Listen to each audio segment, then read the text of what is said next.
Welcome everyone, once again back here with VHSL. So excited to be bringing this wonderful event to you guys. My name is Avery Giesemann, and joining me on the desk tonight is Kyle Dexter. Kyle, what an exciting day we have bright and early here at the Shenandoah Valley to bring you the best high schools in all of Virginia together in one place to compete in a myriad of titles. Avery, it is so exciting to finally have this event come to fruition once again.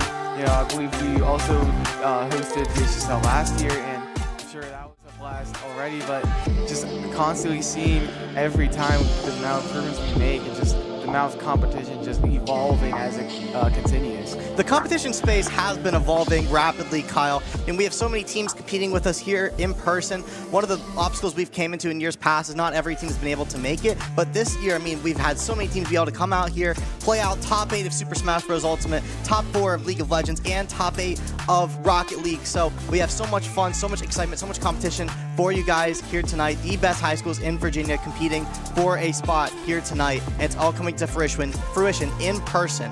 And we have every single game being streamed for you guys from the Shenandoah Esports Arena, and in collaboration with a couple other schools for a few matches. And we can look at the schedule for where we're going to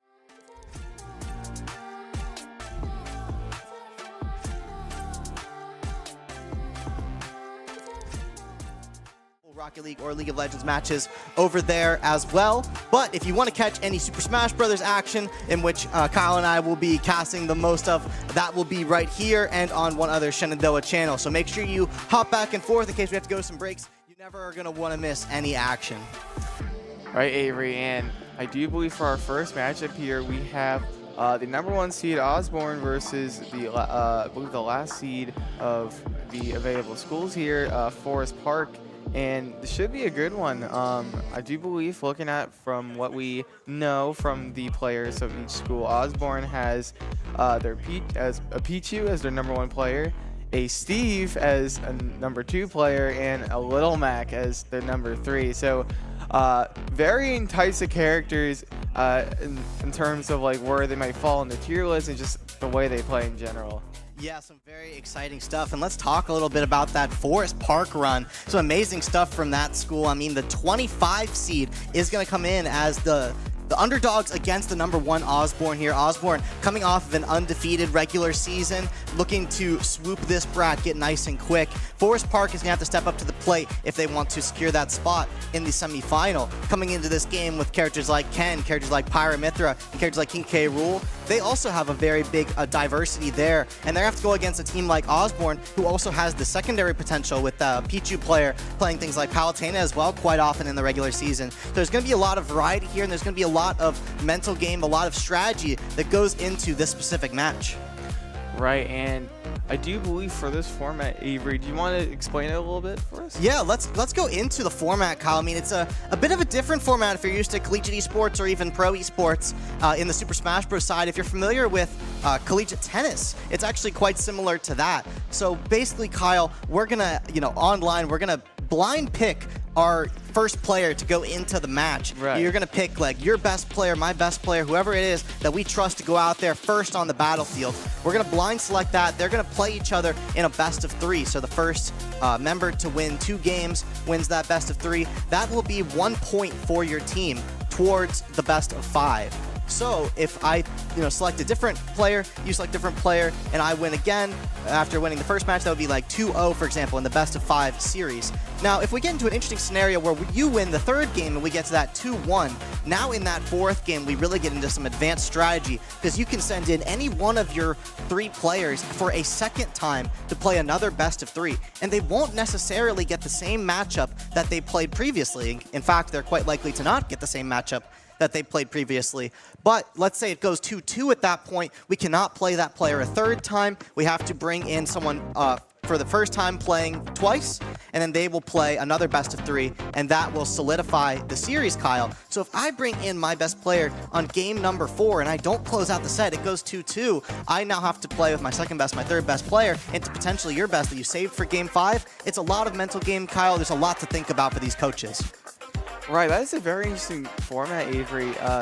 I believe, like, especially with how, like, the latter halves of the game goes when you have to secure those game 4s or game 5s, there's a whole nother layer of strategy that we're not used to seeing.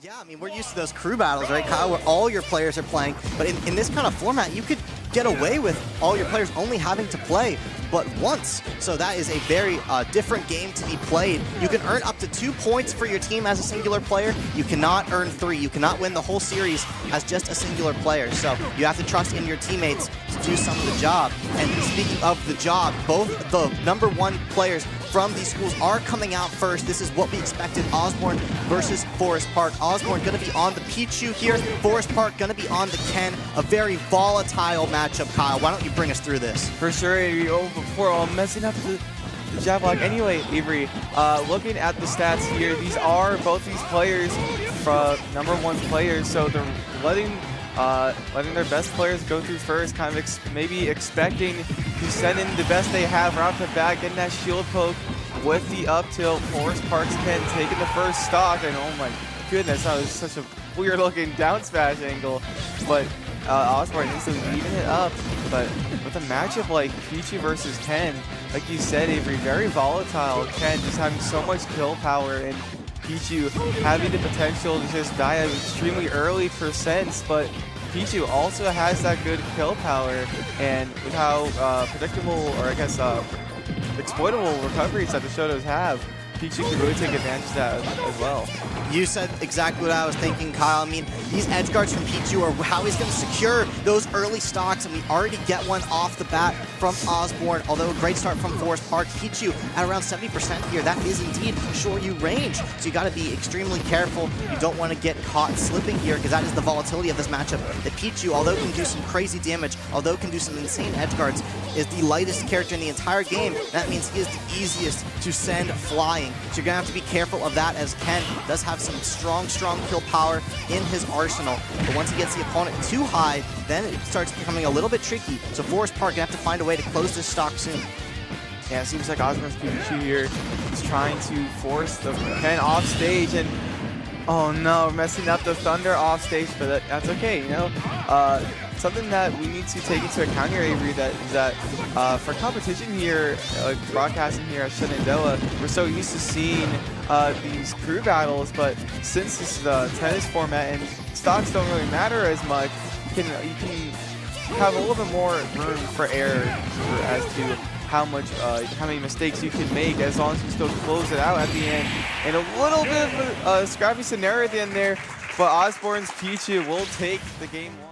Yeah, great stuff there. It's Osbourn on the Pichu making that happen, and that's such a scary spot as Pichu. I mean, you reach that 60% threshold, you are for sure in for some Shoryu's getting ripped soon, Kyle. And you're absolutely right. Although the Pichu from Osbourn there does end on 1 stock, you get to reset back to 3 stocks here for this game number 2. So that is very exciting for Osbourn. Definitely happy to see that game get closed out, because now they're up 1-0 in the best of 3, but they have not yet secured a point in the best of 5 series. So although Forest Park will have to win 2 games in a row in order to get that point on the board, Osbourn now only has to win 1 more game to get that point on the board. So we're gonna for sure see these same 2 players battle it out again. They are allowed to swap characters, but with the way that match went, I feel like both players really implemented great counterplay here. We saw those edge guards come out for Pichu. We saw those down smashes come out to secure those early kills. And I actually really loved the recovery mix-ups I saw from this Ken player from Forest Park as well. Only getting edge guarded once and avoiding the main low edge guards off the beginning. I feel like if we continue to see that and this Ken can live a little bit longer on the stage, we could see this Pichu start to explode. Right, and that's something that Ken can do really well. It's just has that amazing advantage thing. Just exerts so much fear into his opponent. You see all the top Ken players, they just do like these like untrue like up tilts, and they know it's not true. They can't like chain that into like a shuriken.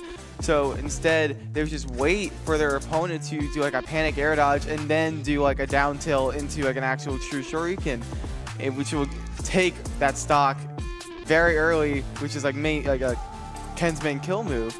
And especially with how light Pichu is, if he catches the Pichu slipping, that Pichu will just explode. Yeah, and you can see the trickiness of these edge guards on the Pichu side as well, going for that Thunder on that second stock and not being able to hit himself with the actual Thunderbolt in order to be able to recover. Small mistakes like that can lead to big stocks, and you want to go for those edge guards, right? You want to get those early kills as Pichu. It's also important to be able to kill this Ken player at low percents, because as the percents rise in this game, you get this mechanic called Rage, where your attacks do even more knockback than they do when you're at low percent, and you definitely don't want Ken to be able to play with a tool like that as Pichu.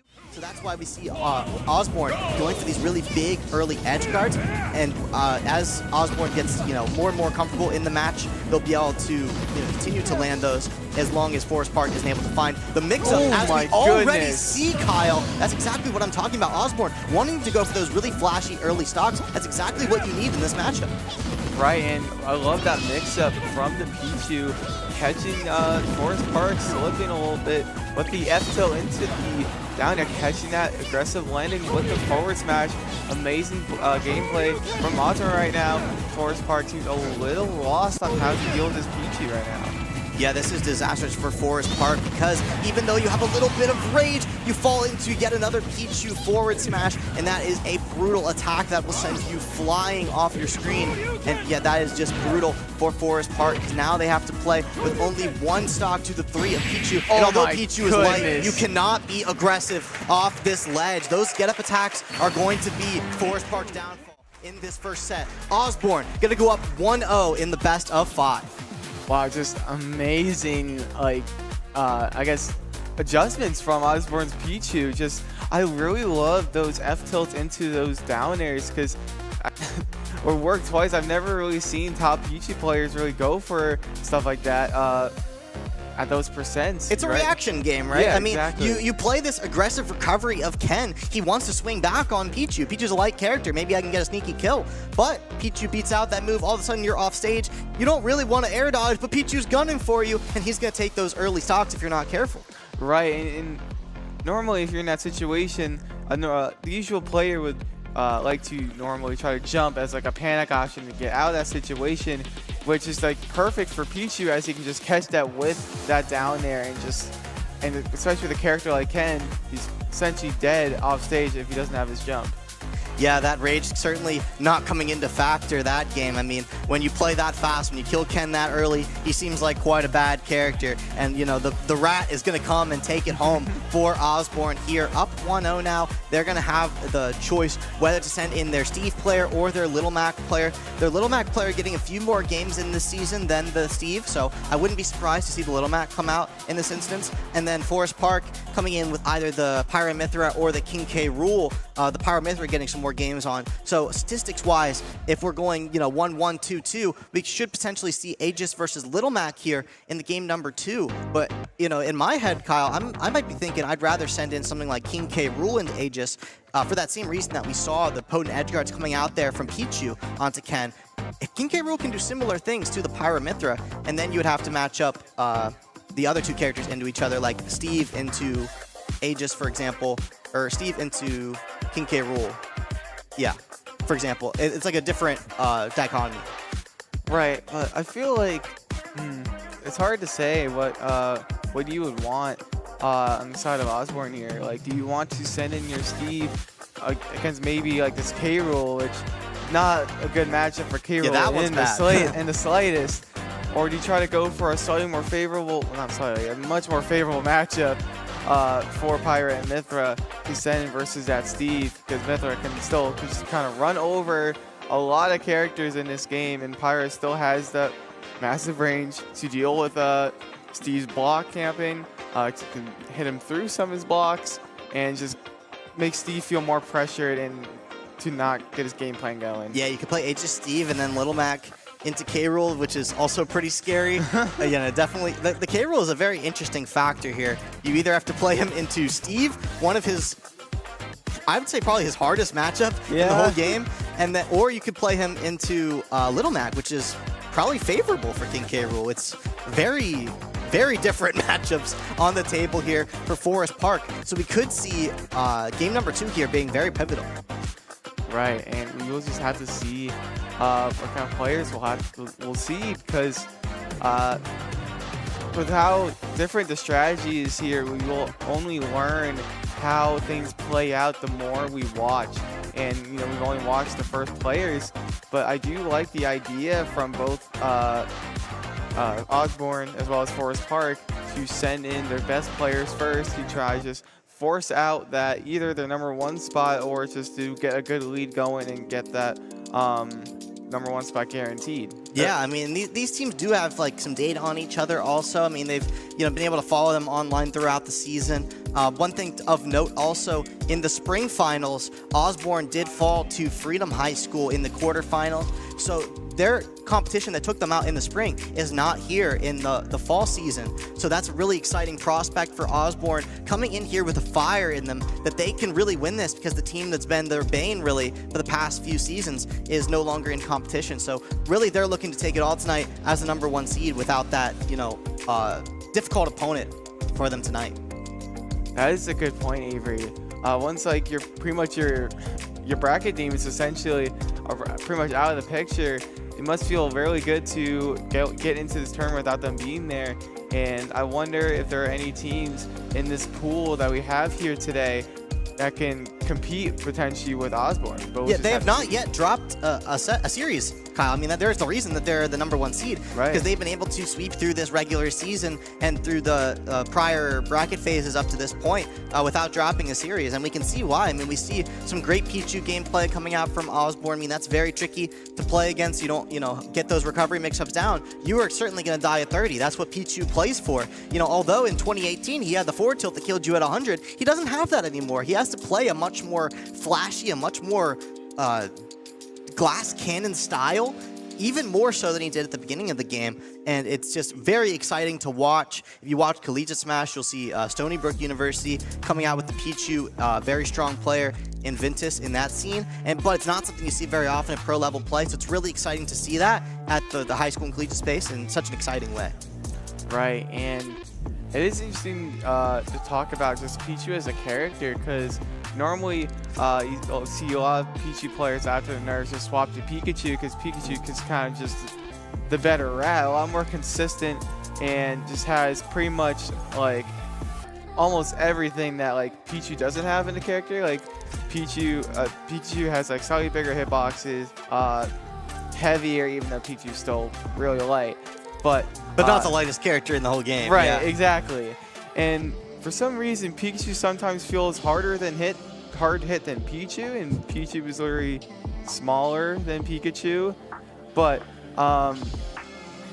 yeah, and we'll just have to see what Osbourn and Forest Park have to send in next, because right now we're at this stage in the tournament where we don't really know a whole lot. We know the stats, but we haven't really seen much from like the gameplay aspect from the players themselves. Yeah, and I think the biggest character to talk about that aspect is indeed Steve, Kyle. I mean, is this Steve player going to be the type of Steve that's really willing to block camp their opponent, really willing to set up these walls and zone out with arguably the best character in the entire game, because he can create this terrain that the stage is not really accustomed for? He can set up these walls that force you to approach above the platform. Or is it more of a Steve player that plays this kind of syrup style, this aggressive, scrappy Steve that plays very pickaxe heavy in your face, try to go for big block edge guards rather than big block zoning capabilities? I feel like that could be a really big deal versus characters like King K. Rool, who either force him to approach or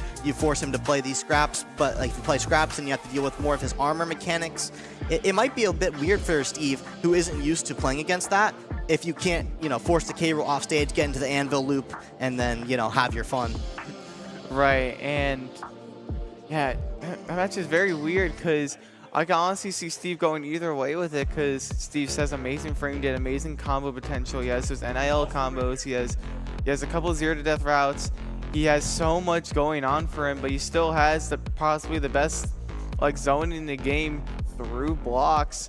And and it still varies depending on which stage he goes, because let's say he goes like Pokemon Stadium 2, he'll be getting a lot of stone, which is a much stronger resource than, let's say, wood if you weren't to go any of the Animal Crossing stages.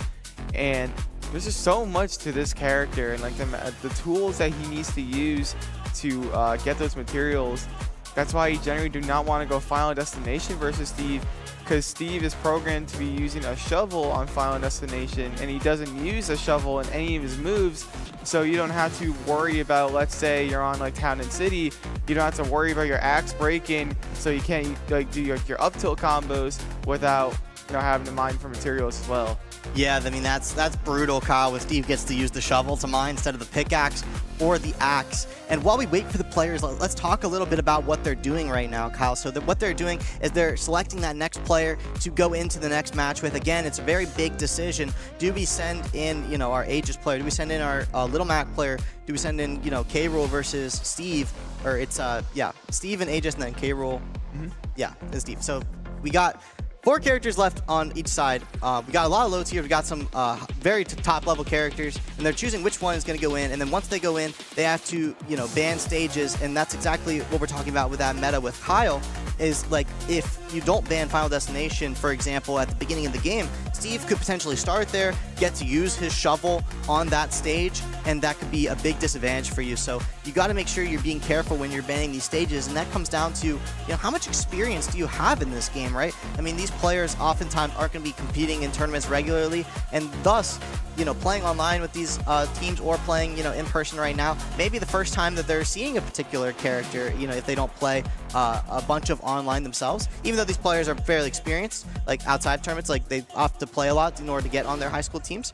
But it might be the first time that you have to ban stages versus this character. Because if you're just playing online versus random people, you don't go through this stage banning process. But when you go to tournaments or you play in high school or collegiate competition, you do have to ban stages, and you have to think about those things like, have I played against Steve enough to know to ban Final Destination so that he cannot use his shovel? Or is my character so good on Final Destination that I don't even care that he uses his shovel?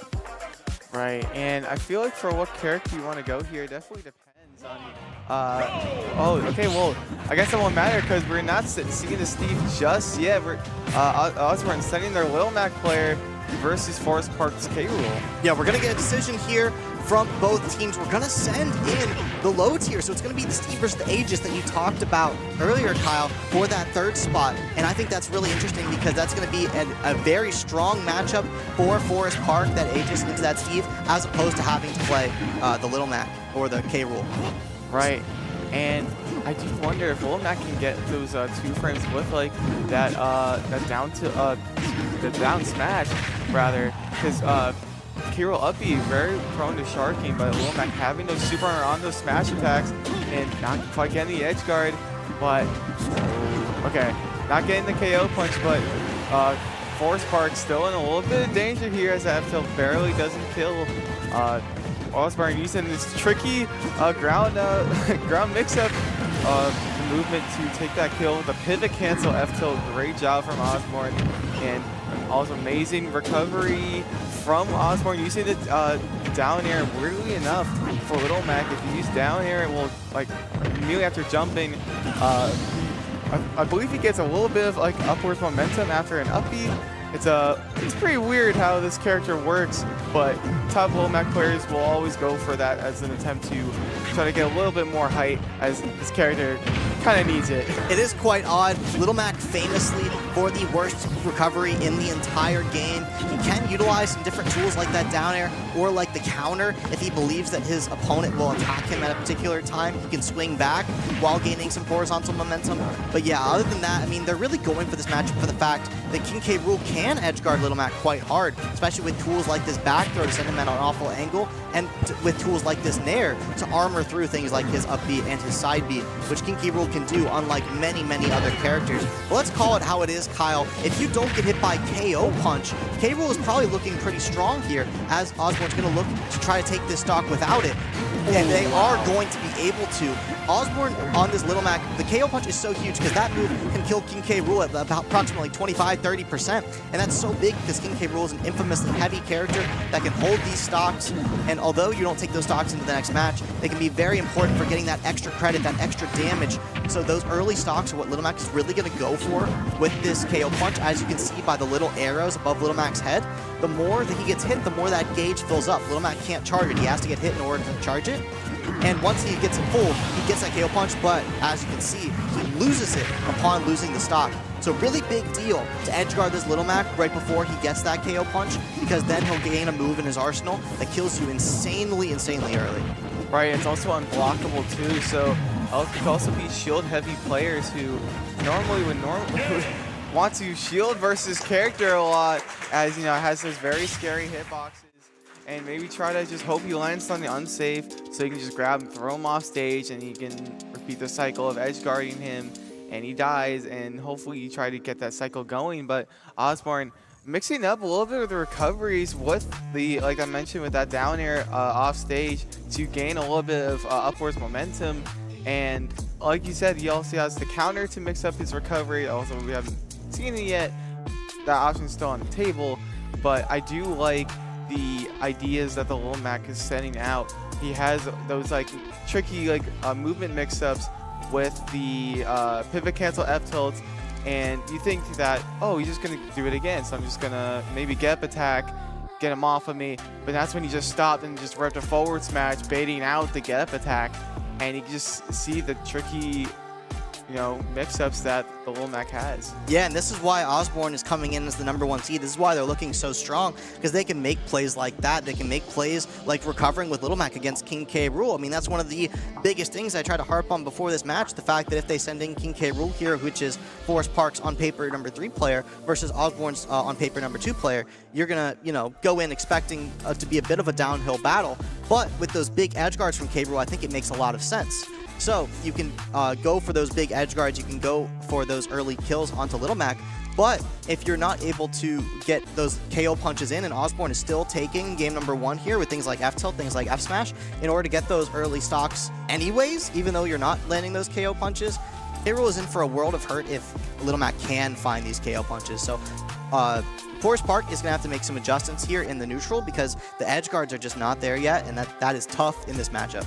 Right, and you saw Forest Park try to mix up with a little bit of like ledge trapping as well. Be like, okay, maybe if I can't, if this Little Mac is doing really well, like just moving around my edge guard attempts, I'm gonna try to ledge trap.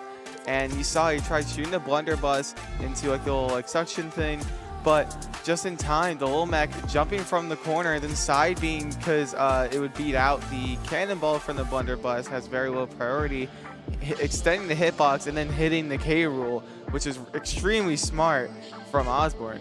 Yeah, a lot of great plays here from the Little Mac. Now with the King K. Rool player from Forest Park has to decide, you know, what stage are we going to go to? What stage do I want to bring this Little Mac to? Little Mac has oddly fast ground game. I mean, some of the best in the game, honestly, with his really fast tilts, as we saw in that game, his armored smash attacks. He can patrol the ground quite well, so it's pretty dangerous to bring him to stages like FD, stages like Town and City, especially because we see a lot of those kills off the side with Little Mac with those really strong horizontal attacks.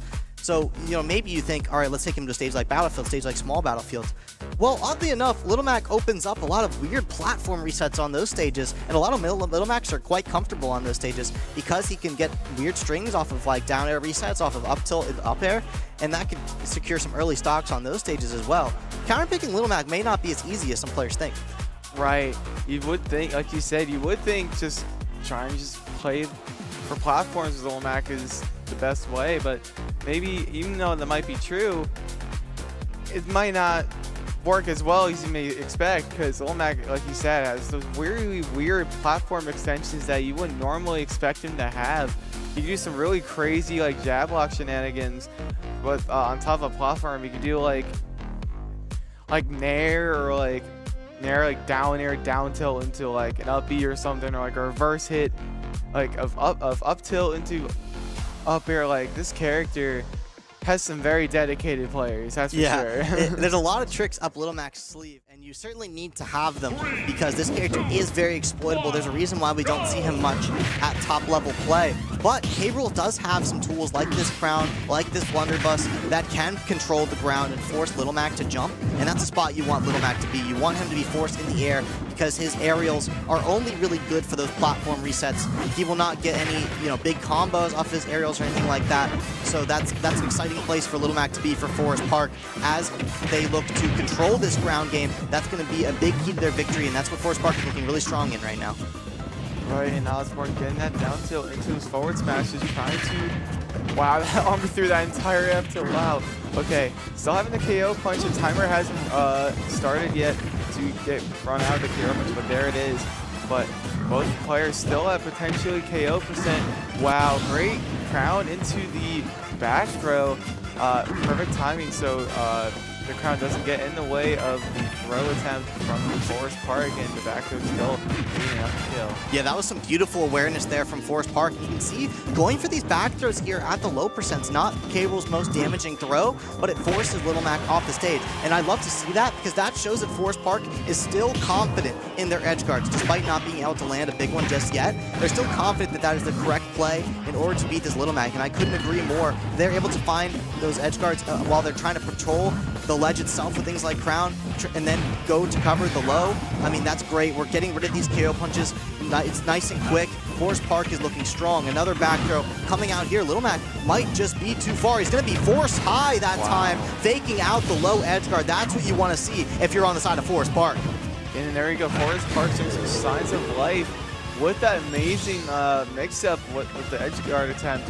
Osbourn attempting to go a little high, like as Forest Park trying to, in that game one was going with a lot of like low-hanging edge guards and getting hit with a tricky string here from Osbourn. Osbourn still trying to fight his way back to secure that second point for their team. But as you can see, it's snowballing a little bit here, Avery, but he does have that KO punch. We land it. There. Oh, okay. There you go. Yeah, does try to shield the KO punch, which we've gone over, Kyle. You cannot do, but realizing that you cannot shield the KO punch and going for an immediate spot dodge. But Osbourn reading that as well. Forest Park on their last stock here if they cannot find this Little Mac here at 90%. And another big up tilt string is going to mean big damage for Osbourn Park. Only 50%. Forest Park doesn't have to freak out just yet. One hit can send this Little Mac flying, and it might just be too far to recover from. As we've seen Forest Park nail down these edge guards a little bit cleaner here as they try to control this ground, but hit the Little Mac a little bit too much, and you might just give him KO punch. But Osbourn Park looking to not need it as they set up for a big ledge trap here. Ooh, what's the player out? Forest Park out of here. Just keep swinging. And there you go. Not cool. Oh my goodness, how close. Oh my god, these counters are swinging. They are both swinging. They both want this game to end right now, Avery. And oh no! Oh my gosh, they came to put the crowd. That was terrible misinput. I see misinput when I see one. That was supposed to be a regular grab. Oh no. Yeah, definitely wanting the regular grab there that would have secured the game for Forest Park and gotten to game number 3 here. If Osbourn manages to take this game, they will take the whole set. Oh my gosh. Oh, mixing up the shield is Osbourn. They don't want to hit this shield wrong because then Forest Park can nair out a shield and just secure the kill. The platform is not going to be safe for Osbourn to go to. What a mix of scrambles that game was at the end there. So many unsafe moves into I don't know for sure how to punish this and I don't want to be wrong. Yeah, that was such a hard stopper with that last hit there. Both players, you could tell, were so incredibly nervous. They both wanted that game to end for different reasons. Osbourn just wanted to secure that second point for their team, so further solidifying their lead. But if you're on the side of Forest Park, you want to get a little bit momentum back for your team, and momentum they got, even though they were kind of forcing a lot of those kills a little bit too much around the end there, and that's kind of why the Little Mac was clawing his way back, but eventually still found the way to clutch up. Yeah, just made one mistake there at the end, and that's going to be enough. I mean, not even like the ideal scenario to find a kill either. Actually, like high level catching the landing there from King K. Rool onto the small battlefield platform. That's going to secure a stock 10 out of 10 times. So great stuff to Forest Park to make the necessary adjustments. Now the question becomes, can they do it again? Able to go to a stage like small battlefield a little bit shorter, able to get those edge guards onto Little Mac, some excellent recovery traps that Forest Park put Osbourn in order to secure those stocks. But the neutral, I mean, we are able to see a KO punch land for the first time. Very exciting for Osbourn. They're able to secure a nice stock there, but it was at like 90%. That comes at 30. Forest Park is in big trouble. But Osbourn has been able to do a great job of just navigating the neutral without it. Forest Park has been able to do a great job of navigating these KO punches, like pretty much getting rid of them as soon as they come out. You can't do it immediately, but as soon as you're able to, Forest Park is finding the avoidance of these KO punches by just knocking it out of Little Mac or killing him before he gets it, and that is huge for that squad. It is now 1-1, and plays like that are going to determine if it's going to be a 2-0 up for Osbourn or if it's going to be 1-1 in this series. Right, well, let's have to see what kind of adjustments get made for next game. I don't know what kind of stage we'll be seeing, because we did run into two similar stages that are pretty, have a lot of similarities to each other.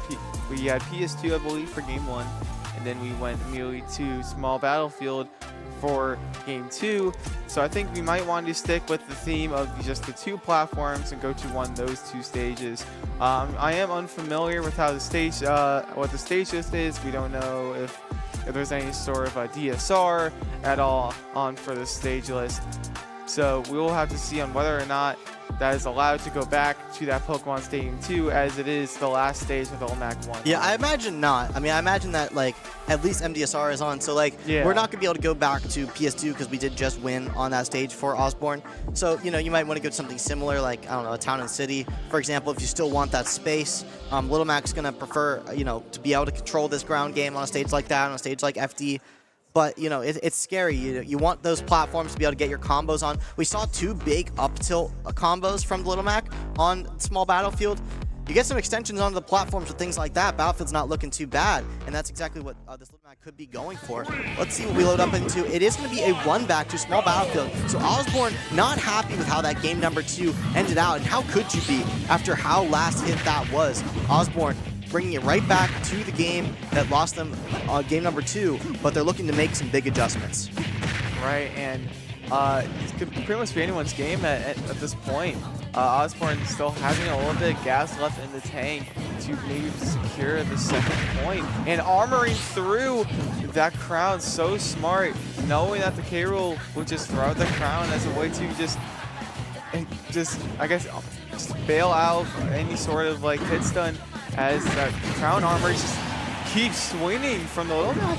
You can swing a lot off the ledge as King K. Rool. He has belly armor, which can allow you to hit through attacks. And that's a big part of King K. Rool's game plan, is he hits through attacks. But the fun part about playing against Little Mac, or perhaps the unfun part for Forest Park, is the fact that Little Mac having super armor on those smash attacks, meaning that although K. Rool has good armor on his attacks, they actually will lose out a decent amount of the time. And when you try to swing off the ledge like the King K. Rool just went for, that's exactly what we're going to see here, is that super armor come into play on those smash attacks. You try to swing versus Little Mac in this spot, and you're playing a dangerous game, but Little Mac's playing a dangerous game by hitting your shield unsafely when you have King K. Rool back air. Not going to be quite enough, even with the down air there to boot from Osbourn. Forest Park has to make big plays like that, and they have to understand what of their moves will lose to these Little Mac smash attacks, and I'm going to say it's most of them. Ooh, there you go. He tries to get a little bit of the Wonder Bus suction cheese here, trying to get a little bit of a stage spike. Osbourn not falling for a stick into those platforms,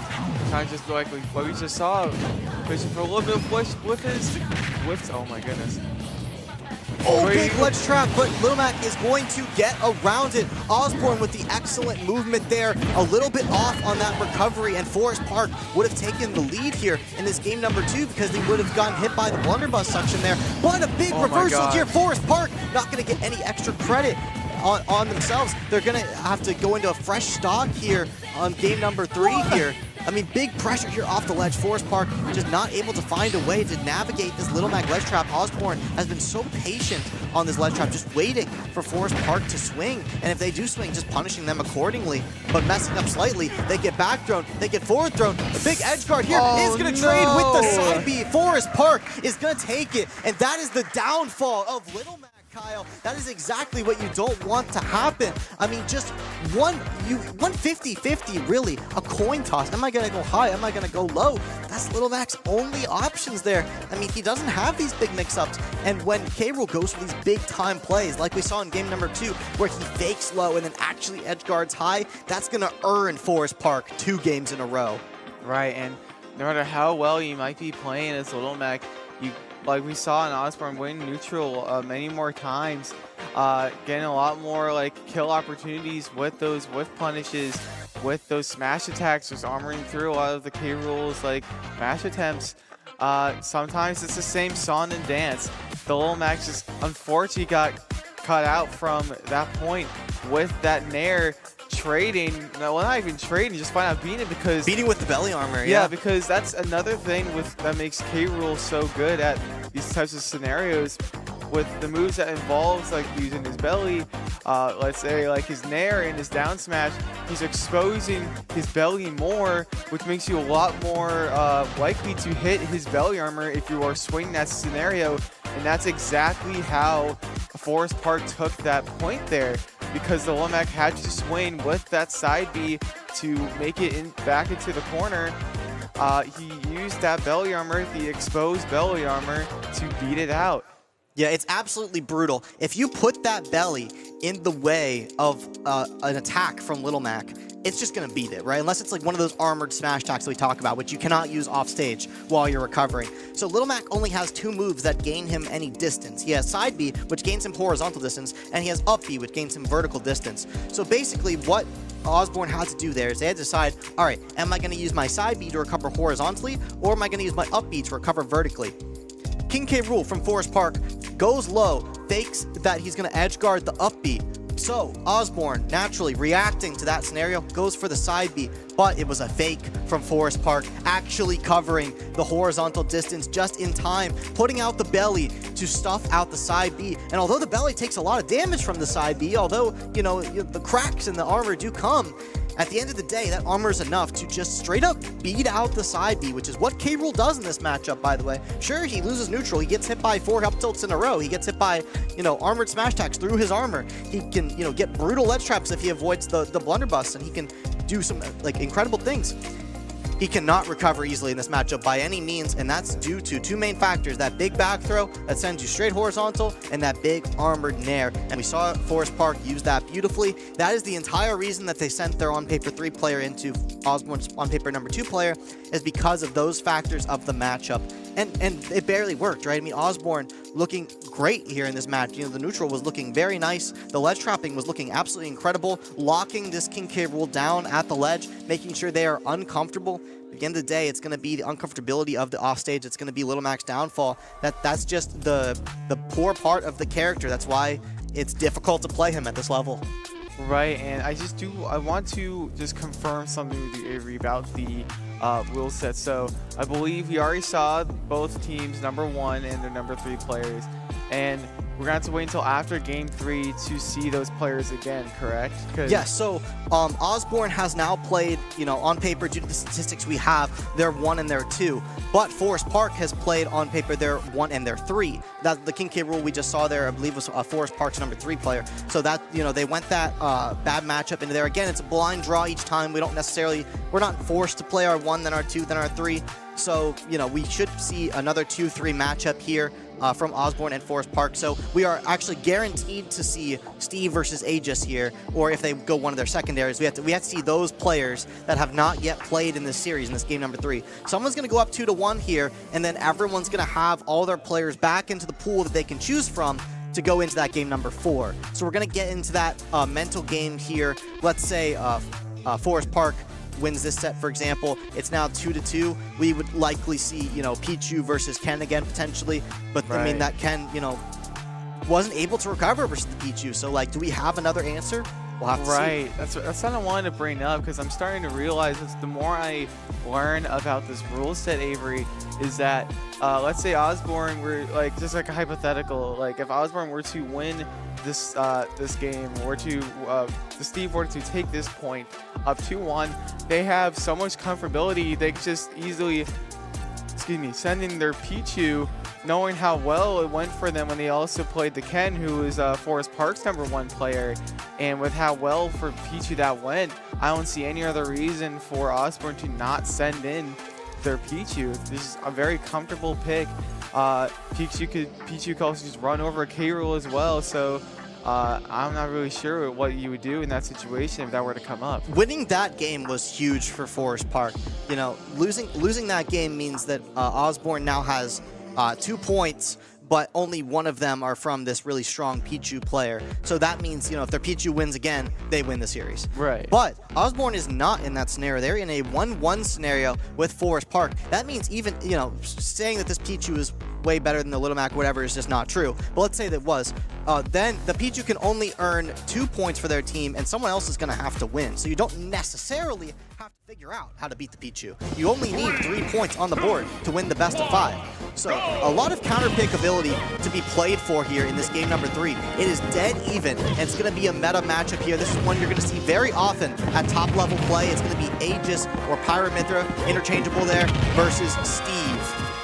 Right, and these characters, such amazing behemoths of characters. A lot of people consider these two to be at least top 3 characters, and caught by the minecart Mithra has pretty much everything to ever want in a character in Pyramithra, except for that recovery. That's the one thing they lack in their moveset. Mithra is so good at just running it down, just making sure he's just constantly in their faces like we see here.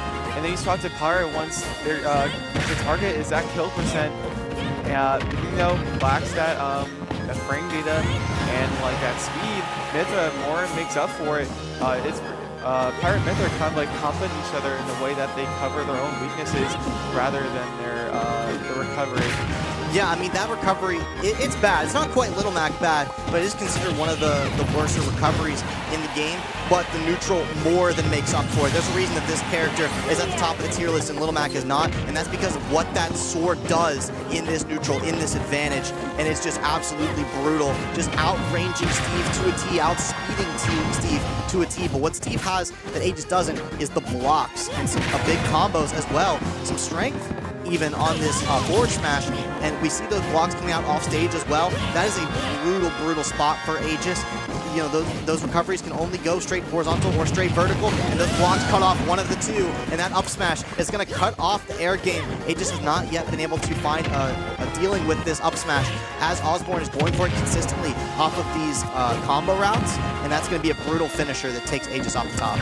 Right, I do like the ideas that the Steve is saying out here, as throughout the latter half of Aegis' second stock, the Steve did not have a sword after forward smash with the stone. It broke after a bit of use, but he was able to find that minecart into that up smash, and there you go. For a third time, another up smash will take it, and Steve just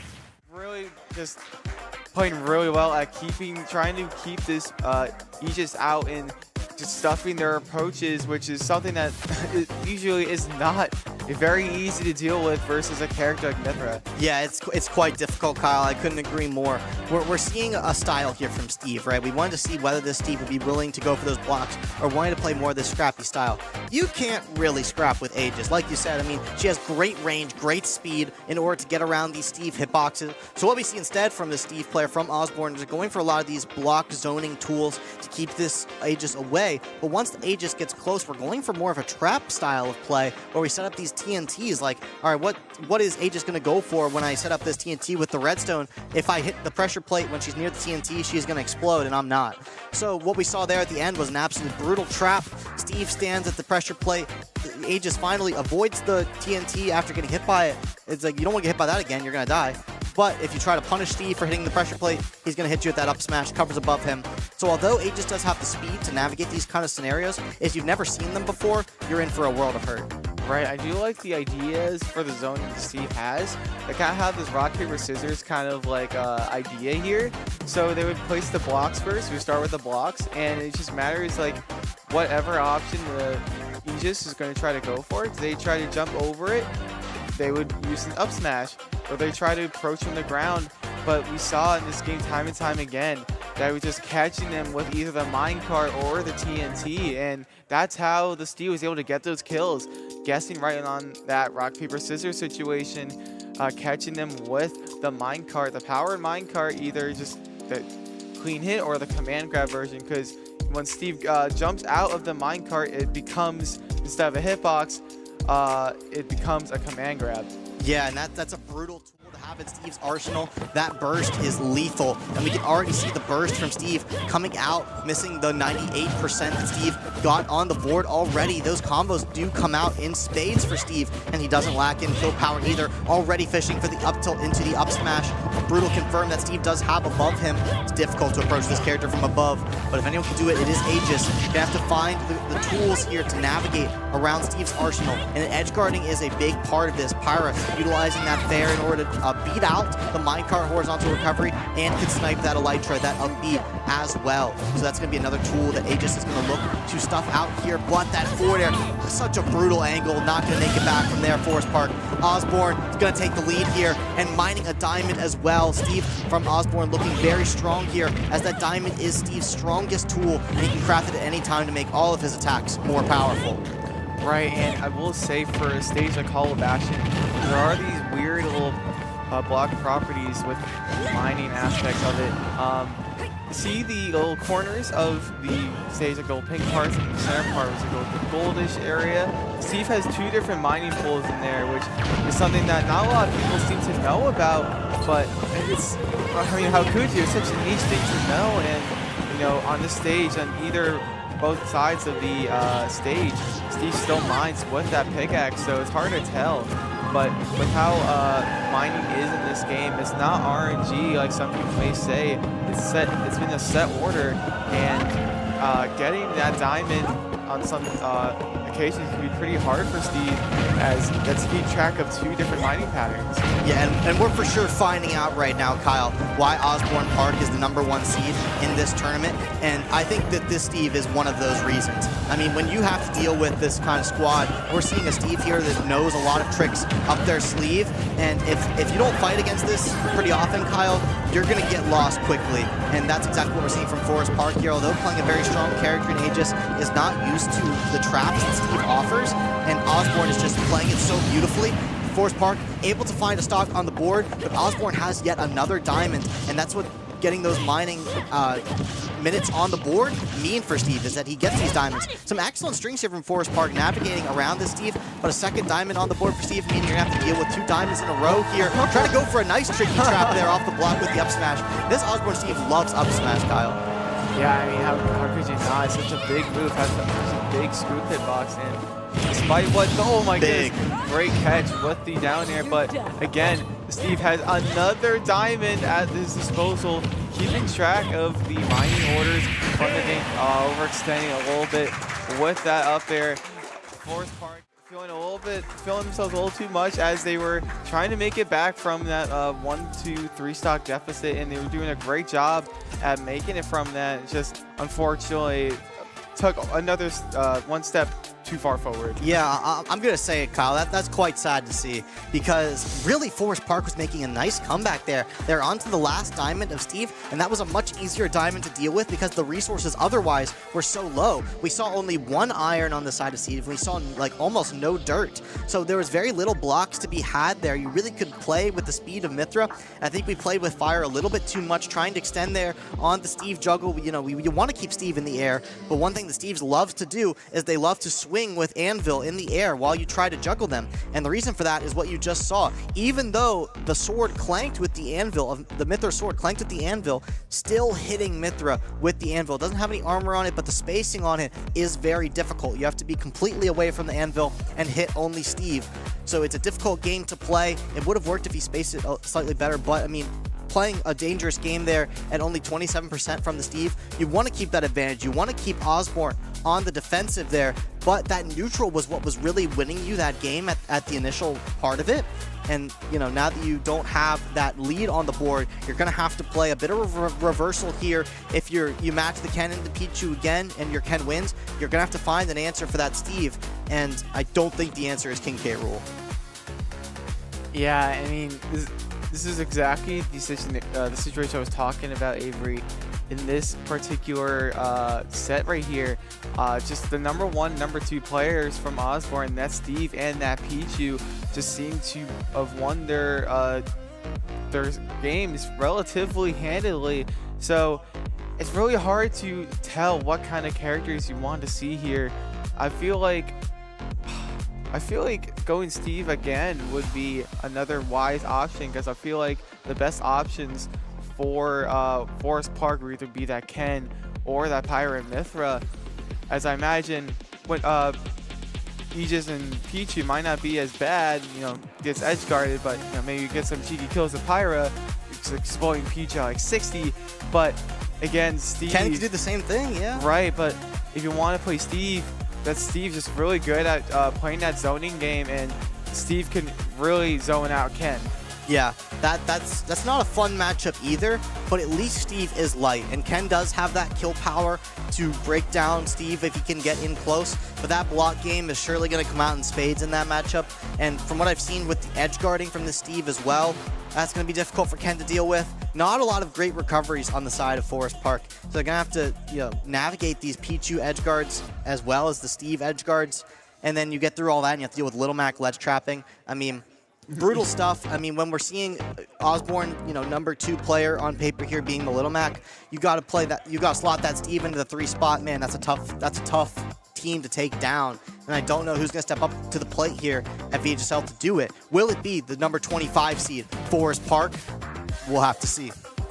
Yeah, and I do believe we see a little bit of a different scenario on what we expected. We do see the Pichu, but we're seeing a new character we haven't seen at all today yet, and that character is Terry. Oh, I love this pick from Forest Park.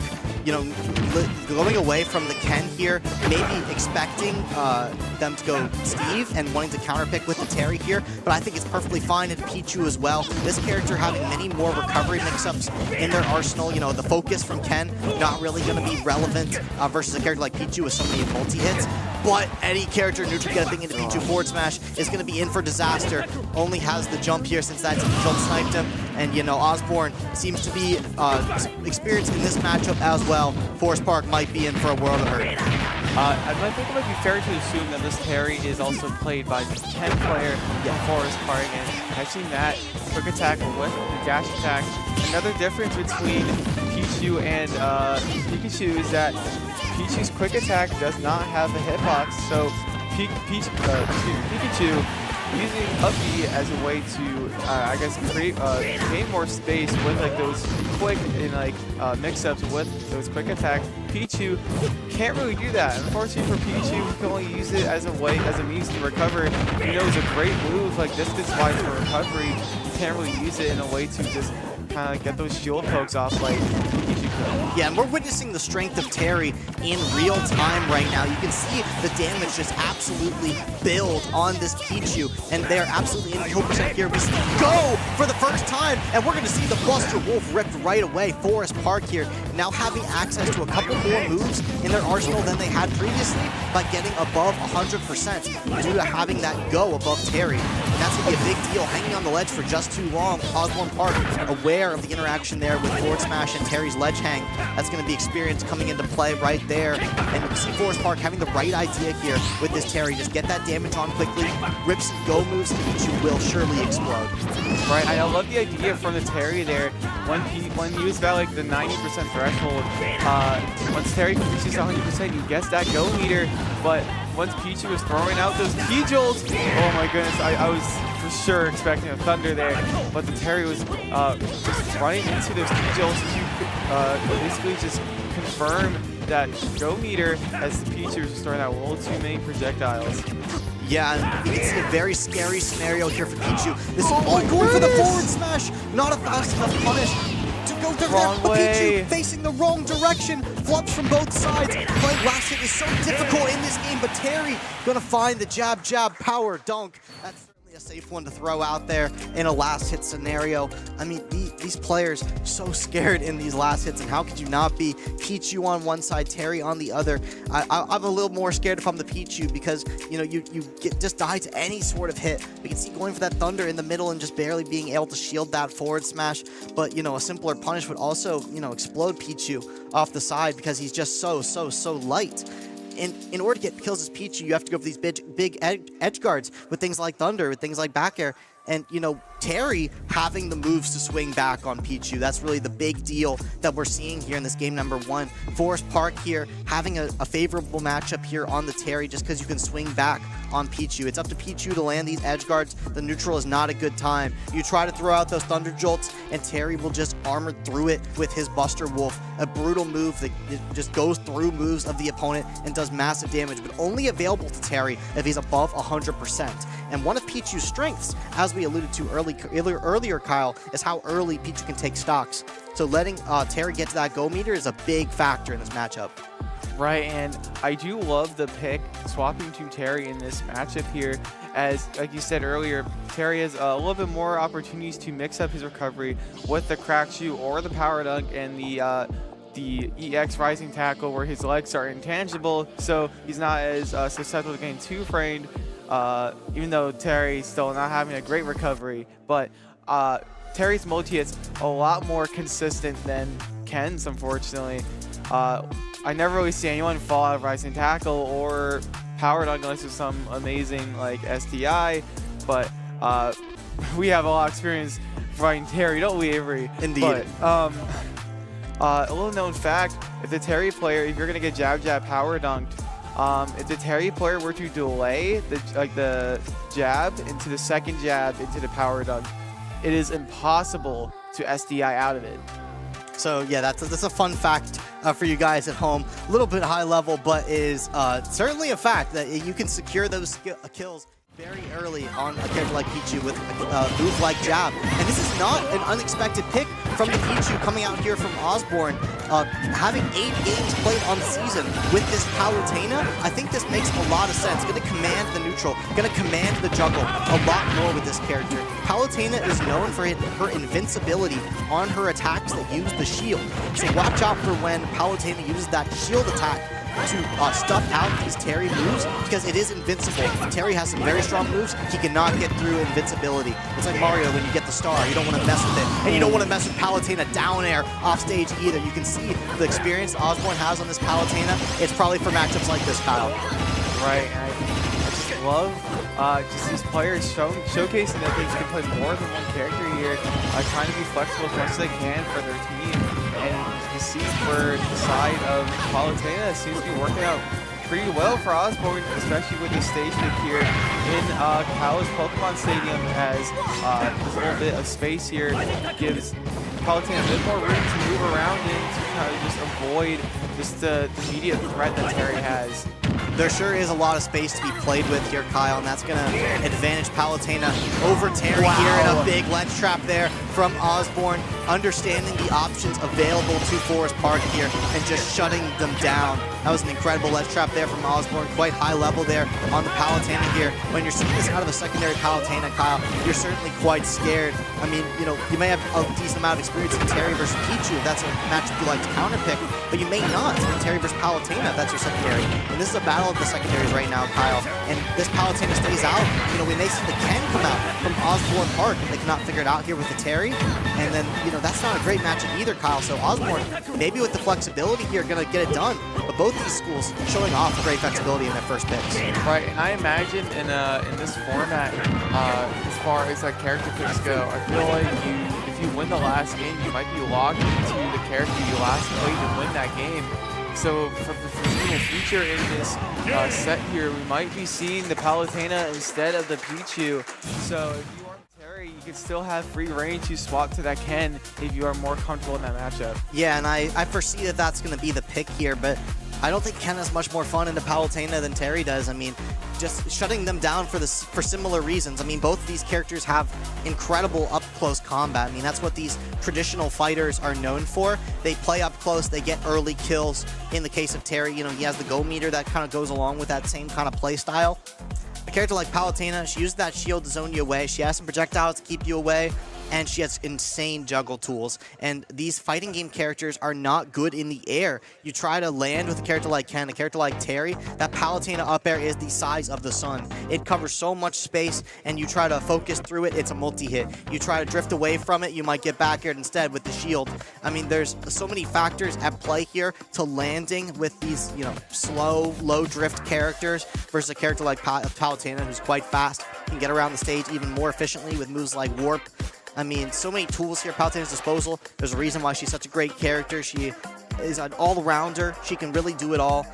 But these characters that Forest Park is playing, these fighting game characters, they're very, high and low characters. You can have a game like that where you finish quite weak, and then the next game can be quite strong. Like it's really a big difference here from Terry getting some momentum, Ken getting some momentum versus getting juggled and edge guarded the whole game. One game to the next can look very, very different. But let's keep in mind, if Osbourn takes this game number 3, they will secure the series. Right, and I do wonder if knowing that the Ken swapped to the Terry makes me wonder a little bit if he has a little bit more going on in his back pocket. Maybe Let's dig deeper. Dig deeper. Might see the Ryu, or maybe the best case scenario, and maybe potentially this matchup, the Kazuya. We'll have to see like what we might come across, because the more likely than not, you do see a lot of Terry players also having a Kazuya. Kazuya being a lot more execution heavy, having to really like hone down those combos into like the crouch jabs into the electric. But it will be a Byleth instead of anything we were expecting, Avery. I mean, what a pick this is. Great flexibility here from Forest Park. Whether it works out or not, I love seeing 3 different characters used in a best of 3. That shows me that you understand the game of Smash Bros. And you're willing to put it all on the line on potentially your 3rd best character when you're on game point here of quarterfinals of the Virginia High School League. I mean, I love that from Forest Park. I love that confidence. Let's see if it comes to fruition here. We're already seeing some great stuff from this Byleth. The advantages that Byleth gives you is going to be in that range and that power. So much range on this character can keep Palutena away. She can't use that invincible shield if you're a sword's length away. So that's exactly what Forest Park is going to go for here. But these neutral get-ups are getting absolutely stuffed by Osbourn. So many lingering moves at the neutral get-up range on this Palutena character. She can cover that get-up option so well. Her ledge trap, some of the best in the entire game.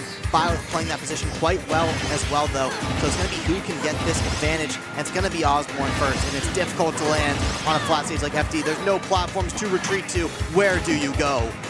Only way you go, Avery, is the corner, and as we see here, trying to fight back on the center stage, but not quite getting that tech chase with the dash attack. Okay, a little bit zoning with the explosive point and the auto reticle, getting a little stuffed out with these jumps. And what's the play here? You can't really, it's a lot harder to catch Byleth's tether compared to other tethers, but there you go. Maybe just too low. I mean, you can see the tools here from Palutena, using them all in spades. I mean, when you have this kind of lead here, you can earn yourself some chip damage with your projectiles, as a Byleth does here from Forest Park to earn themselves a kill. I mean, if you can land those big bow hits, those are quite strong. And going for a big edge guard here, you need to make plays like that. Ooh. If you want to come back into this game, doesn't go for another one, lets Palutena work back to the stage. Might have wanted to see another bold play there from Byleth in order to claw back into this game, because you get hit by another nair combo here, and you're in big danger. Palutena having very consistent options to kill. She just has to make a correct guess on these big invincible hitboxes. I mean, zoning as well with this lead. This is a difficult game to get in on. Palutena is just controlling the neutral right now. Right. Byleth's definitely a harder pick too, as well, because Byleth's just so much slower than Byleth. Byleth's such a fast character, both on the ground and in the air. Byleth, one of the slowest characters in the game, but in the do, obviously for that range, sometimes the character is just too fast for it.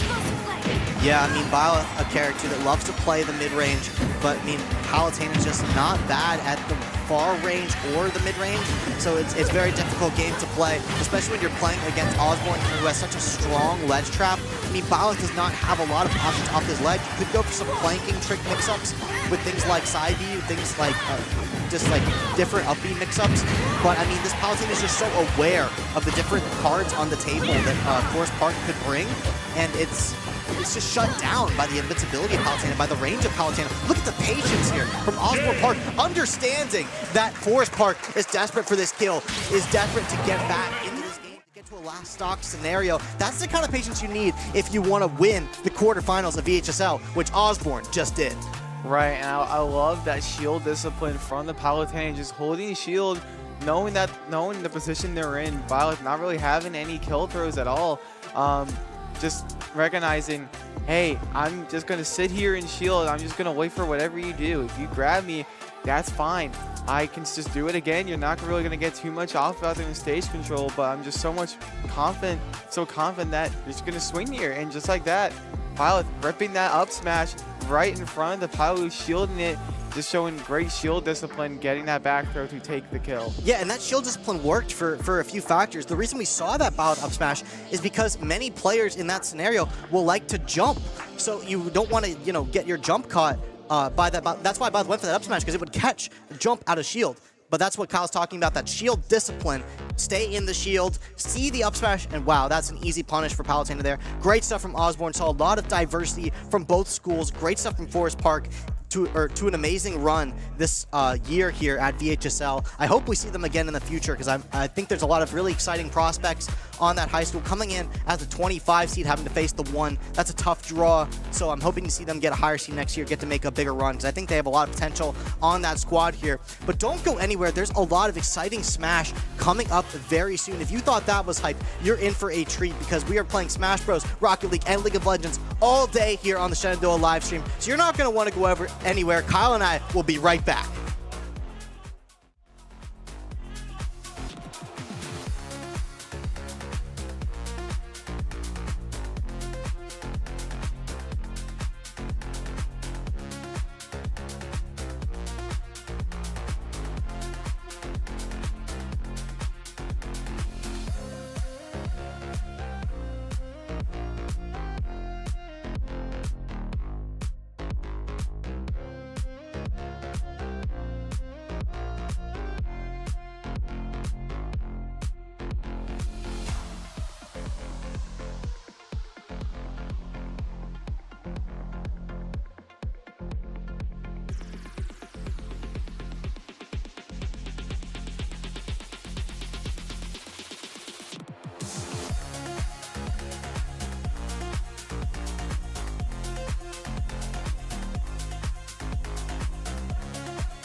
utilize that break well to go grab yourself a snack, grab yourself a drink, so we can get back right into the action. I'm Avery Giesemann. Joining me back on the desk is Kyle Dexter, bringing you more Super Smash Bros. Action. Don't be afraid to go check out the Rocket League or the League of Legends action while you wait for the Smash to get started.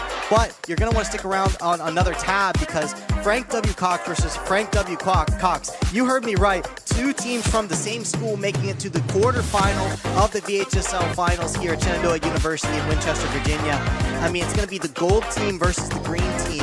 Kyle, I mean, have you ever been in a scenario where you have to play your own teammates in a tournament match? In a tournament match in a format like this where it's like very team-oriented, can't say I have, Avery. It's such a unique scenario here, but I think it goes to show just how varied in not varied in skill. Like, I guess average in skill levels are in the Frank Cox high school. Just both the A and B teams being strong enough to make it into these quarterfinals.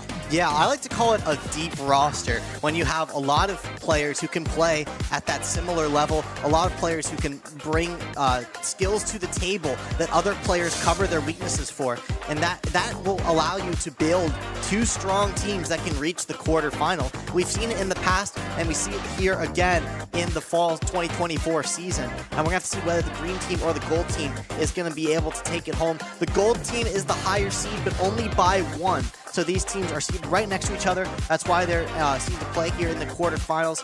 You know, these teams would be guaranteed to play each other by the semis.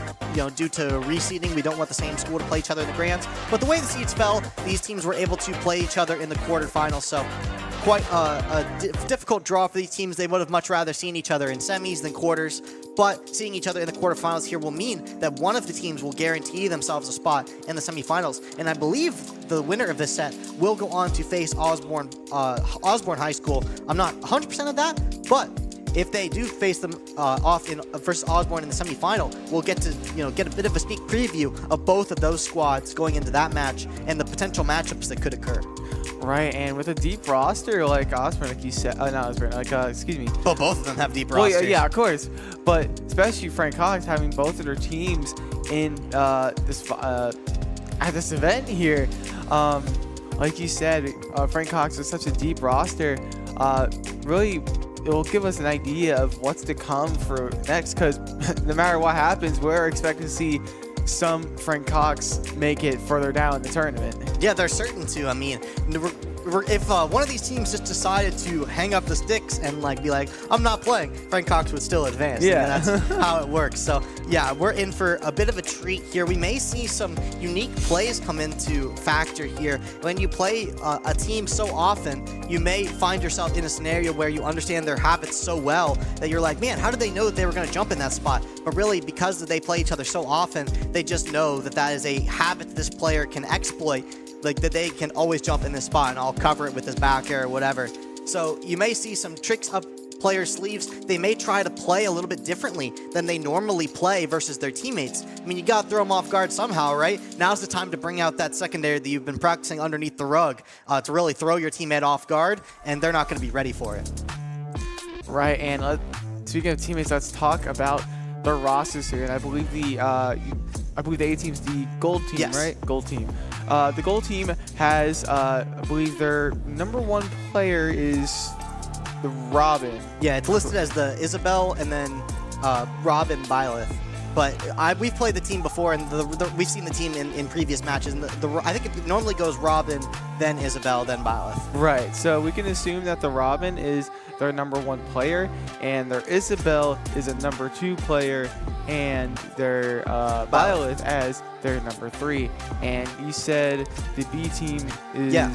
So the green team is going to be that Dr. Mario, Dark Pit, and King K. Rool. I believe in that order. Yeah. Varying characters. Indeed. A lot of varying characters as far as where they lie on the tier list, as far as a lot of the middle area goes. Yeah, I mean, great point there, Kyle. Let's talk a little bit of what's going on the Smash Bros. Side on our other streams. Don't miss our other streams. hop back and forth between the different Shenandoah YouTube channels and also the Shenandoah on Twitch. I mean, you're not going to want to miss number 10, Woodside, taking down number 2, Manassas Park on the Smash Bros. Sides. That's a massive upset. The big Luigi player coming into this this quarterfinal from Manassas Park, having a 100% win rate coming into the quarterfinals. That team is now out of the tournament. I mean, what a heartbreaker from them, and great stuff to the number 10 seed Woodside. But I mean, I was personally hoping we'd get to see the Luigi, who has not yet dropped a set. That makes me wonder, though, do you think Luigi dropped a set, or do you think they still, still went undefeated? But it is a team effort. You can't win on your own. No. So maybe they still won maybe those 2 games that the maximum that one player could play, right? Because you can't play 3, right? Indeed. You can only play 2. So maybe they took 2 games, but Woodside, I believe, Woodside took the other 3 games in that series to take it. Yeah, I mean, great stuff from them. Whether they were able to shut down a Luigi that has not yet lost before, or they were able to just, nullify the other players on the team, regardless, taking down the number 2 seed is a feat that, the number 10 should be very proud of. And I mean, if you're Osbourn, you're pretty happy about that as well. You love to see teams making upsets, but you've got to be a little bit hesitant because those kind of teams are going to have a lot of momentum on their side as well. I believe they won't see the number 1 seed Osbourn until the final due to how seeding works. The number 2 and the number seed and number 1 and the number 2 seed are not, seeded to play each other until the last portion of the bracket. And it's built like that so that the best teams aren't forced to fight each other until, the peak of the tournament, in which you're, theoretically going to have the most hype match. But if you are the number 10, you beat the number 2 seed, you now steal their seed. So that means that you are now on the favorable side of the bracket that doesn't have to play the best team in the room, on paper, until that grand final. So that is very, very exciting for Woodside, and I'd like to see if they have the potential to take it all the way. Right, and if you're on the side of Woodside, it definitely feels good to take out the number 2 seed as the number 10 seed. Another underdog story here, like we saw last set with Last time was Osbourn and Forest Park. Forest Park, correct. Yeah. Sorry, excuse me. Forest Park showing signs of life with that K-Rool player. For sure. Bringing it back versus Osbourn's Little Mac player to take a game in that series. And just like we heard off stream, Woodside taking over the number 2 seed as the number 10 seed. So no matter what happens on the side of Woodside, you definitely have to be feeling good about that particular win you got, but doesn't mean you can stop there, right? I mean, you have to play all day, Kyle, in order to take the trophy home, and that's what the players are playing for here. I mean, right? 4th place, going home with nothing. 3rd place, I think you get a medal for 3rd place, but that's like the 1st place you get a prize. So still like fighting for everything here. You want to reach that semifinal. We're about to get into another quarterfinal match from Frank Cox. Both their teams going at it here. One of them is going to go home with a medal. One of them's not. So, I mean, that's a very scary thing to fight for. You want to take it home. You want to get that trophy, but you always just want to make it to the next step. It's one step at a time. That's how you keep your bracket stamina, as you take one step at a time. It's one series at a time. You have to win your first best of 3 before you start thinking about your next best of 3, and so on. So let's get into the action here. No more waiting. Frank Cox Gold versus Frank Cox Green. On the gold side, we got the Byleth coming out first, going for a bit of a trick play here with the number 3 player from the gold side facing off against the green side's Dr. Mario. I believe this is the number 1 from the green side. Kyle, you can correct me if I'm wrong, but I believe that is what we're seeing right now. So a bold play here from the gold team. Again, these squads have played each other quite often, so it's very possible that, they're playing a very deep mix-up game here. There may be matchups that are very favorable for one side versus the other. There may not be. This may be so much experience on the side that, it doesn't really matter who matches up into who. But when I see edge guards like that, I see a Dr. Mario that's experienced in the Byleth matchup, and that's what you're going to need to take down your teammate. Right, I believe you are correct, Avery. Look at the stats here. I know these two are the number 3 players from Cox Gold and Cox Green, and a bit of a controller malfunction here. I think these things tend to happen. Happens to the best of us. You can't have the perfect controller all the time, but these two probably great friends. They're technically on the same team, at least the same school, good friends with each other, just gonna let it play it out like true friends they are. And I love that sort of like very ethical competition, just very kind of morally upstanding, some would say. Yeah, there's a bit of a rules debate over what happens when your wireless controller disconnects from your Switch, but nonetheless, not to the player's fault whatsoever. So just getting right back into it here on PS2. Quite an even game, I might add. The Byleth did a great job of outranging this Dr. Mario, but Dr. Mario using the tools that he has in order to get in, going for a big ledge trap here with the up smash. Good thing that Byleth has some range to contest that, or else he'd be in big trouble. Speaking of big trouble, going for an up B there, a bit of an ambitious option. Is going to get outranged by the Byleth forward smash.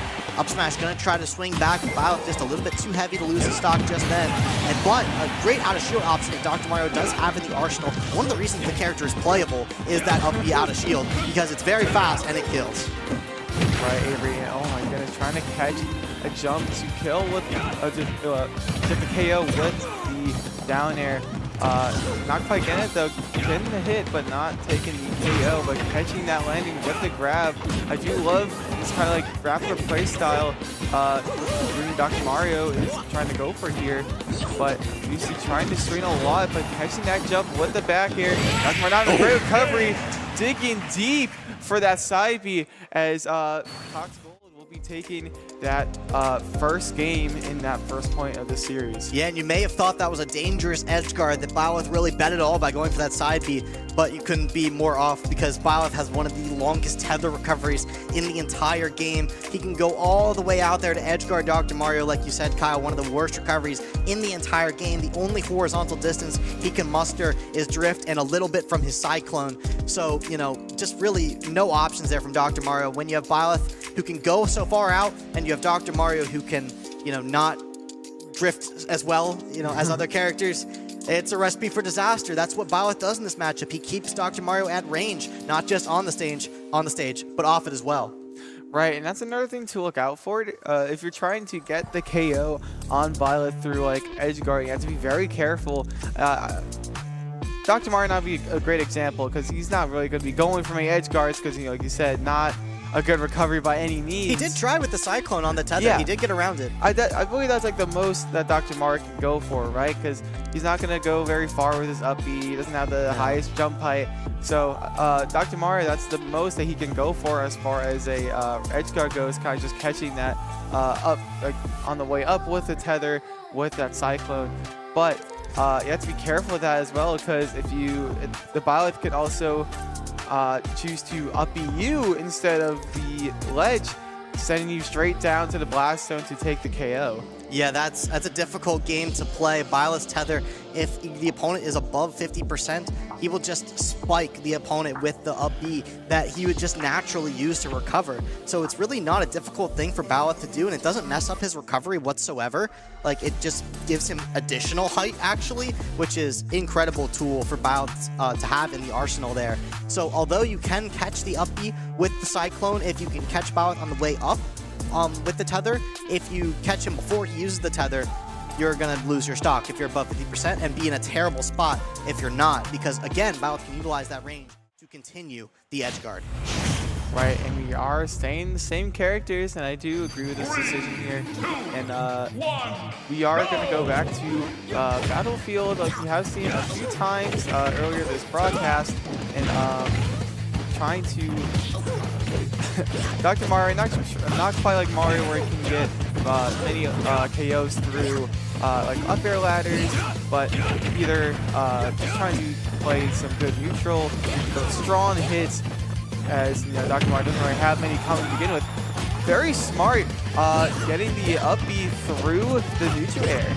Yeah, some great stuff here in the neutral from both squads here. Very even here at the beginning of this spot, just trying to see who can get that first intro. Getting some great kills here off the edge. Gotta be careful there if you're Frank Cox Gold, don't want to get caught slipping. But it's, you know, not gonna be able to find a kill or KO on those kills there. You're gonna get into the up B there. Beautiful stuff from Frank Cox Green there. Those are the confirms that you need if you want to take these stocks early. Dr. Mario can indeed take them early. Yeah, if Dr. Mario's good at one thing, he can definitely take those KOs very early compared to some other characters, and he has a really good projectile to go with it into those confirms or those KOs, like the Pill. The Pill is such a great projectile. Such a even better greater. It's a great projectile than Mario's Fireball. And Fireball is still a great projectile. Good zoning tool. We also get some like almost free grabs if you grab the shield as Mario is dripping in with the Fireball. But for Dr. Mario, it's used as a sort of like a way to combo or like get some follow-ups with like we saw there, Pill and an up B to take the KO. Yeah, we see some great tricks from both sides as well. I mean, we already saw Dr. Mario sliding off the platform with the Cyclone, but then Violet going for a tricky tethered mix-up there on the recovery as to not re-grab the ledge. If you grab the ledge twice before landing on the ground, you will not have invincibility for the second time. So great stuff from the Violet there to recognize that scenario and to stall a little bit before going back to the ledge, because Frank Cox Green was aware enough to go for the downer there on the re-grab, and Frank Cox Gold aware enough here to not get up into the Dr. Mario F smash. You can tell these guys are used to each other's ledge traps and are working around them beautifully. That's why we're seeing a lot of these high percent battles here, a lot of these great last hits, a lot of this great zoning from Violet, because if you can't get those early KOs like we can with the Dr. Mario up smash, another disconnect there, but just going to get right back into it as soon as they can. But yeah, these great connections from both sides, able to play out a lot of this great neutral. Right, and I do believe there are some technical difficulties with the controllers, but I do believe the compares are set to go play it once again. And Yeah, we'll get right back into it. Sorry about ladies and gentlemen. Going back into it. Well, setting up for that up B with the up air, and not quite getting that ledge step with the neutral air, but Dr. Mario trying to fight back with. Wait, hold on. There could be a little bit of potential here. Not going to go for the edge guard potential as, you know, maybe Dr. Mario not as confident in trying to catch Violet with the previous attempts in the past from game 1, but you know, it is Violet favored, I believe. And there you go. Frank Cox Gold will be taking game 1 of this series. Yeah, that was great stuff from Frank Cox Gold, able to do the landing there into the forward air there. I mean, true combo if Violet is able to slip off the ledge just like that, and that was beautiful from them. Are able to win this first series 2-0 and putting Frank Cox Gold up 1-0 in the series. So great stuff for them. I'm excited to see, you know, what the adaptations are here for Frank Cox Gold. Right, and from what characters we haven't seen yet, we haven't seen the Robin and the Isabelle from Frank Cox Gold. And as far as the green team goes, we haven't seen the Dark Pit and the K-Rool yet. Yep. And, you know, it's another K-Rool here. From looking at the stats here, we seem to notice a common pattern in some teams. I think we see, I believe, 3 K-Rools in all the teams. So K-Rool, very popular character in the high school leagues, apparently. Yes, but he is. Yes, apparently characters like Dr. Mario and Little Mac are as well. But yeah, but it's still very cool because despite 3 K-Rools, there's still so much variety here. Because when are you going to see it? You don't likely see on the same team like a Steve and a Pichu, or like a Dr. Mario and a Dark Pit, or an Isabelle and Robin. Like, yeah, that's a weird one. This Frank Cox Gold squad is very unique with Isabelle, Robin, Violet. Like, that's very unique. There's a lot of like differing like character compositions here, and I think that brings up a lot of like different like opportunities for like different team compositions or like orders, but as well as the like good viewership, as well as like there's so much more to like view within, you know, your usual characters, because we see like a lot of like high level Smash. We see a lot of characters like Steve, Game & Watch, Kazuya, Rob is up there a lot. Sonic. Like we're seeing some characters that usually don't get a lot of spotlight compared to those like top tier characters like I mentioned. Yeah, we get to see a lot of different tricks up the sleeves of both of these teams. I mean, we already saw, you know, going for the Byleth pick off rip as Frank Cox Gold. I mean, that's not something that they're used to. I mean, they're used to starting more like an Isabelle, more like a Robin, in order to match that strong start of the opponent. But understanding that their Byleth has the range to contest this Dr. Mario player, I mean, you know, if Dr. Mario can get close, sure, you have some really early confirms, things like Pill Up B, things like Cyclone. things like up smash. We try to get a lot of charge up smashes with the ledge traps. I mean, those are very powerful attacks, but you have to be pretty close in order to get them. And although Pill sets you up quite well to get close, you have to be in the right spot. So it's difficult to get in on Byleth because Byleth can just outrange you the whole game. We saw the edge guarding potential of Byleth, especially that first stock, or that last stock of game 1. With the side B off the stage. I mean, absolutely brutal to recover from as Dr. Mario. That range is going to be your biggest bane. It's difficult a game to play, especially with the lack of edge guarding and the difficulty of edge guarding that we mentioned with Byleth Tether. I mean, it's a difficult match to play, and I think that's exactly why Frank Cox Gold went with this Byleth off the start. Like, sure, Robin and Isabel have this range as well, but there's just nothing quite like the Byleth sword as far as like power keeping this guy away. Right, because Dr. Mario is such a slow character, much slower than Mario, and you know, like we said before, a much worse recovery than Mario. But as a trade-off, he's so much stronger than Mario. Just has a lot of extra knockout power with those like that. Has a way better out of shield option in terms of killing. Mario's up out of shield is a lot more so for just keeping the opponent off of him. If you're just pressing too many buttons on Mario, Mario's just popping that up B to get him off of you. But Mario is a lot more consistent, and Dr. Mario is not nearly as consistent as Mario, but has a lot of like higher highs with that early KO potential. I think it's just a matter of what you value more in a character, or what you like find more fun to you. Yeah, regardless, you're going to struggle with that range of Byleth. I mean, that's where he thrives. Byleth is in that range, and he has similar power to a character like Mario. Maybe not similar to Dr. Mario. I mean, he's still only on the smash attacks maybe. I mean, Dr. Mario has quite a bit of KO power, but Byleth obviously making up for that in the range, as we saw.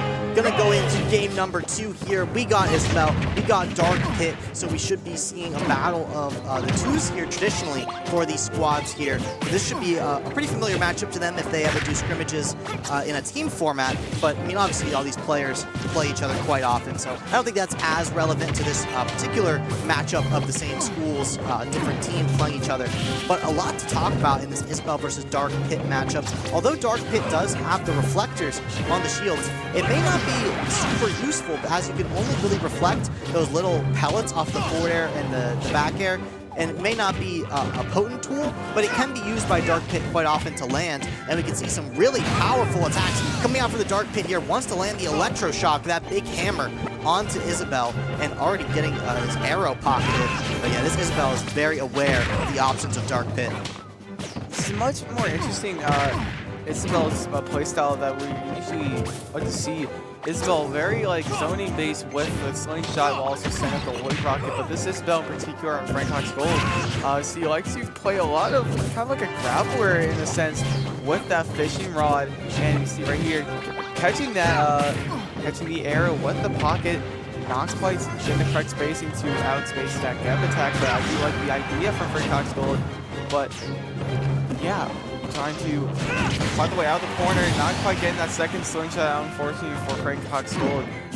Frank Cox Green takes that first stock, and there's a unique interaction you didn't know about, Kyle. I mean, the Lloyd Rocket getting sent downwards. That's one you don't see very often, but you can reflect it. Not sure it gets you much though. Yeah, and what we saw right there, Avery, the Dark Pit did not get that much leverage off it, but we did get to see a funny interaction there. And no, we caught the fish. Caught the fish, they caught the bait. That's so unfortunate. You have to wait on that because Isabel doesn't really have too much she has a lot more end lag to it than some might expect. So, or you could, if you're not confident in trying to get that whiff punish off, Isabel were to reel back the fishing rod, you just shoot an arrow from another platform and trying to cheese another KO with that electroshock. Isabel not falling for, rolling away. Great roll, but as you see here, Isabel trying to play a little bit more of a zoning game, not trying to go for those fishing rods, but like we saw there, because electroshock is also a reflector, reflecting the Lloyd Rocket, Isabel just standing there menacingly as they take that electroshock and explode as Dark Pit's electroshock KOs on the side as opposed to normal pits KOing off the top. Yeah, that electroshock move is so powerful, Kyle. I mean, it's really the only move in Dark Pit's kit that can take stocks as early as it does. Oftentimes we'll see Dark Pits go for these like light hits into smash attack confirms, but you know that electroshock can just like do it outright. I mean, with the big horizontal knockback that move has, and you know, not a move that has strong horizontal knockback is that neutral air, but still when standing right at the ledge and not ready for it, that will take the stock off the side there from Isabel. We've seen a very clear game plan from this Isabel player on the Frank Cox Gold side, and that is to, you know, zone away this Dark Pit with things like Slingshot, and then if he tries to arrow, just pocket it. I mean, that's a unique trait that Isabel has that other characters do not. So Dark Pit cannot contest the zone of Isabel. They cannot play projectile v projectile. They have to get in at some point. But then whenever Dark Pit tries to approach, Isabel is going fishing. I mean, the fishing rod is out in spades. It goes through your shields if she reels it back, and it's just a really weird tool to play against. This school should be fairly familiar with it, but at the end of the day, it's pretty difficult to play around its space with a average speed character like Dark Pit. Surely use of the third jump could help you get around it, but again, I mean, we have to find a way to deal with the fishing rod because it's just such a tricky move that if you get caught in the wrong spot, you know, you can get sent off the top with upwards angled fishing rods. A lot of weird properties to the move. Right, but just what I want to bring up about that matchup in particular, I do like the stage pick coming out from the Isabel with that battlefield pick. Some zoners might not like to play a battlefield as well because sometimes messes with their old projectile game, or I guess like it's a little weird, but I think as time passes, a lot of players that play these types of zoner characters, they realize that they can just ignore the top platform. Just don't go on that platform. You just ignore it. It'll actually do you more good than harm, because a lot of ways that people like to get into zoners is get into jumping into them, and that second platform there will kind of like mess that up a little bit with a little bit of like you know, getting in the way between the two platforms on the sides. But so that's why a lot of zoner players in this particular stage playing that center stage like Isabel was there for a good time to keep that momentum up, just keeping the Dark Pit away from them all the time. And it seemed to work really well just by playing that center stage game, because the platforms make it weird to approach that way. Yeah, I mean, that's the zoner playstyle, right? Zoners create a zone that is hard to enter, and that's exactly what Isabel is setting up here on the battlefield. I mean, getting a nice entry here is a Dark Pit from Frank Cox Green. I mean, look at this pressure on Isabel off stage. This is what you want to see. Dark Pit utilizing that extra jump to create extra pressure off the stage. Isabel's recovery, not having a hitbox on it, goes great distance, but easily exploitable by many of Dark Pit's hitboxes. So that's going to be a great tool for Dark Pit on the Frank Cox Green side to utilize to take down this Isabel player, because on stage here, that zone is certainly being created with that slingshot, with that fishing rod, and you are going to be able to get around the Lloyd Rocket with things like down B with the shields from Dark Pit, and it'll allow you to get close a little easier. But yeah, the ledge trap is just too strong from this Isabel. Going to take it with that forward smash. Right, and I do like that idea of catching the aggressive landing as Cox Green and Dark Pit doing a lot of aggressive landings to try to break that zone with a great tag from Isabel, but not going to quite get the up smash out of the scramble situation. Isabel, a short character, but usually on some taller characters it would hit on the backside of Dark Pit's up smash to take the KO, but Isabel too short to get hit by it. Yeah, look at this devious trap set up by Frank Cox Gold here on this right side. Got the Lloyd Rocket on the bottom of the stage there. You know, you don't want to cross it because then it will explode. But if you go from above, the Isabel is there to take care of business. But taking care of business is this Dark Pit with the forward throw there. Going to take it off the side. Dark Pit does have a KO throw with that forward throw, and it's a nice KO throw to have, because a lot of Dark Pit's moves, as I alluded to earlier, don't take things very early. You have to build up percent. So if they find themselves at about 140%, that KO throw with the forward throw is going to be a huge tool in your arsenal to beat shields. Right, and Skull player just trying to find their way back onto the corner, getting that stage control back with the side beat, trying to whip punish the electric shock, but unfortunately because Slingshot is a projectile, catching the rolling with the forward side, great KO from Cox Green. I mean, what incredible ledge traps from both sides, Kyle. I mean, look how well they're holding each other down on these ledges, and the double fishing rod is going to come out from Frank Cox Gold. That's exactly what you want to see if you're a fan of the Gold team here, because they are just swinging with these rods. I mean, that takes it off the top. You barely don't die to the first one, but then the second one scoops you up and will do it. So like that off the top fishing rod, a very strong option in Isabel's kit. Going to be one of the main ways she finds her KOs, and just finding this damage with the up air strings here. Both of these players finding themselves in the mid percents here. Who's going to take the early lead?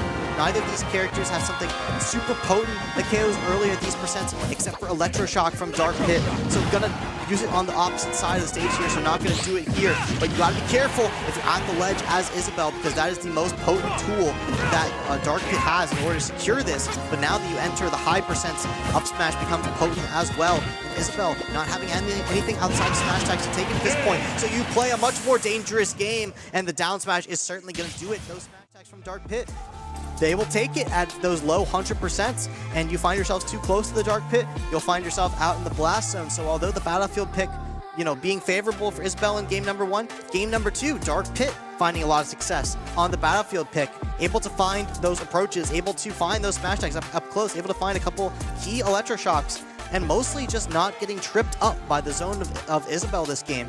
Like, I gotta point out one more thing, Kyle, the edge guarding of Dark Pit this game really came out for the first time, and that's something that I really hope to see in the future, because that's going to be a really big catalyst for Frank Cox Green here to take this series. Right, if you play a character like Isabel and Villager, who have the same up B, but they are amazing recoveries as far as distance goes, but as far as like how safe they are, not very. They don't have any hitboxes at all. Their drift is very slow, like in terms of like acceleration, because like if you were to drift left, you kind of have to commit to going left for a while before you can go drift again. So, and even with a character he's very mobile in the air as one of the pits, because of their multiple jumps in the air, has the opportunities to take those KOs on that Isabel up B, especially with a move like back air or down air. Like, they have those opportunities to take those stocks. Yeah, that's going to be a huge play for Dark Pit, utilizing that extra jump to stall off stage for even longer to get to the correct position to edge guard the Isabel. That's going to be a big deal. But the neutral navigating it very, very well with the extra jump. So good to see from Frank Cox Green side on this Dark Pit, navigating the zone of Isabel better than they did game number 1. And going into game number 3 here, we're going to load into FD. So Final Destination here, no platforms on this stage, as different from Battlefield as it gets. So Isabel will no longer have the platforms to set up a zone with, but instead is going to focus on controlling the ground game and trying to slingshot every jump that Dark Pit does. And it's going to be up to Dark Pit to navigate the space. Right, and I do like the ideas of using the electric shocks to deal with the projectiles Isabel is sending out, because every Isabel player would try to zone out with those forward air / back airs with the slingshots. It's a very non-committal move, but with a very committal move like electric shock, reflecting it, while also maybe trying to get a sneaky little hit in there, even they might not kill from the center. So running up and up smashing, uncharacteristic from this Isabel, as they try to play pretty safe with non-kill options, as that back air will kill at about, take a KO at about, I believe, like 95%.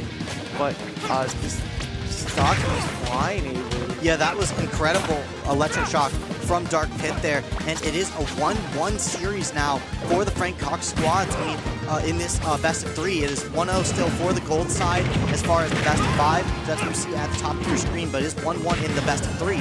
So a lot to play for here. You want this series to be even, so that you don't have to have your one put all the pressure on them. You want to be able to diversify throughout your team. You want to be able to play the counter pick war, and you'll get that privilege by taking this game number 3. Surviving to a nice percent here is Dark Pit at 154. A maximum amount of rage, goes for an early KO with the forward smash there. Not quite gonna land, and navigating the fishing rod quite well, I might add, Kyle. But the multi-hits of Dark Pit, a little inconsistent at times, especially when you have this maximum amount of rage.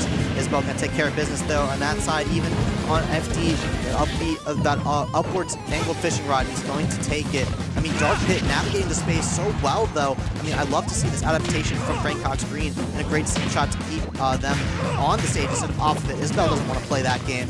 but earning a lot of extra credit here is Frank Cox Gold. Right, and using the Luxury Rock to destroy the Void Rocket, maybe expecting Frank Cox Gold Isabel to roll away or stay in the corner somewhere, but rolling away and just destroying that one Void particular. Maybe in that scenario, it might be worth it to just leave the Void Rocket there, as you're not going to be getting there. Excuse me, you're not going to be trying to get in that zone anyway, because Isabel is so much farther away from the stage. She's on the complete other side of the stage, so it's better to ignore that rather than let her set up another one by destroying one, because she'll have to get rid of it eventually. Indeed, Kyle. And landing into the forward smash there. Frank Cox Gold aware of the advantage of FD, and that is the fact that it is a difficult stage to land on. Isabel can patrol the one, platform that FD does have, which is the stage itself, and not gonna find the landing there. But Dark Pit on the Frank Cox green side has been doing a great job at finding these navigations through jumps, but just not that one time in particular, and is going to lose the game for it. So great job to Frank Cox Gold for going up 2-0 in this series now. I mean, Frank Cox Green able to put a game on the board, but at the end of the day, that game is not going to mean anything because the best of 3 has been won by Frank Cox Gold. So they are up 2-0 in the series, only one more to go, and they still have their Robin player ready to sit down on the sticks, and that will be against Frank Cox Green's K-Rool player. And, playing Robin versus King K. Rool, maybe not the worst thing in the world for King K. Rool. You can't ask for too much, but I mean, when you're, looking on paper at Frank Cox Gold #1 versus Frank Cox Green #3, it's difficult in that vein for sure.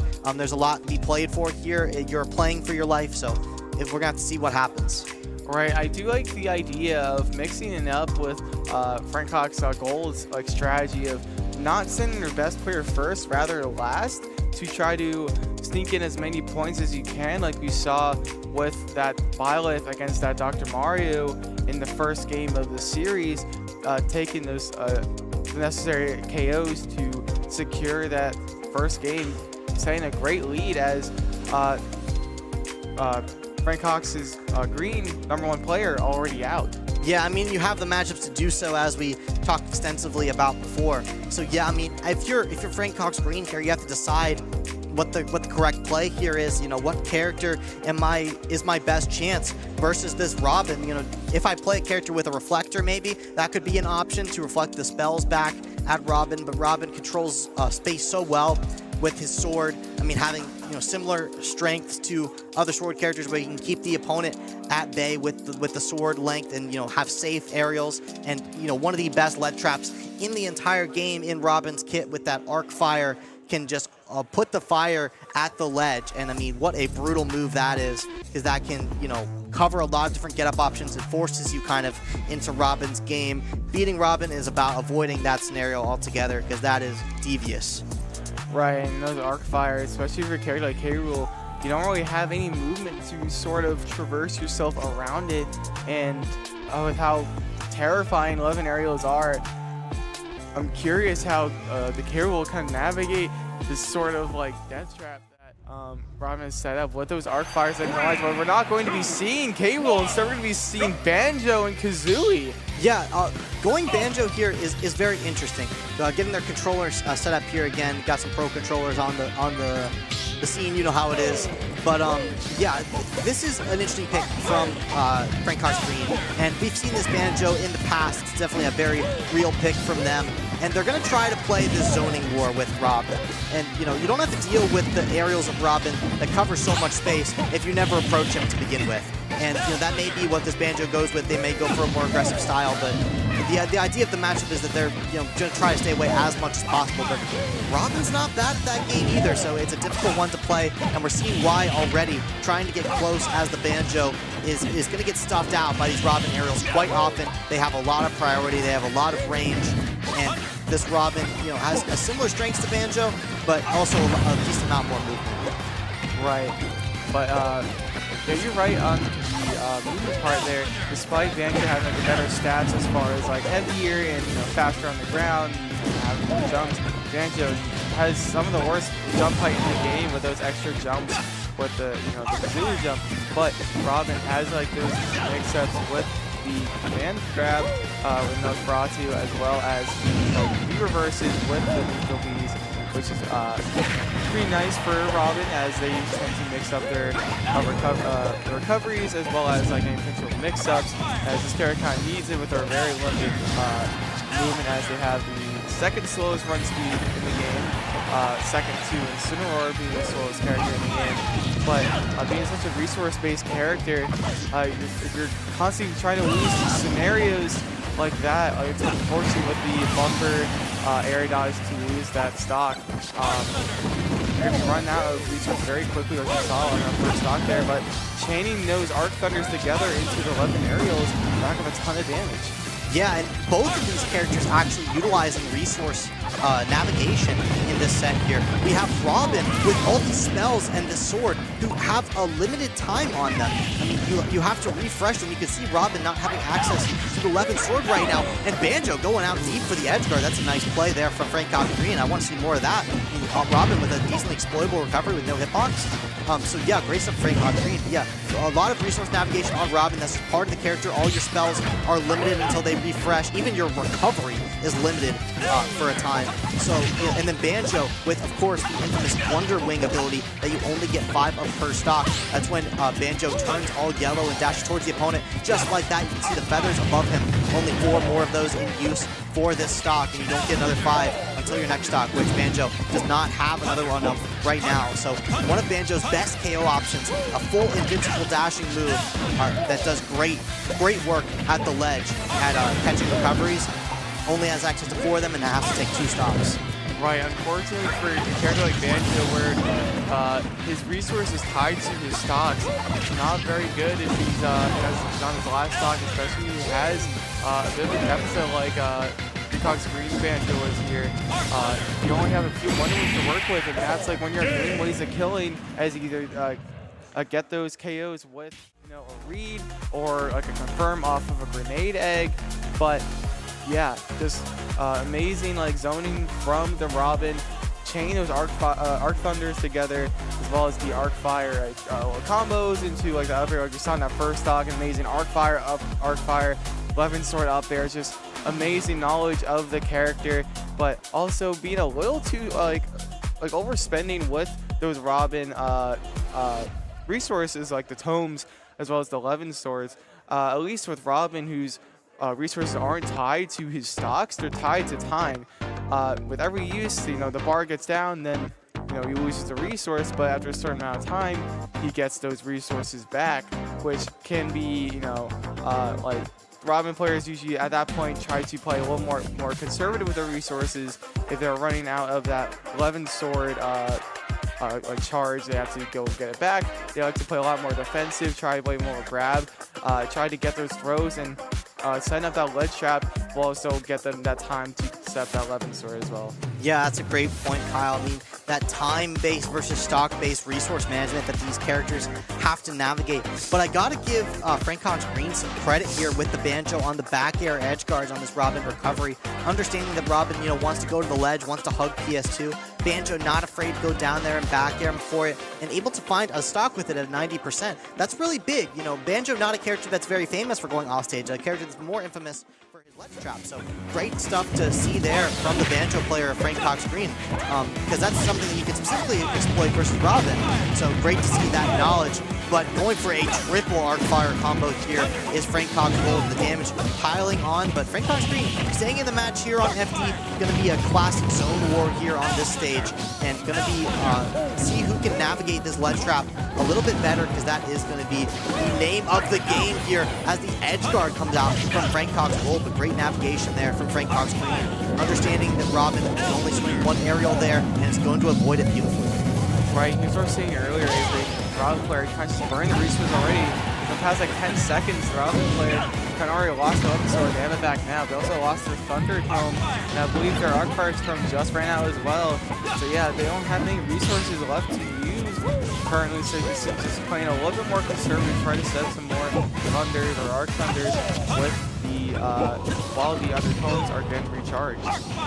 Yeah, and we can see the aggression coming out from Frank Cox Gold off of this ledge, but doesn't have the Levin sword, so not going to take the KO there. That's one of those resource management deals we're talking about there. If Frank Cox Gold has access to Levin sword there, then that was a stock off the Banjo, but it's going to have it this time with the back air there. Frank Cox Green still going to lose the first stock, and this Frank Cox Gold Robin player so aggressive off the ledge. You got to be careful. You don't want to swing back against these Levin aerials unless you're at a very good spacing for it. And Banjo not exactly going to have the tools to do so.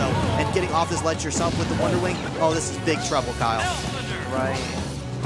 There certainly is some trouble. I do like the idea of wasting the rest of that Thunder Tome to use more of the tomes. Once you use one of Robin's resources, either the Levin Sword or any of the tomes, it gets turned into like a little projectile. And we saw it a little bit on that second stock there. But Robin used it as a way to zone the Banjo out, just throwing the tomes at the Banjo to keep him away as the rest of his resources charge up again. Yeah, and if you're just joining us, Frank Cox Gold up 2-0 in the series and 1-0 in this particular best of 3. So one more game from this Robin off the Banjo will mean that Frank Cox Gold will take the series entirely. That's what they're going for right now as Frank Cox Green plays to make it stop as the Banjo lives this off the top here. Another sign of life here. The Robin Levin arrows will certainly do it at this percent, but losing the electricity tone there on Robin here does still have the Levin, so we're going to force Banjo off the stage here, but at max rage. And another Wonder Wing. This is not over just yet. A lot of options for Frank Cox Green here to claw their way back into this, but it's not going to be with that stock. The Robin Nair, exactly what you need in that spot, and that's going to stop the bleeding. Frank Cox Gold in a much better spot now. Right, and this is Frank Cox Green's last chance of having any good form of making it farther in this tournament. Frank Cox Gold showing so much dominance within their wide range of players, like we mentioned before, Avery. They have such a deep roster, but putting these two together, you can see just how close it may be, despite what the set count may dictate what we know so far.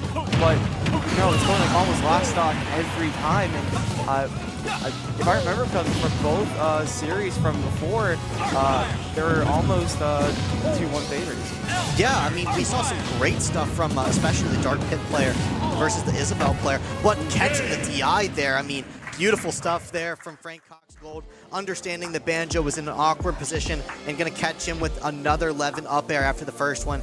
Taking it off the top of FD. Beautiful stuff there to Frank Cox Gold. They will advance with a clean 3-0 over Frank Cox Green into the semifinal. We'll have to see who they match up against. I believe it will be Osbourn. We'll get confirmation on that later in the stream, so make sure you stick around to watch this squad go at it again versus a different school and not their own. We may get to see some more adaptations out of them, some less comfortability. Will they have to figure out some of these weird matchups? I bet they will, Kyle, because there's just so much on the table here. There's so much to navigate.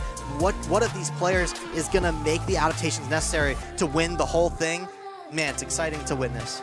Yeah, we'll have to see how that goes farther out in the tournament, but I do want to talk about a little bit of, I guess, the stock counts and the set count in general. Despite it being a 3-0 in the series, you may, on an outsider's perspective, you may think it was like a full sweep. Not very hard for Cox Gold, but despite what the set count says, it was pretty close, all things considered. All games, if I remember correctly, almost all of them went to last stock, and just showing this great competition between the players. This is quite true, Kyle, and that is going to be all the Smash Bros action from us right now. But do not forget, we have other streams up as well. 2 other titles at the VHSL finals here. We have Rocket League, we have League of Legends, so go check out the other channels like Shenandoah's other YouTube channels, Shenandoah's Twitch channel, Shenandoah Esports, and then also JMU Esports and Radford Esports on Twitch. A few matches will be on there as well, so make sure you check out the other teams. Make sure you check out the other action that's going on. More Smash Bros will be back soon, but make sure you catch all the action. Kyle and I signing off for now. We hope you enjoyed some great Smash Bros.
Hello, welcome back everyone. It is I, Avery Giesemann, joined by Kyle Dexter on the desk here in Winchester, Virginia at Shenandoah University for the Virginia High School League Championships, Top 8 Rocket League, Top 8 Super Smash Bros. Ultimate, and Top 4 League of Legends teams here in the building competing for a shot at that first place trophy from VHSL to call themselves the best at their given game at the high school level in Virginia. What an exciting thing to compete for. Right here is the Super Smash Bros. Action coming at you for the semifinals. We have Osbourn High School versus Frank W. Cox Gold Team, and we'll get into that very shortly. But don't forget, there's also Rocket League and League of Legends action going on at the same time. Check out the other Shenandoah YouTube stream, as well as the Twitch stream, Shenandoah Esports, as well as Radford Esports and JMU Esports for some Rocket League action as well. Every single game in this tournament is being streamed on one of those channels, so don't be afraid to open up a bunch of tabs and hop around.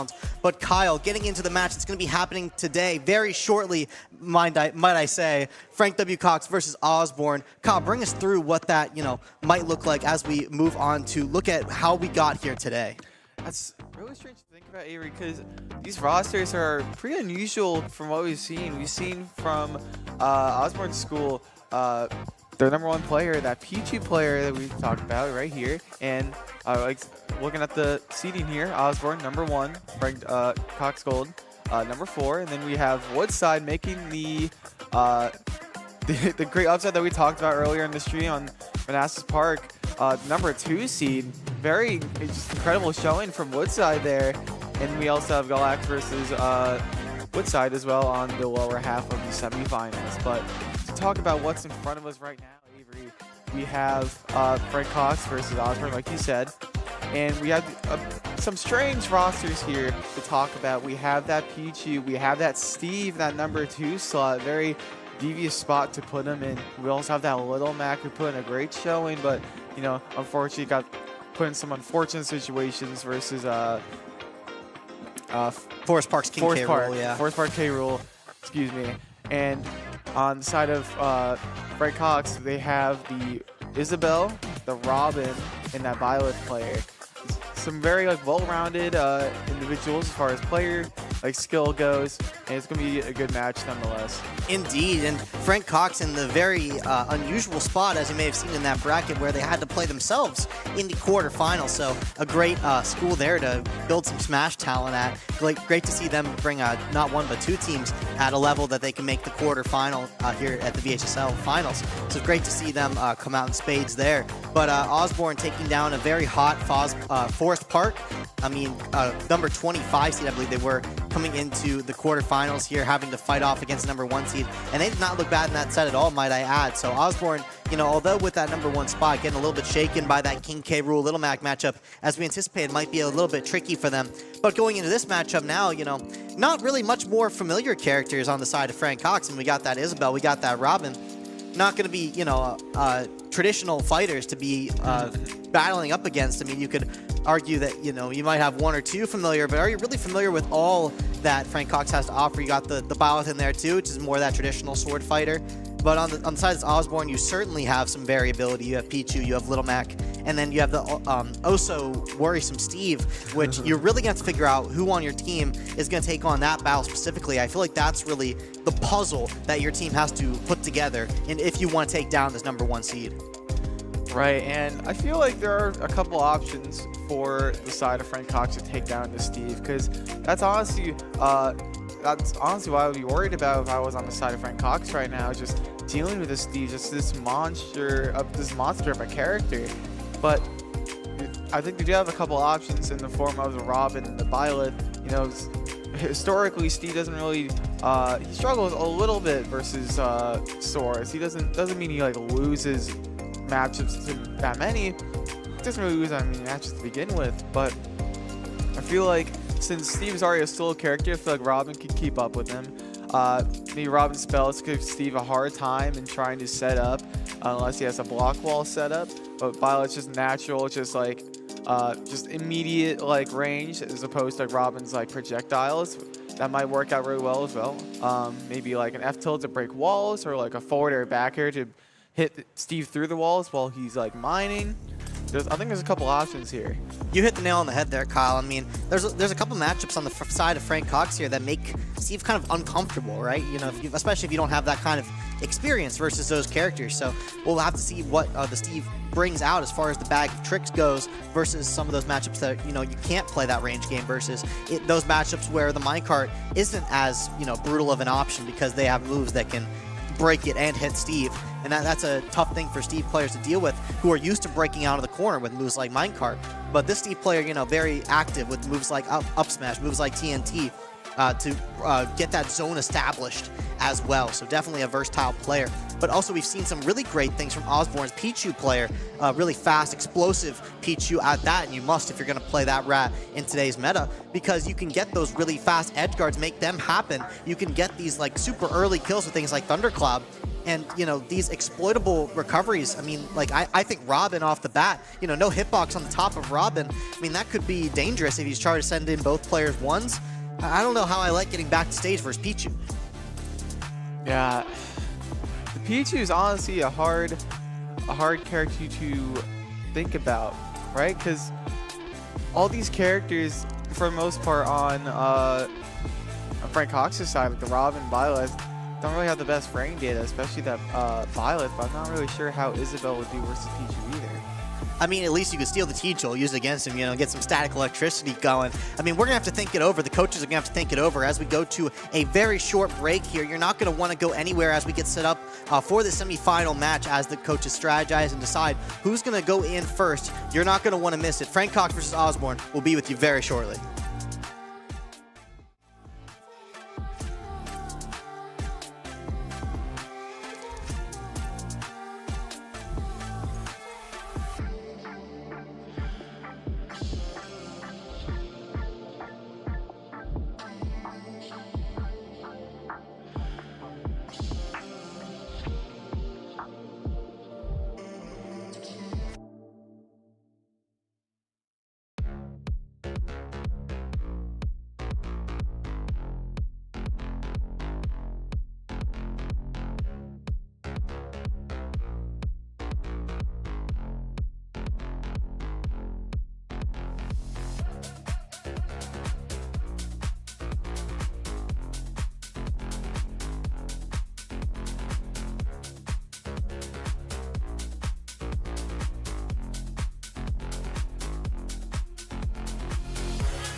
Welcome back, everyone. Thanks for staying with us for that little extended break. Some outside of game factors that stalled our match a little bit, but do not get any less excited because the action is still underway. We have Osbourn High School versus Frank W. Cox's Gold team coming at you at the semifinals of VHSL. I'm Avery. Joining me on the desk, of course, Kyle again. We hope you were enjoying some Rocket League and some League of Legends action while we are off the desk here. We got the League of Legends final going on right now. You're not going to miss that. And then Rocket League still trucking along as well.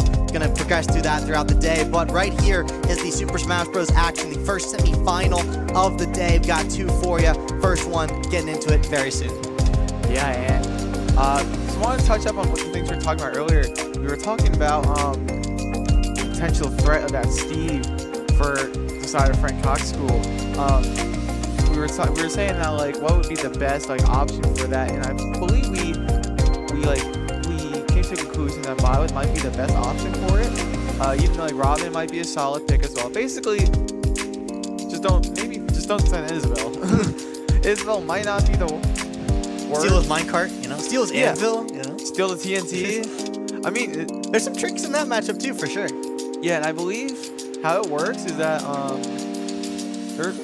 Pog has some weird like interactions with other like spawnable like projectiles like that. For example, if you were to pocket Pac-Man's fire hydrant, Pac-Man would be able to spawn another one, so there'd be two fire hydrants up on the stage. I wonder if that works the same for like Steve's minecart or TNT. I think minecart you can have two. I can't imagine you can have two TNT. That sounds way too much, but I hope we see that today now. That would be pretty interesting. Like, if that's the case, then like Isabel might be able to pull up some tricks with things like that, as we see from right here. Okay, we're setting in Isabel versus the Peachy player going to their secondary Palutena. Yeah, very strong, very bold pick here from Osbourn, going for the Palutena to start off. This is not the priority character pick that Osbourn normally goes for here. We do have Osbourn on the Palutena and Frank Cox on the Isabel here. So yeah, it's great to see that Osbourn is still confident enough to go the Palutena here, who they have not used for a majority of the season, but that they have used quite often in the regular season. Still having a lot of matches played, a lot of reps given on this Palutena, so definitely no shortage of playtime on it, and we actually saw it earlier versus Forest Park to great effect versus the Street Fighter characters and the traditional fighting game characters that we saw in that match.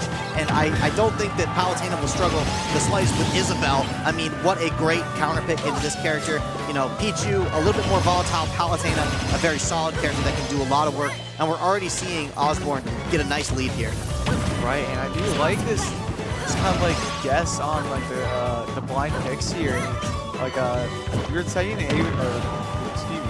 we were saying earlier, Avery, that basically maybe not send the Pichu in first, but we didn't think it would be like this, where falling out of the outside is unfortunate. But we were thinking, yeah, maybe don't send the Pichu immediately for matchups such as like the Robin or the Violet, but we didn't think it would be like this. Send the Palutena instead. It seems to be working wonders for the side of Osbourn, as this Palutena is now up a whole stock versus his Isabel.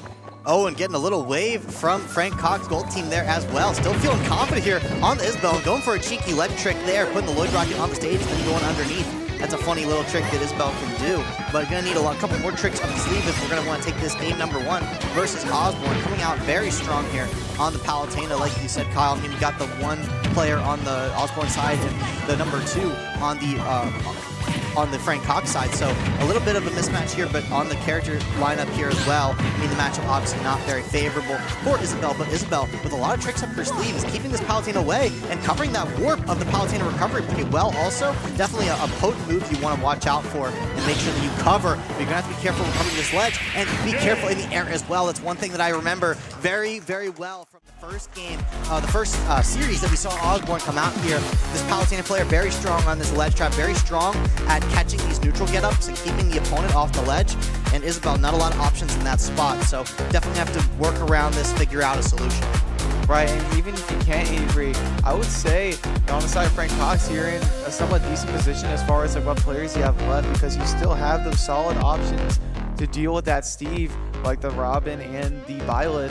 So I think as far as like what characters to go, I feel like Frank Cox is still in a solid spot right now, even if they did burn their number 2 player. Yeah, I mean, you have to deal with the Little Mac as well from Osbourn, and that's something that you can, you know, send really any character into as long as they're comfortable enough. That's really the tough part about dealing with Little Mac is how much does your teammate understand how to edge guard that character. You know, that's going to be your win condition. How well are your players at avoiding KO Punch? I mean, I look at a character like Isabel, that's a character that can potentially avoid KO Punch quite well with things like Slingshot, but you can't really keep a Palutena away forever. You have to find your way out of these scrambles. You have to find your way out of the corner. You know, you got to play this kind of game of cat and mouse with Isabel. That's what she really does.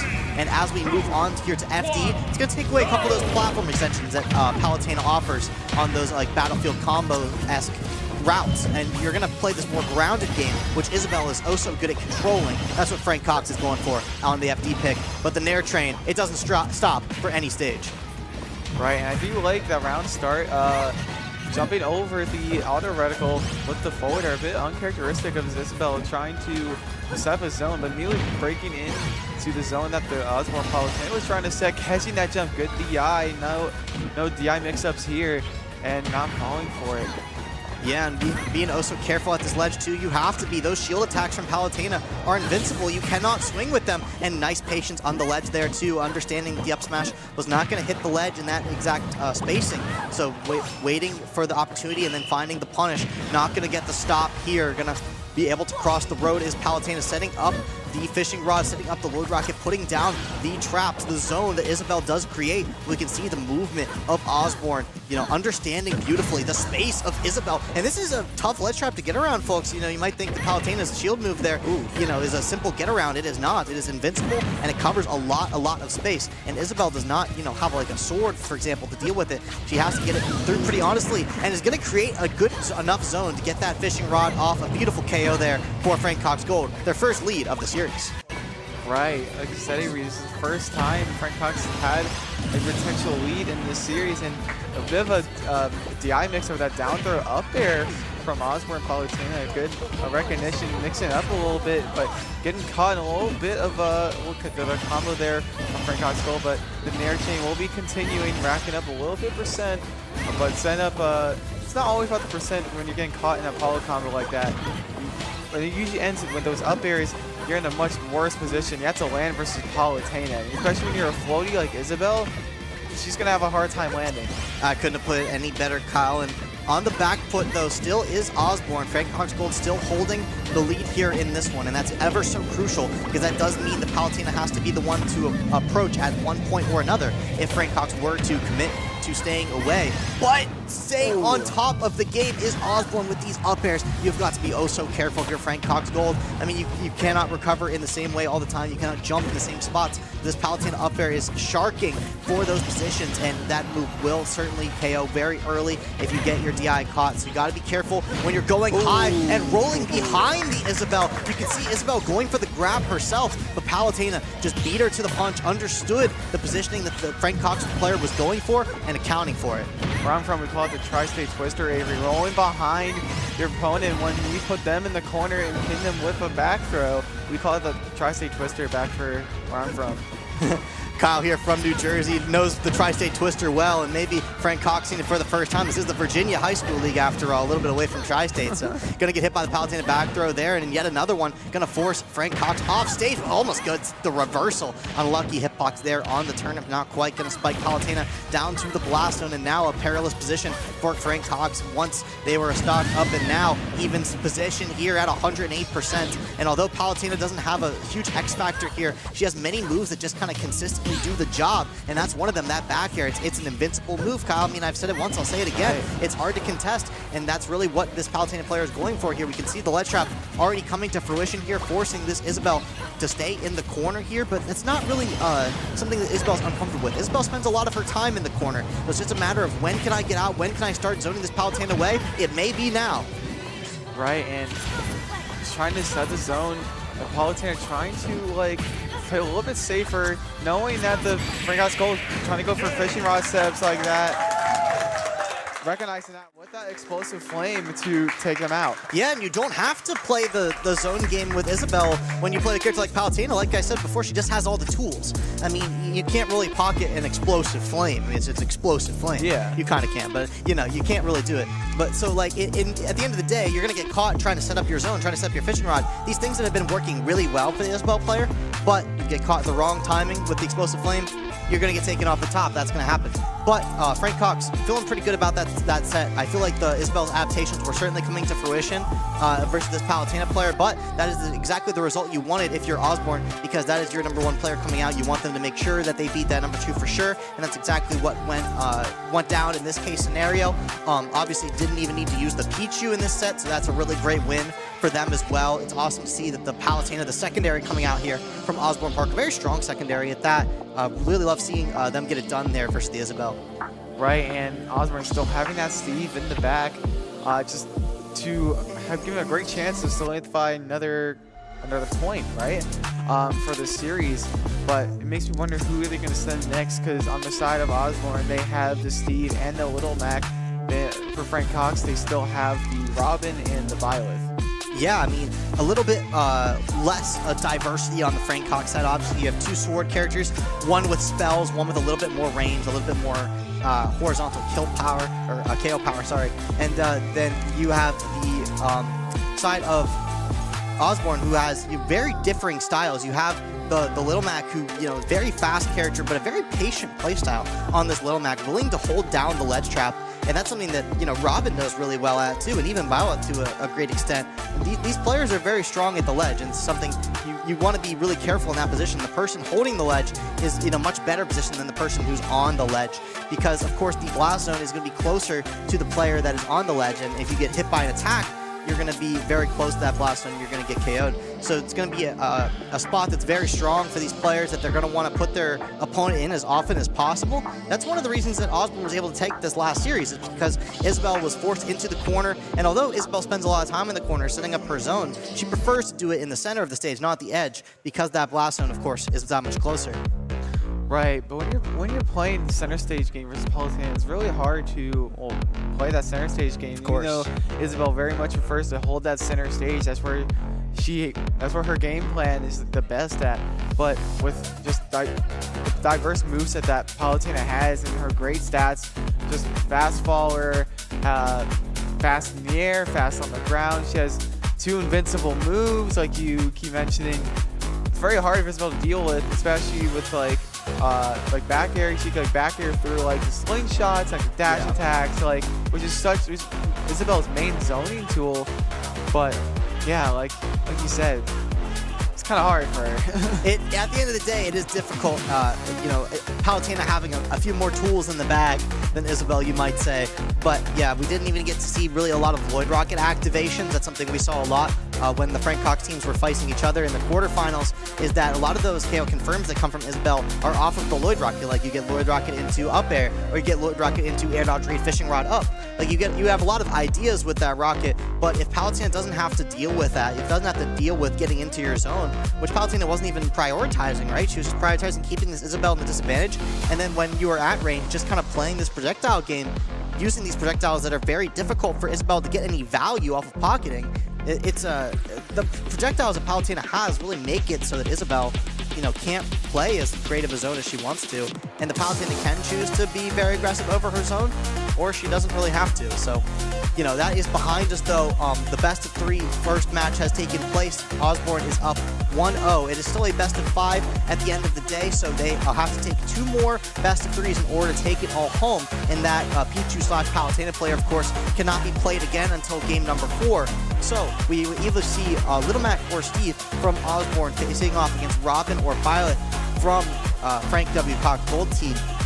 It's really exciting because we're going to see who plays the range better, who can find those ledge traps, who can find those juggles first. Yeah, getting a little bit of a sneak peek behind me, Avery. I do think we will be seeing the Little Mac from Osbourn versus the Violet from Frank Cox. So this might be, I think they're lining up the number 3 players together.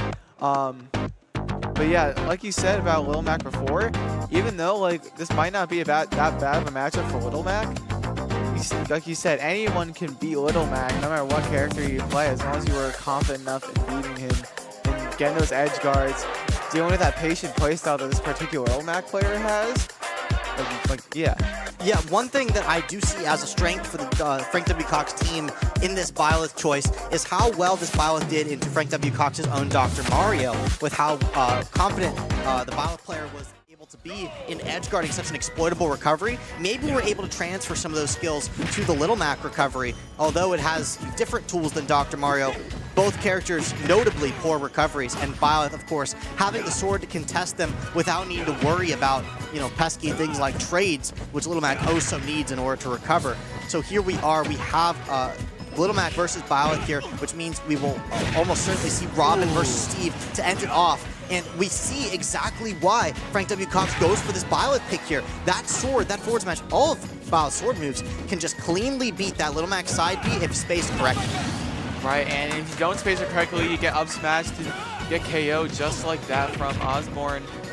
Recognizing the unsafe moves that Byleth has in his arsenal. He has the range, but when they're up close and not very well spaced, you're pretty much dead. And wow, I love the edge guard attempt with the up air, the up B out of the ledge drop, but not quite spacing out the down air to take the KO just yet, but the KO punch is online. Trying to play a little patient, but dropping down with the landing, empty land into the down tilt. Yeah, I would argue at this point, Kyle, that this Byleth is very prepared for this Little Mac matchup. I mean, I'm seeing a lot of really great ideas on these edge guards. We see the reverse up B. We see these really tricks off the stage that this Little Mac is going to have to navigate through, which, much less tools on the navigation end of Little Mac on the defensive end than there is from Byleth on the offensive end. And that's the reason that, Little Mac was not able to recover in a lot of cases versus Forest Park's K-Rool player. And that's the similar idea that Byleth can go for in the same ways that K-Rool can use his armor, Byleth can use his range. And that's exactly what we're seeing here. And controlling the neutral as well, something that Forest Park was not able to do. Ooh. And focusing on the disadvantage, not going to get the straight lunge armor out. And that's exactly the side B that I saw versus the Dr. Mario from Frank Cox, not understanding that the KO punch was still in play there, going to get back to stage. But a beautiful win there from Frank Cox, able to find the first stock and a huge amount of damage on this third one. No KO punch on the side of Osbourn, but he's going to have to find some honest neutral hits here at 99%. So an oh-so-scary spot. Can I just say that first KO screen did not look right. That S-Smash did not look like that Little Mac, but still surviving though. The crowd, just so many roller coasters of emotions. So many people thought that would KO, but there you go. The third KO screen will do it. What's that talent tilt into the up air to take the final KO for this game one? Yeah, and look at the great patience from Frank Cox's Byleth player. We've been gassing this Little Mac player up for the great patience, but it's hard to be patient when you're, in disadvantage against this sword character that's just juggling you and edge guarding you absolutely beautifully. I mean, what wonderful edge guards we're seeing from this Byleth, and although this Little Mac is very aware of their resources, aware that they have the KO punch on that third stock in order to make it back to the stage, they were able to make that wonderful recovery, but the edge guard attempt, still doing 99% at the end of the day. Even though you don't find that KO, you put Little Mac in a terrible position where he doesn't have any KO charge towards his punch. So you just have to, find the hits where they count. You can see Little Mac trying to land with the straight lunge, the armored move that's supposed to hit through moves. But if you miss time it, you're going to get Byleth forward smash, which, like you said, a bit of a janky hitbox, but timing and spacing it beautifully from Byleth, that's going to earn you KOs. That's going to push the Little Mac off the stage exactly where you want him. And that's exactly what I wanted to see from Frank W. Cox in this round number 2. Now up 1-0 versus Osbourn in this number 2 set. Still not a point on the board for them. Need to win one more. But, so many great signs there from Frank W. Cox that they're very prepared for this matchup. And that's what you want to see versus Little Mac, because at the end of the day, Little Mac is a very exploitable character, a character that if you're practiced against him, you can definitely shut him down. So it's up to Osbourn to figure out these recovery mix-ups, figure out how they're going to deal with some of the best range in the game. Right, and something I was observing from the Little Mac before is that the way they play patiently, they like to play out of their opposing character's burst ranges, and usually that would be around the mid-range. But for a character like Violet, that character just dominates in the mid-range, having the forward air, back air, F tilt, down tilt, just has these amazing buttons for that mid-range, which is really messing up the Little Mac players' like muscle memory. But I think from what I noticed from before is that the Little Mac player is really good at catching these like dash backs from the Byleth just so he can perfectly space those moves. So if the Little Mac player could just hunker down on trying to catch these like back ends with a little bit of overshooting from on the ground, that might find a little bit more success. And look at the close range that Osbourn is immediately implementing here in this game number 2. Understanding that the mid-range possibly wasn't working out for them, and they're going to try to get close to this Byleth as much as possible, just trying to go fisticuffs with them, and that's exactly what Little Mac loves to do. The boxer from the Bronx does not want to trade with Byleth forward smash. That's going to be a stock for Frank W. Cox Gold. And the boxer from the Bronx definitely does not got much experience in the ring. No, he does not. Versus a professor that has a sword that is also a lance and an axe. Definitely a very unique fighter that this fighter from the Bronx has come up against. Yeah, and that's certainly going to be some perils off stage. You know, not exactly an air fighter is Little Mac, but trying to forward smash. And this is exactly what we've talked about, right? This mid-range. What this Little Mac has been so good at is locking down this ledge trap, but this Byleth, even when attacking from the ledge, is at such a range that Little Mac can't really deal with it. And getting sent off stage with the back throw again, is going to have the KO punch, but doesn't really want to use it on this stock, and it's going to lose it immediately, barely avoids the arrow with the side B. And I mean, this Byleth ledge trap is so strong, even though this Little Mac is trying to hold down the mid-range from this Byleth. I mean, Byleth is just containing this stage so well. Look at the evasion on these smash attacks, and a cheeky combo coming out there. Great DI from Osbourn. Doesn't want to get caught with that up air, but staying in shield, understanding Little Mac doesn't have anything crazy with the grabs. So trying to play this defense is Osbourn, but this Byleth is just so evasive. Right, but something I'm noticing from Osbourn is that they're playing a little bit too scared right now. When you're playing Little Mac, you have to be brave. You have to be daring. Little Mac in his games was always the underdog, and he's no different that way in Smash with the way he's designed. But you have to be more confident in your overshoots because he's not getting through this defense that the Byleth is putting up. But I mean, I think it's very hard to. I mean, look how well this Byleth is playing, just jumping around the stage, throwing that lance out, keeping the opponent away, getting some close range combos. Now is Little Mac gonna have to stay in this range if he wants to continue up this onslaught, but just a 47% combo, find himself in the air. At least he's gonna find a ledge trap here, but able to get the shield off. Is Byleth just trying to send this Little Mac off the stage once more, does not want to have to deal with the KO punch. Is gonna have to deal with it a short timer here where Little Mac doesn't lose it, but now he can. So it's going to be up to Byleth to get rid of it, and he's going to right away, and that is going to seal the series if Byleth can continue this ledge trap, but he's not going to be able to. The neutral get up is going to send Little Mac flying, but able to find a way back to stage. Great stuff from Osbourn, able to find the recoveries, but man, just staying off the stage the entire game. This is kind of the life of Little Mac.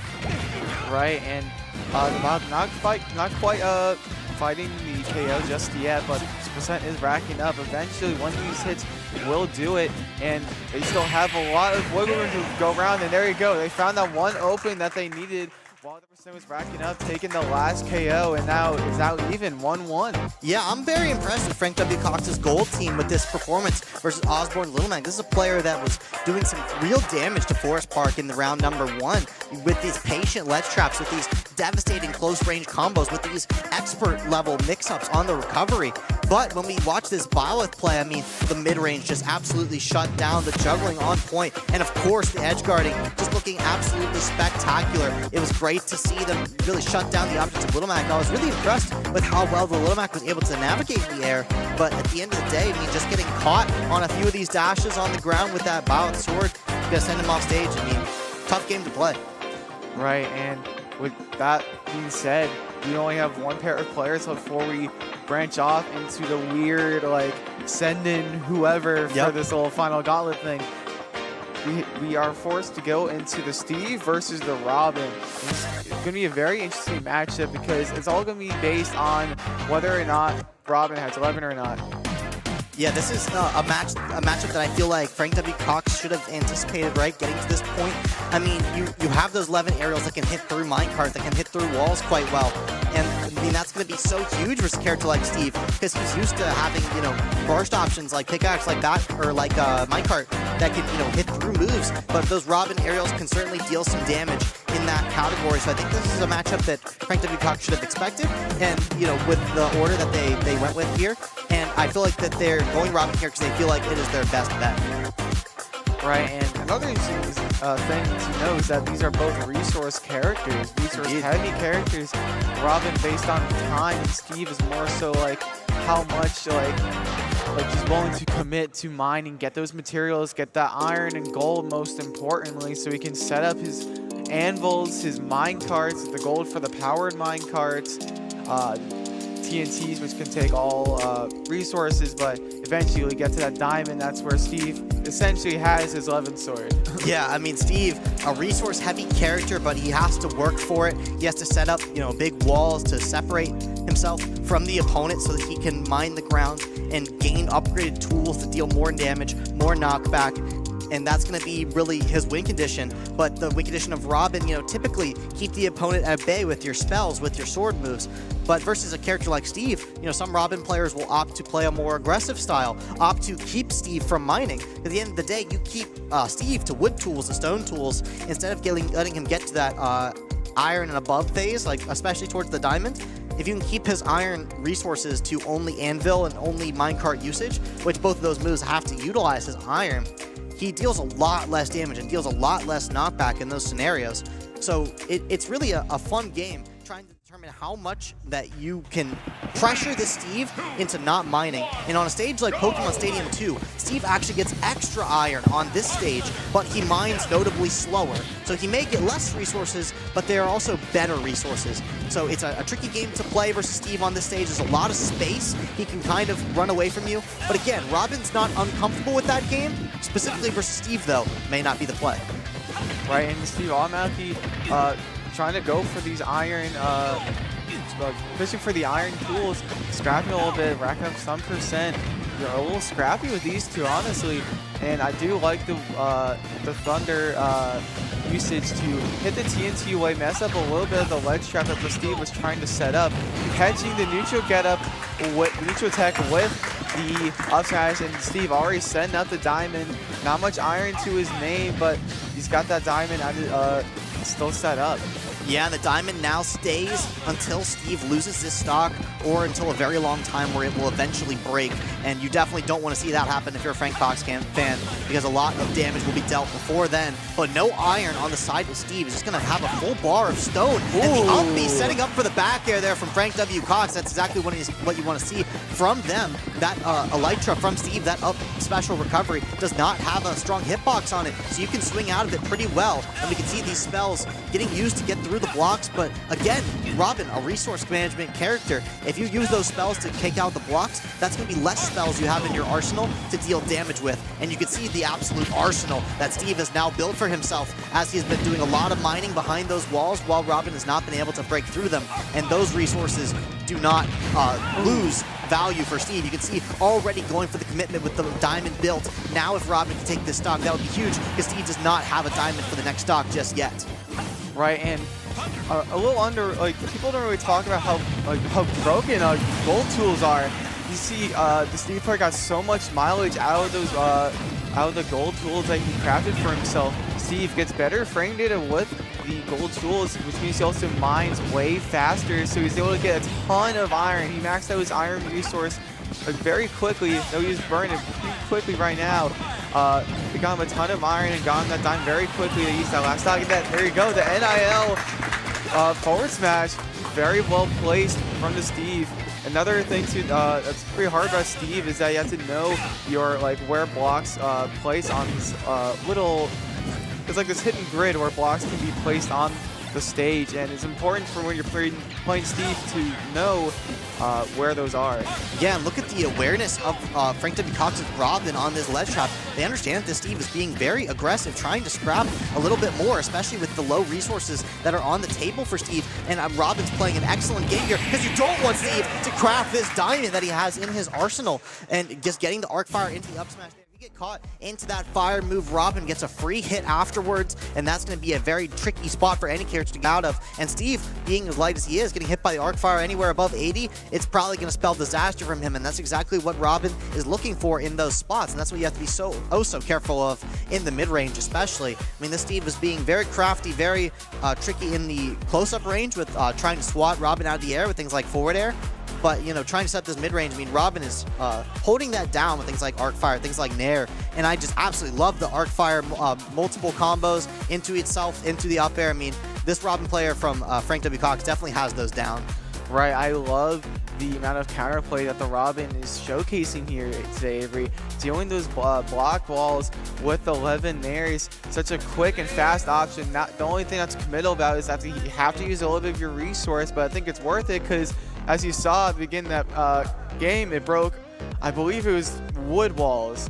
I think it was wood walls. So it pretty much one-shot those wood walls, completely destroyed that 3-block high, and which is really good to zone break, as they were able to just throw out thunders just to pressure Steve, just to make him feel uncomfortable in mining. That's why for the majority of the Steve's first stock, he didn't really have many materials to begin with. Yeah, and that's why Steve players often will feel uncomfortable in this matchup, is because it feels like a very awkward matchup to mine in. And we're seeing this Robin player start to learn, you know, what moves to use versus walls and what moves not to use. That's a very important knowledge bit to have to know for your character. You have to know, you know, what resources are worth it to expunge versus these walls when I have to pressure Steve right afterwards. I mean, I still have the range advantage over him, but if I have no spells, I have no 11 sword, I have nothing once I break through the wall. So I have to decide, what do I use on the wall? What do I use on Steve? And again, you know, you do get these resources refreshed over time, but during that, you know, null time where you don't have those resources, Steve could potentially get in some serious mining time here. And on Battlefield, I actually dislike this pick from Osbourn. I feel like Robin gets a lot more off of Battlefield, especially with those big arc fire combos. And this Robin player has been very, very nice in the advanced state with those ladder combos, and I have not yet seen Steve go for any Battlefield-specific setups. But there are a few in Steve's trick book, but I won't reveal them just yet in case Osbourn shows us something crazy. Right, and yeah, I'm not sure if I entirely agree on this pick either from the side of Osbourn.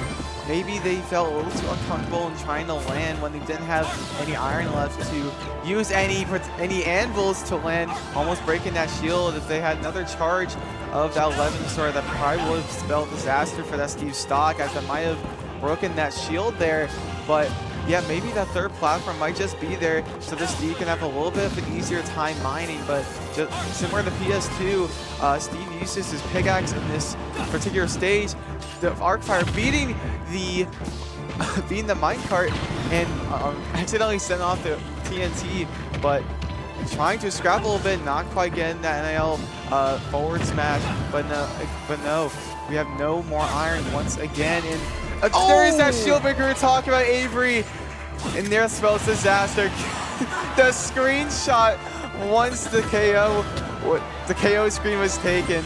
That's some insane messaging you're trying to send out to your opponent. I mean, it's not every day that you see a brutal shield break like that, Kyle. What great awareness from Frank Cox's Robin there. And I've been seeing some great stuff from the Steve as well. Finally, getting their advanced state showing here on the board here has Robin at 127. But with Robin not willing to approach these anvils from the sky, Steve's going to have to find the stock a little bit more honestly and does an anvil closer to the ground with the one piece of iron that he does have in the arsenal. And that's going to be enough to take it off the top. 2 stocks apiece and no diamond pickaxe to boot. Another diamond is in the arsenals for Steve. It's going to be up to Robin to pressure this Steve so that he is not able to craft it, but going off stage means that Steve will be able to craft it, and a decent amount of iron here as well. Steve does not mind this position whatsoever. Robin working around the Steve zone beautifully, just making it so difficult to land, but Steve is going to find the way to land. It almost takes a stock of his own. Frank W. Cox counting some lucky stars, not getting hit by that, but the ledge trap, oh so devious. The TNT on that platform here is one of those Battlefield setups that I alluded to earlier, because that can be very tricky for Robin to work around. Right, and I do like the use of the visual clutter from the TNT, the screen shake, to get that grab off. Once the TNT explodes, the screen shakes by a visible margin, and I believe the Steve player used it to their advantage to get that grab off, to give them some more advantage state.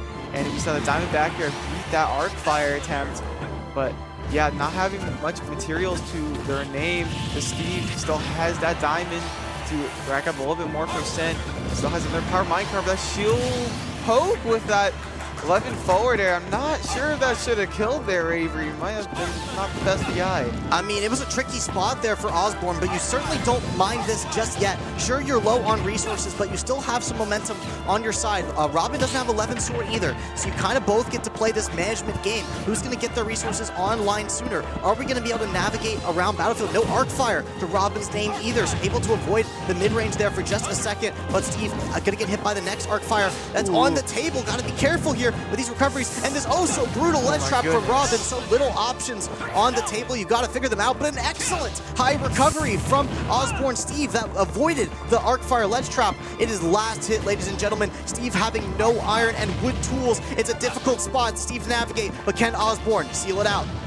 Oh, who's to say, Avery? This game is very close right now, but both these players lacking their resources, catching the up B with the 11 up air.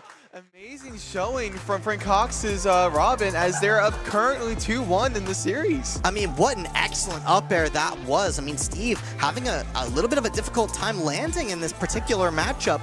I mean, that sword is not something that Steve is used to landing versus, used to being able to throw out these anvils and getting some cheeky kills with them on trades. But Robin doesn't have to play the range of the anvil. He can stay a little bit further away, and that's what Frank W. Cox's Robin was able to implement oh so well in this match, keeping the Steve in disadvantage, keeping the iron low, keeping the ledge trap strong, even the edge guards coming out to play here with the up Bs coming out off stage to secure a stock.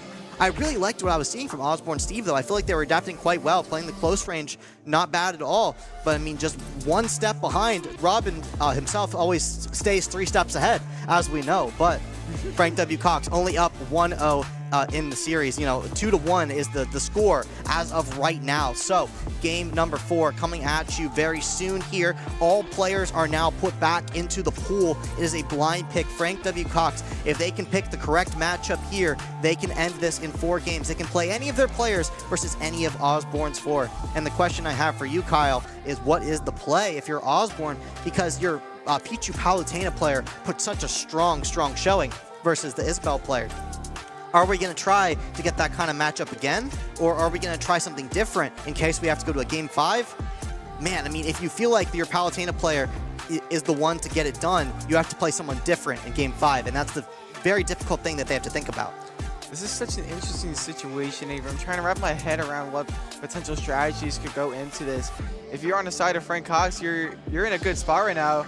Like, honestly, you could send the Robin again and just be like, this is your problem now. The Steve player might not want to go into that. For sure not. So you either want to send in, probably your best choice, or probably send in the Pichu / Palutena into the Robin, which Palutena might be the better choice, even though Pichu is very small and extremely fast. You can probably run over Robin. Very historically, Robin loses to very fast characters, and that Pichu / Palutena, both are pretty fast characters. Maybe they can just use that to their advantage to fight back, taking out that Robin while still having their Steve and the Lil Mac in the back pocket, and for the Steve to deal with somebody else. That very well could be the case. I mean, it's so difficult, though, when you have such a similar matchup on the table in Byleth versus Steve. I feel like this Byleth has been putting up numbers versus the Little Mac, sure, but I feel like a similar strategy could work versus the Steve. You know, keep him at range, keep that minecart away with the sword, keep that edge guard at bay with things like up B when you drop down off the stage. I mean that side B so big to cover Steve recovery, beats minecart, beats up B. And that could be a tricky matchup to play as well. So I feel like the Byleth really plays a critical role for the squad as well. I mean, I feel like the Isabel, you know, could take a back seat here, let the Byleth, let the Robin play with this range here and make things difficult for Steve and for Little Mac to approach. Right. I agree with that, Avery. I'm not sure going to Isabel is the right play here, not because of like, oh, maybe they're not playing well right now. And that's not to say that. It's just matchup-wise and in terms of momentum, I'd say the main threat that Frank Cox has to deal with is that Steve. But they already had the Robin deal with them, so there's a little bit of that mental damage that got put on the Steve. Maybe they don't want to play that Robin again right now. Maybe they want to try to match him to somebody else, which kind of gives them that advantage. maybe they're going to try to make a read, try to send in the Pichu/Palutena, and maybe they go, maybe we keep the Robin, they're the most comfortable versus that player, or maybe we send in our Violet. And it is a bit of a momentum game here, right? Winning that game 3, such a critical game to win, and that's what, I mean, Frank W. Cox's Robin came in with a huge win there, because now they do have that extra game to play with. You know, if they go into this game 4 and they don't get a matchup that's favorable to them in that game number 5, they only have, you know, a 50-50 coin flip to deal with. They either have to send in one character or the other, and you get to, you know, you only get to blind pick. It's not like you get to blatantly counter pick them, but you can more reasonably deduce, you know, who they're going to send in, you know, 2 characters versus 3 characters, and you can pick your best counter pick into them. This game number 4, though, you know, not critical for Frank W. Cox. They don't have to win this one. They certainly would like to, but there's something to be talked about, too. When you're playing your series on the line, you know, as Osbourn is in this game number 4, and they will be in the game number 5 if we get there, you have to have players that are willing to play under the lights, that are willing to, you know, play in that high-pressure scenario. We've seen a lot of these players crumble under pressure. You know, earlier when we watched Forest Park versus Osbourn, you know, the Little Mac versus King K. Rool, that's really the set that I saw where the last-hit scenarios were a real problem for these players who, you know, you make little simple mistakes like that can cost you stocks. It can cost you games. And in those last scenarios, it's so much easier to make those mistakes. It's so much easier to make those mistakes when your tournament life is on the line, especially when we're all here in person. You know, you can see the crowds behind us. I mean, you could probably hear them through our mics. It's a very lively crowd. Both these teams are here to play, here to win. And, I mean, neither of these want this to end in game, like, in the semifinals. I mean, they still have so much more Smash to be played. Right, and looking behind me, they are sending the Steve again. So really? Yeah, definitely something out of left field, something that we were not expecting. We were expecting quite the opposite. We kind of expected that the Steve would kind of sit out for this one, maybe see what would happen if they were to send in maybe like the Pichu/Palutena, but no, they appear to be sending the Steve, and I believe for Frank Cox, I think that is their... I believe it's the Violet. I think that's the Violet. Yeah, because I'm interested in this, Kyle, because this is actually a scenario that's very interesting for Osbourn, where they don't have to play the Robin again. You know, you suggested that maybe we just send in the Robin if we're Frank W. Cox. Well, that would have been a nightmare for Osbourn if that was the case, because they have to play this same matchup that was so tricky for them before. But, as I said previously, this matchup not really all that different from Robin. I mean, sure, you don't have to deal with the spells, but you have to deal with a similar level of range, a similar level of strong ledge trap. So it's up to the Steve to adapt, and you're going to have to adapt, because if you lose this series, you indeed lose the semifinal. Back to PS2 we go. A lot of space for Steve to play with on this stage, and you don't have to worry as much about the range game versus Bao, at least the super range game. You certainly have to deal with the mid-range, but the super range game, about only having access to the bow, not the Arc Fire and the Arc Thunder that were oh so pressuring for the Steve previously. Right, but moves like F tilt and like forward air / back air, you see already just being such a nuisance for Steve when he's trying to set up these walls and that sweet spot back air and these aggressive landings with these Elytras, all of them getting caught. Maybe Osbourn and Steve trying to figure out a different game plan as their block attempts just keep getting swatted away, trying to get a shield break with that down smash, getting swatted away with that iron forward smash. And I'm already impressed from the play with both sides. Byleth going for the range game here, keeping the Steve away, and the Steve able to find their openings, able to capitalize on the little hits they get. That's not an easy confirm to make happen here onto Byleth, that forward smash into the up smash. I mean, you have to be in the perfect spot to do so versus a character like Byleth who's like playing to keep you away. I mean, what a spacing there from Osbourn, able to find that confirm, but dipping very low here, able to find the correct Elytra angle to make it back. I don't think anyone in the crowd was expecting that one, but Steve recovery, certainly no shortage of flight. I certainly wasn't expecting that either, Avery. I've never seen Steve linger around when he like hits that like stalling like speed in the air when he uses the Elytra like that. Usually I just see Steve players kind of just let go of the Elytra as a means just to get a little bit of extra height, but just stalling in the air like that while not being forced to get out of the Elytra, I've never seen that. Yeah, pulling out all the stops is the Steve. from Osbourn and calling out the air dodge there, understanding that forward air wouldn't quite connect into up smash at that percent, and playing very fast is Osbourn with the lava bucket, keeping this Byleth on the toes here, and you have to be, because diamond combos, they hurt, Kyle. 74% from Steve. This is what you want to see as an Osbourn fan, but the pickaxe does indeed break, but yet another diamond in the Steve's pocket, and that is not what the position you want to be in. This is kind of the lethality of Pokemon Stadium 2. Steve gets so many good resources on this stage, and with Byleth, you know, not being able to pressure him from afar super easily, I mean, he can just kind of mine, do what he wants. The pressure is just building. Right, and it's really unfortunate for the side of Frank Cox because they have some right ideas with these zone breaking options, but unfortunately, sometimes Steve just kind of snowballs you, and sometimes not much you can really do about it. You just sometimes just eat like a ton of percent, but Steve doesn't have the pickaxe, he doesn't have any iron either. Him with the regular fist back air, but you still have that diamond sword waiting for you and that axe, and just threatening with these many hitboxes that the Steve is throwing out. He does not want to throw out that diamond, recognize that kill percent, but correctly punishing that aggressive nair with the diamond forward smash. I mean, the pressure was there, Kyle, even though no pickaxe in the toolbox for Steve, still able to create enough threat that they were able to find the diamond F smash when they needed it most. I mean, finding the Byleth landing there in the corner, that's exactly what you need to make happen in that scenario. You know, not having access to forward air, not having access to back air, except for just the fist move. I mean, not going to get any strength on that. So great to see the excellence and pressure there, the awareness there from Osbourn Steve. That's going to bring you up 1-0 in this best of 3. And, you know, one more game on the board for this Steve player means that we will bring ourselves to a 2-2 series. And with still your Pichu Palutena player in the back, or potentially your Little Mac player who no longer has to worry about this Byleth, you know, shutting them down off stage. So this is a fantastic position for Osbourn here, looking much more comfortable versus the Byleth, versus the Robin, able to get their diamonds online, which they were not able to do previously, able to make plays happen off stage, even very tricky plays that caught us off guard, Kyle. I mean, this is exactly what we want to see from Osbourn.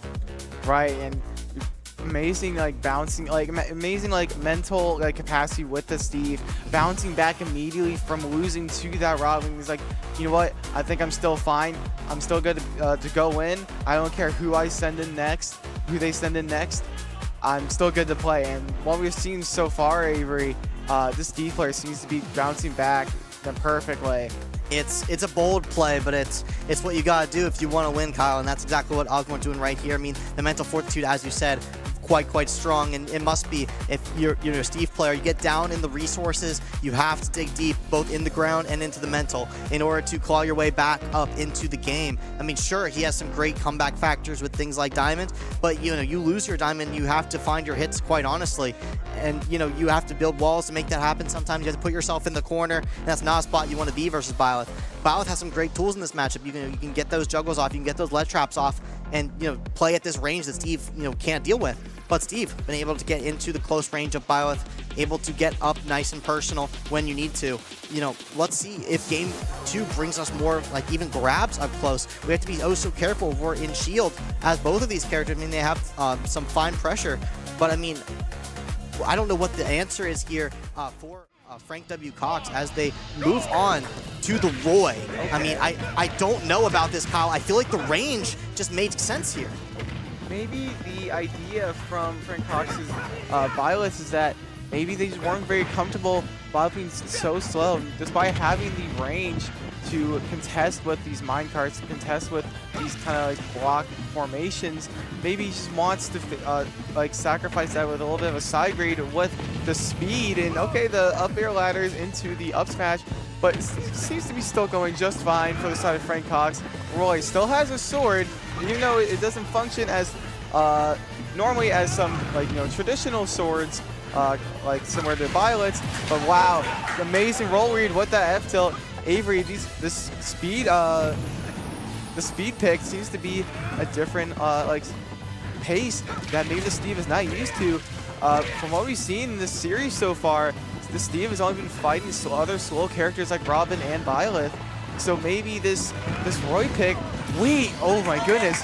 I don't know if you know what just happened, dear viewers, but and any fire attack that interacts with the Steve TNT will instantly blow it up. And since Roy's sword is like a fire sword, it would automatically blow up the TNT just like that, whilst interacting with the pressure plate. So with that up B hitting that TNT block, it was able to basically nearly set it off, just like it happened almost again, just like that. Yeah, and you can see the absolute speed that Roy plays with. He thrives off of being as close to his opponent as possible and close to that roll distance as possible. You can see Steve now with such little resources. Look at the resource bar, only 3 iron to Steve's name and the wood tools. You don't have to be as scared being close to Steve, and that's exactly what Roy wants to hear, right? Roy loves to be close to the opponent, and Steve is not a heavy opponent. Those Roy attacks will do the stocks at very low percent. And you can see only wood F smash here from Steve is going to mean Roy is going to survive that interaction. And the advantage is extending Kyle, but going to get caught in the minecart. Again, goes through shields,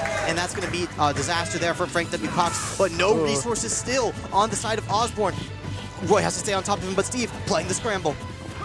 Yeah, unfortunately, not quite getting that empty land into the jab, taking 70% for 89, but here's Roy with Rage, another scary demon to worry about. But if you're Steve and doesn't have any materials, one correct guess from this Roy can take the game. What would be? And there's the roll, but not quite getting it. Had the right guess, but not quite the execution. But Steve racking up a little bit extra percent with the jump. Not the devious trick. With the up smash. That will do it. Amazing adjustments from Osbourn Steve to even up the series 2-2. I mean, what excellent adjustments from Frank W. Cox's Byleth player swapping to the Roy. I saw their exact game plan. You wanted to keep the Steve under pressure. You want to keep him low resources. But you get hit by one wrong combo, and Steve is able to build up the materials necessary to make that comeback. And that's going to be what wins them that game number 4 there. Game number 5 approaching us. It's another blind pick, and I think I know what it may be, but we'll have to wait and see. I mean, such great adjustments from Osbourn Steve player in that match. Able to find the hits that they need, able to find the tricky ledge traps, and that TNT setup that they found with the up smash there. I mean, Roy's a character that wants to get in, wants to punish that, but just slightly off in the execution, and that's going to mean the stock. That's going to mean the game. And, you know, I have to point out, you know, just barely missed spacing on that roll read on the ledge as well. So many spots Roy, you know, just barely missed, but I mean, it was such a back and forth game. You really can't hate the fact that we're going to a game number 5 here, because these teams both deserve this game 5. Right, I mean, both teams showing so much effort, so much passion towards this performance that they're both trying to put up. As you see behind us, both teams just so passionate, so like they're just very willing to communicate with one another and try to do whatever they can to steal this set away from one another. Yeah, I mean, and your remaining 2 teammates now have to decide who's going to sit out and who's going to play for the series win. I mean, the winner of this will advance to the grand finals of VHSL, so you better put your player who has the solid mental on the line. You get multiple games to play with. They don't have to get out there and win the first one.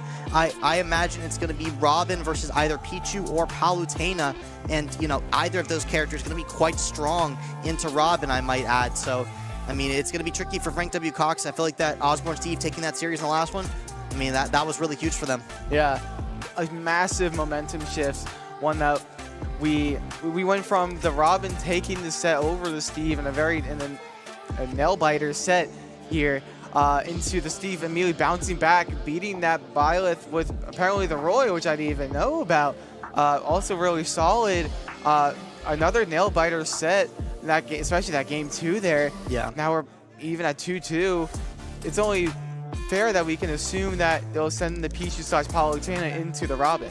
Yeah, I mean, I can't lie, Kyle. I'm pretty disappointed that we weren't able to see game 3 between the Roy and the Steve there. Yeah. Because I feel like the Roy was really figuring things out, and Steve was able to, you know, clutch up when it mattered. But I would like to see a game 3 to see, like, you know, who can, you know, make the game 3 happen, right? I mean, Steve doing an incredible job at shutting down the Byleth, and then Roy understanding that you have to, you know, play this speed game versus Steve, that you're, you know, not really comfortable in the range game versus him, which, you know, some players like to play both sides.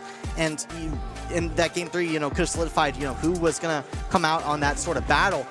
But I mean, when you're a Steve player able to make those kind of adaptations, you don't have to see that game 3. You don't have to force yourself to be able to make that happen again when you're able to get those big diamond combos that deal 80, and then you're able to find your KO confirms that take those stocks. You're able to find those tricky traps where you have to navigate around either the TNT or Steve, and you kind of have to guess which.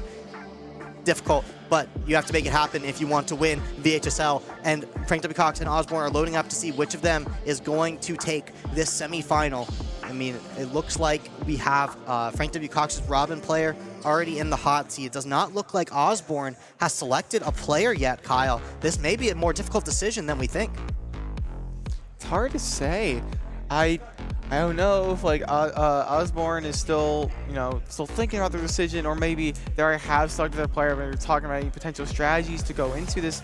Maybe like what kind of character were to, assuming if the Pichu/Palutena would go, you would see, well, we could assume that their Pichu is their best character, right?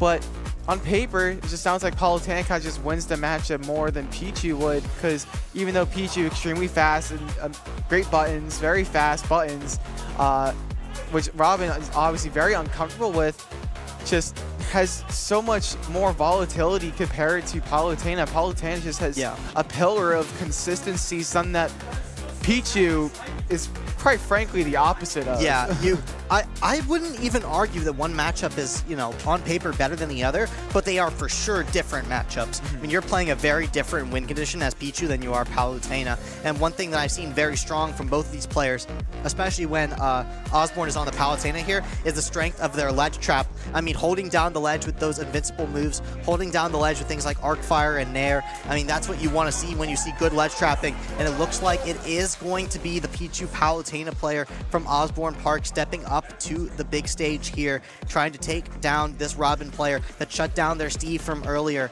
But, still a close series at that. I don't think this Pichu Palutena has seen difficulty yet this tournament, Kyle. It may be the first time that they really have to lock in, really have to figure out a player. That's a good point, Avery. So far, from what we've seen from Osbourn, the Pichu player hasn't really come across too many hard sets. Like, it had a little bit of that weird interaction with the Terry player from before, But got it done. Yeah. For Forest Park, yeah. Yeah, Forest Park, yeah. Here we go. Looks like we are going the Pichu into the Robin. I feel like either pick would work just fine here. I feel like it's just a matter of comfortability as far as the Pichu player goes, and it seems Pichu seems to be the way for them. I mean, when's the last time you watched Pichu versus Robin, Kyle? I certainly can't think of it. Can't say I've seen this matchup at all, really. Like, it's certainly been years if I have seen it. We've already seen Pichu being very aggressive on the ledge trap here. This is indeed the win condition of Pichu. He does not want to play neutral with Robin. He wants to play very fast, very offstage, and that's why you don't want to play the neutral. You get caught with Arc Fire, and you could explode at as low as 60%. Here at 80, certainly any of Robin's 11 aerials will do the trick. You have to play fast, you have to play offstage, you have to play that small stature of Pichu if you want to win the semifinals of VHSL. Another important thing to note, Avery, is that you have to know which of Robin's spells interact with Tegel the way they do. We saw the Arc Thunder clashing with that Tegel. I thought it would at least beat that projectile. I thought Arc Thunder would have a bit more priority, but it doesn't seem to be the case. So if you're on the side of Pichu, that might be something to look forward to, but you have to remember, the more you use those electric attacks, the more percent on Pichu that he racks up on himself. And getting that jab block, not quite getting the execution, but Pichu with max rage is a terrified creature, and the shield, no, I think they dropped shield with that down smash there. How unfortunate for Frank Cox, but they seem to have another footing as that, okay, there we go, that Thunder is still taking it. Yeah, you certainly don't want to see the Pichu opponent live to 164%, but finding the stock nonetheless. Frank W. Cox finding themselves even with the lead here. As you said, Kyle, each electric attack that Pichu uses is going to damage himself slightly, so you really cannot play slow as this character. You have to play very fast. You have to play aggressive off stage, and Robin, a slow character that you can certainly play fast against. These recovery mix-ups from Frank W. Cox are excellent. You want to make sure you drift back to avoid those Pichu aerials, and Pichu coming out with recovery mix-ups as well. You don't want to get ledge trap by Robin, getting out of the checkmate here. This is not Smash 4, but following the drift of Pichu there is Frank W. Cox's Robin. I mean, the ledge trap is just flying back and forth between these two players. It is the strength of theirs, a reversal from Frank W. Cox. That's exactly what you want to see out of them. And there you go, there's another read. I love the adaptation from the Frank Cox Gold Robin using the 11 forwarder to attack the Pichu quick attack, as it doesn't have a hitbox. Like what we see from Pikachu, which we see a lot more commonly than Pichu. Pichu doesn't have that hitbox, doesn't have that luxury that Pikachu has. Yeah, and we can see the percent rack up for Pichu. Percentages aren't really going to matter on this last stock. It's just whether or not Pichu can land a big edge guard. And he's going to go for it right now. Barely going to drift away is the Robin from Frank W. Cox. But again, you know, doesn't really matter if you're at this kind of percent for Pichu. You'd get KO'd at the exact same time at 60. So that's not the game Pichu's going to want to play. Just has to avoid those critical hits from Robin. Going to get hit by an arc fire. Barely going to miss the grab is Frank W. Cox High School.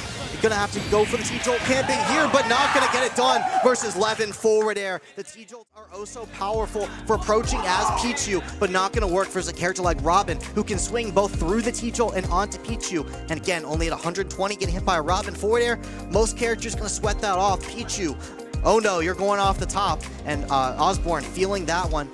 Very, very volatile back and forth. The ledge trap, oh so strong from both players. Man, I cannot compliment Frank W. Cox's Robin on these recoveries enough, because this Pichu was playing for blood off stage and they just could not find it. I mean, just an excellent game all around. I will not be surprised at all if this goes to game 3. I am loving what I'm seeing so far, Avery. Just amazing gameplay from both of these players. Like you said before, the Robin making some amazing adjustments. Like the recoveries, like you said, the Pichu digging deep with those back airs, with those forwarders and those down airs, and even the thunders as well.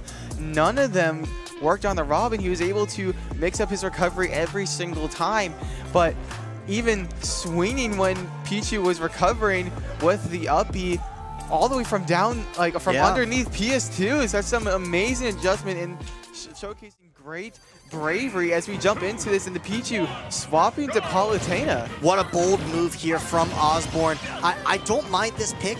At the very least, even if you don't believe that this is a better matchup, you're going to make Frank W. Cox beat both of your characters, and I like that. You're going to make them play the game of, all right, I figured out Pichu, now I have to figure out something very different. Again, this is a very different win condition for Osbourn now. They are now going to be able to contest the neutral with Robin. They're going to be able to play on stage. Their edge guarding, though, going to take a hit. They're going to have to play more ledge trap based, but I've been loving the ledge traps I've been seeing from Osbourn's Palutena. They make a lot of sense. They've been shutting down a lot of players today on this ledge, and it might be another one. Frank W. Cox able to find the navigation there that time, but you can already see the neutral game coming out strong from Osbourn. I mean, just getting the adjustments here early and getting the percentage lead up early. Right, and both not having a jump, but no arc fire to take advantage of the Palutena not having any jumps left. But yeah, and okay, there it goes. Arc fire is back, but Robin is off stage. Not going to farm for a edge guard, but getting the ledge shot going. And there you go, the run off forward Nair. Not going to take it, but there we go. Robin not having any more tones for his up B, so if he's sent off stage once again, that might be the KO. He's going to have to be forced to recover high with an air dodge, but swing back with the Arc Thunder. I love the idea there.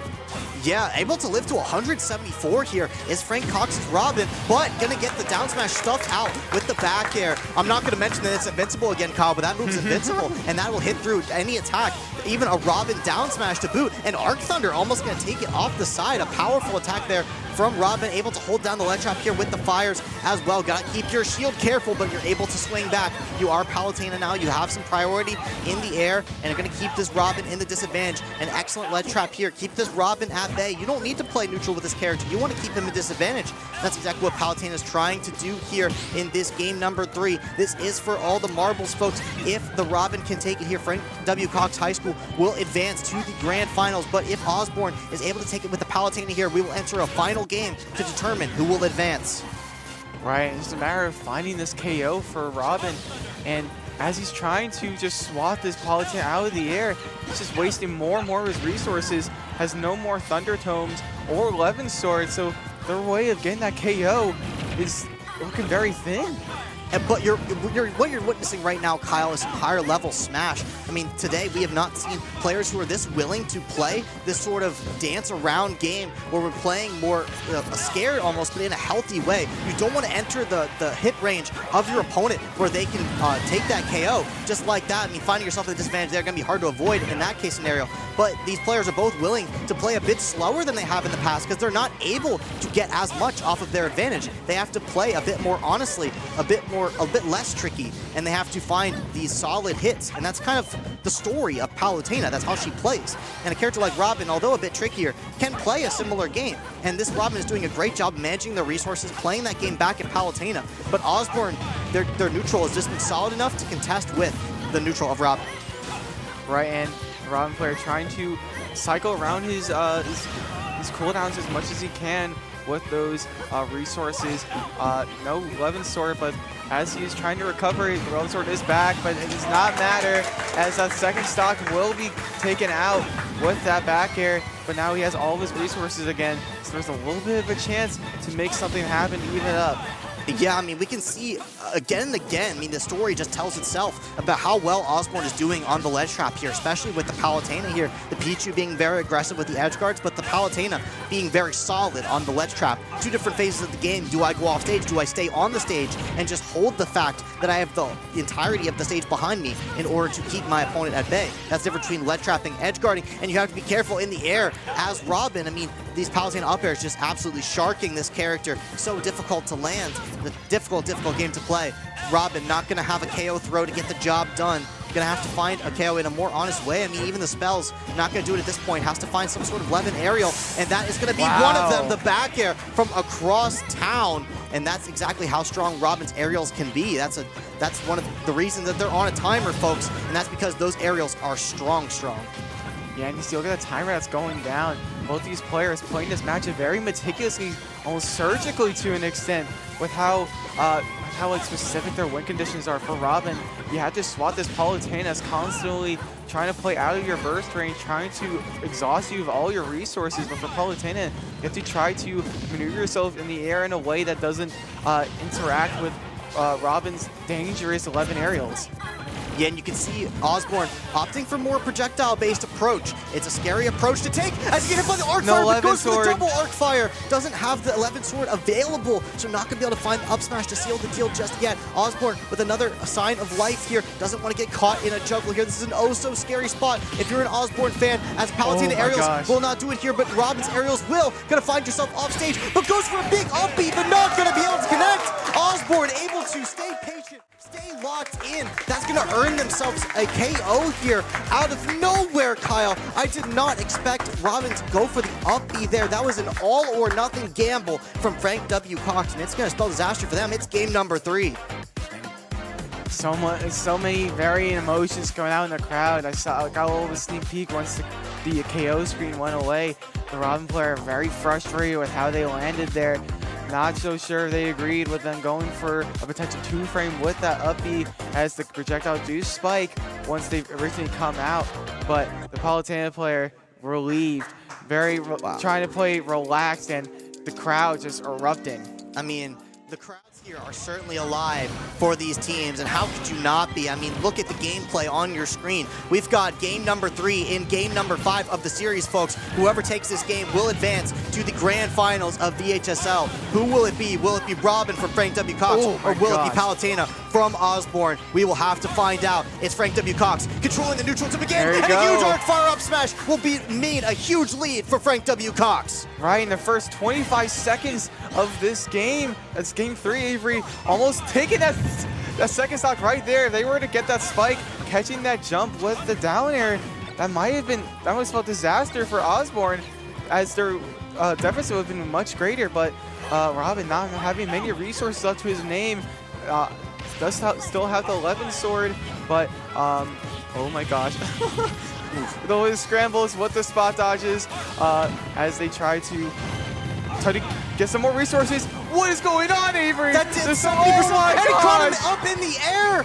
Kyle, Frank W. Cox finds an up air out of nowhere. Osbourn shaking in their boots. I mean, X With the factors do not thorn. exist for Palutena. She has to play a very honest game in this scenario. She has to claw her way back. She doesn't have any big attacks that really make this deficit happen quickly. You have to make guess after guess correct. And I mean, Frank W. Cox is just looking to make that not even a possibility, as almost lapping Osbourn here on the third stock. You could not ask for a better start here. Frank W. Cox on the Robin here, figuring this Palutena out. Avery, are we going to witness a potential an upset here? Not going to get. I think I said three-stock, Kyle. We weren't going to see that.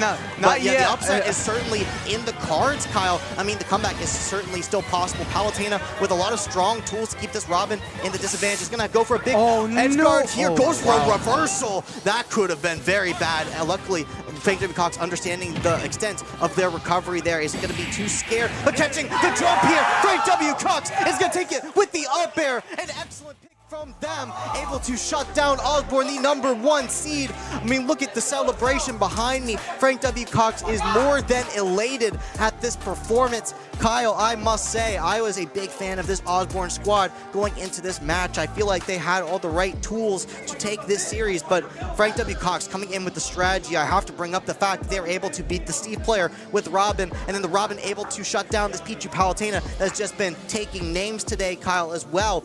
Byleth able to take some incredible starts to this series.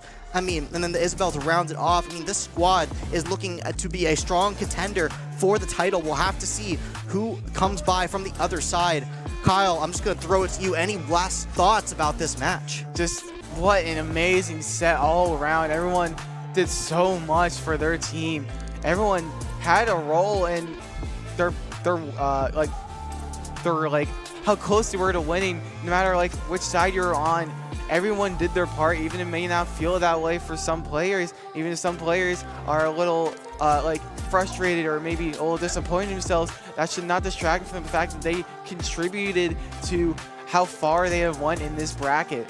It is an entire team effort. That's how it is in a format like this, Avery. Even though Smash is technically a solo game, you can still do it in a team environment like this. Absolutely, Kyle. I mean, every single team member had to put in, day out, in order to even get to this point. And then when you see a semifinal like that, I mean, that's just what makes it all worth it. I mean, that's why we're here, Kyle. That's why we play in person, to get to watch as high-level Smash Bros as that. I mean, man, I wish we had more Smash Bros for you guys. We will, but not until after a short break. You're going to want to stick around. I mean, what an exciting series that was. You're going to want to watch Frank W. Cox again in the grand finals. But until then, make sure you tune into the other streams, into the other YouTube Shenandoah streams, and then also Shenandoah Esports on Twitch, JMU Esports and Radford Esports on Twitch as well. Make sure you hop around between your tabs. Make sure you check the schedule. Make sure you know where the action is at, because the action just keeps on piling on. You're not going to want to miss the Rocket League coming up, and you're certainly not going to miss the Super Smash Bros. Ultimate Finals coming up. I wish I got to cast it with you, Kyle, but I'm sure you'll have a great time on the desk with whoever that may be. But this will be me for Smash Bros. It's been an absolute blast here on the desk. I love this game. I've been competing in it for 8 years, and it's great to see the best college course in Virginia come out here and do it like that. I mean, that's some adaptation there. That's what I love to see. We're going to go to a short break, guys, but keep the action here at VHSL.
Welcome back, everyone, to the Virginia High School League Championships. Thought it might be done on the desk, but we were both wrong. I'm Avery Giesman. Joining me on the desk is a new face, Chase Newcomb, recently hired at Shenandoah University, and a very established TO in the space here. Loves some Smash Bros. Happy to have him on the desk with me as we enter a very exciting semifinal. We got Woodside versus Galax. Woodside earlier in the bracket taking a massive upset that could throw us to that bracket here. I mean, we just got to look at that. I mean, what an exciting matchup that was on the other stream. The 10 seed taking it over the 2 seed, now having to battle the 3 seed for a spot at the grand final.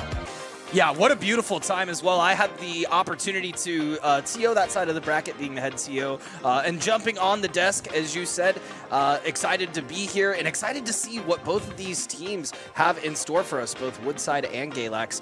As mentioned earlier, Galax did take down Kettle Run to make it to the side of the bracket, and then Woodside took out Manassas Park, as you can see above. Yeah, I mean, we have some information, of course, Chase, a little bit more than I, having been over on that side of the bracket the whole day. I've been over here watching Frank W. Cox Gold Team make an incredible run here, beating their own into beating the #1 seed Osbourn, and what a nail-biter of a set that was. If you weren't able to catch that one, you're certainly going to want to rewind in the VOD later, because that was some incredible action there. I mean, the grand final is going to contain at least them and one of the 2 teams that is going to come out on top here. So it's just a matter of who's going to take on that Robin, Isabel, Byleth squad. And I mean, I think one of these teams can get it done, but we're going to have to see who.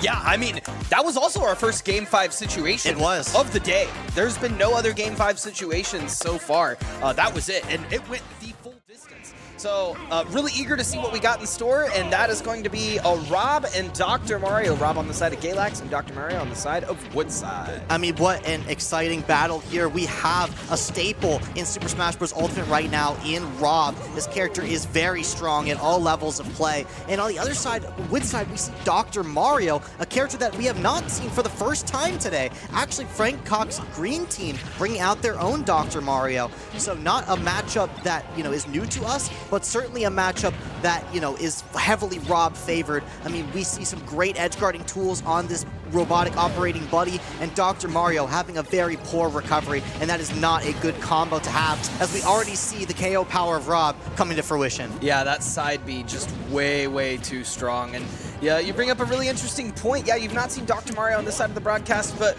earlier, this Dr. Mario actually in the very first game of the entire day took on Mario to prove that he is the true Mario of the 3 Mario brothers. But looking a little tough for this Dr. Mario, going to get side B'd off stage again. The recovery is going to be pretty tough, especially against a character that can fly like Rob.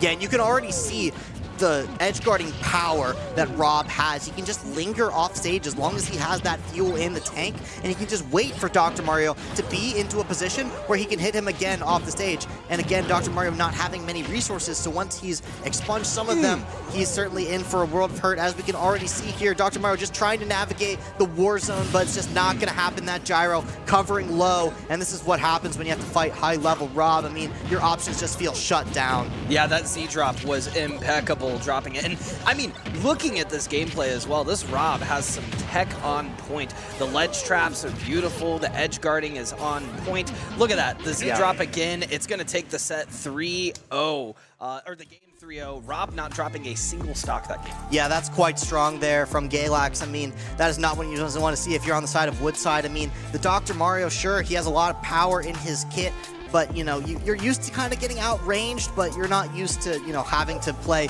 this big of a beast in Rob. I mean, this character is certainly going to be one of your hardest matchups. Just absolutely devastating off stage. The neutral, not so great either. We haven't seen a lot of pill from Dr. Mario, so maybe that could be a way to entry into this, but this Rob is playing very fast, very aggressive. It's going to be hard to set up those kind of scenarios you can entry with. Yeah, at least to counter the top, right? At least throw it out there, to put something out there to stop Rob's aggression coming in.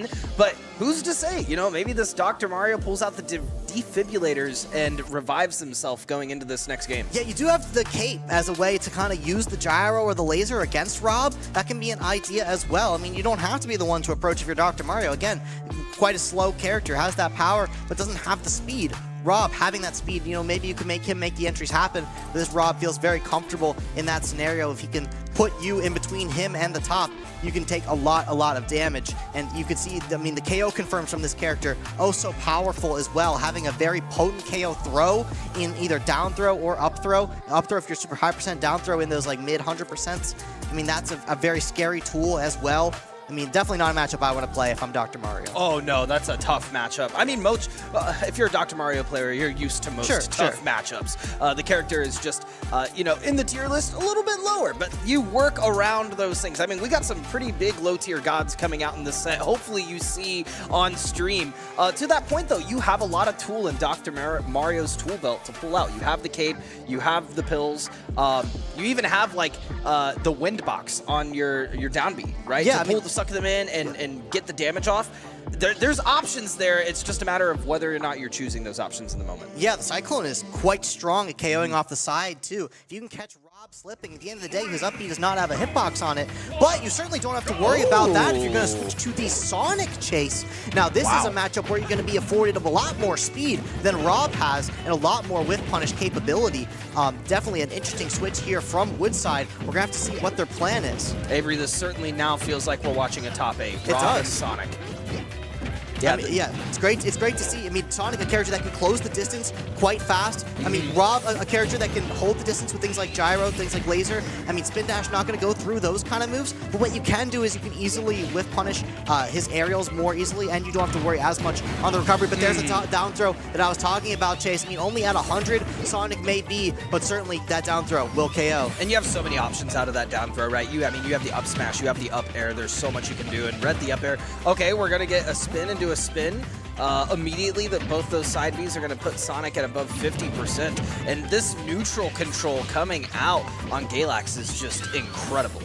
Yeah, it certainly is. Already reading the defensive options of Woodside, and they've only met this player yet one game ago, and that is dangerous stuff. That means this Rob is reacting to defensive options on reaction, and that is just not a player you want to play against. Controlling the space with this gyro oh so well. We can see these whiff punishes attempt to come out from Woodside here, but Sonic doesn't really have these long strings. He just kind of plays this hit and run playstyle, which means he doesn't have these big combos. He just does a little bit of damage, and then a little bit of damage, and a little bit of damage. And a character like Rob, you want to be able to combo this character because he's so big. He gets hit by these big strings. Not something Sonic is particularly afforded with, especially when it's a secondary Sonic. You're going to want to play this more runaway style, and this Rob is just too good versus that. And it's increasingly difficult, as we're seeing right here, to get in as Sonic, especially against a character like Rob. Like you said, Sonic can close the distance, but it's a matter of whether or not this reactionary Rob, to your point, is ready for it or not. Yeah, absolutely, Chase. Look at the shield discipline from this Rob also, understanding that they're not at KO percent just yet, otherwise to a smash attack. Going for the big side Bs here on Woodside Sonic. This is not a move that you use in neutral, Chase, and yet Galax is using it in spades to just control the pace. Sonic cannot contest this move if you're able to land it. Sure, it has a lot of end lag, sure it has some stardom to it, but at the end of the day, it deals a lot of damage if you can make it happen.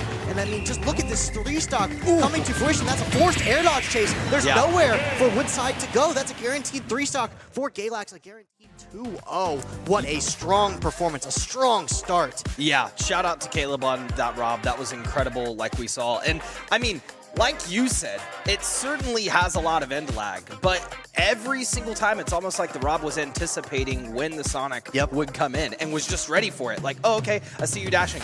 Wait for it, I'm spinning, and now you're stuck in it. Yep, that's exactly correct.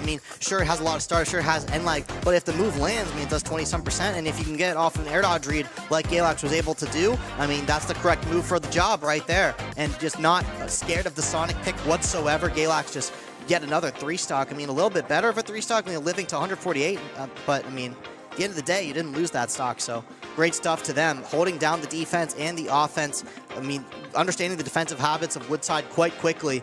That's going to be a tough player to beat, but at the end of the day, it's not a single-player game that we're in here. We are in a team-based tennis format for VHSL, and someone else is going to have to get points on the board if Galax wants to advance. Yeah, certainly. And to that point as well, something that we haven't talked about is pretty bold move going back small battlefield again. They went to small battlefield the first time and said, you know what, we're going to run it back again. And Sonic has a lot of options that you could use on a triplat.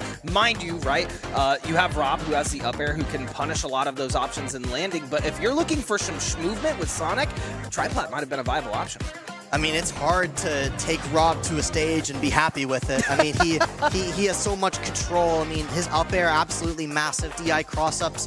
He does well on Town and City 2, which is often a Sonic playground. You get those chaos off the horizontal plane. With how many side Bs we're seeing from this Rob in neutral, I can't even imagine what the side Bs look like off stage. I mean, we saw them a little bit in that game number 1 versus Dr. Mario, but on a stage like Town and City, those are going to KO nice and early. Town and City having the narrowest horizontal blast zones in the entire game. So, I mean, that could be, you know, a stage that Sonic likes, but a stage that Rob likes as well. So stage choice, you know, certainly a factor as the teams attempt to counterpick each other, both in character and in stage.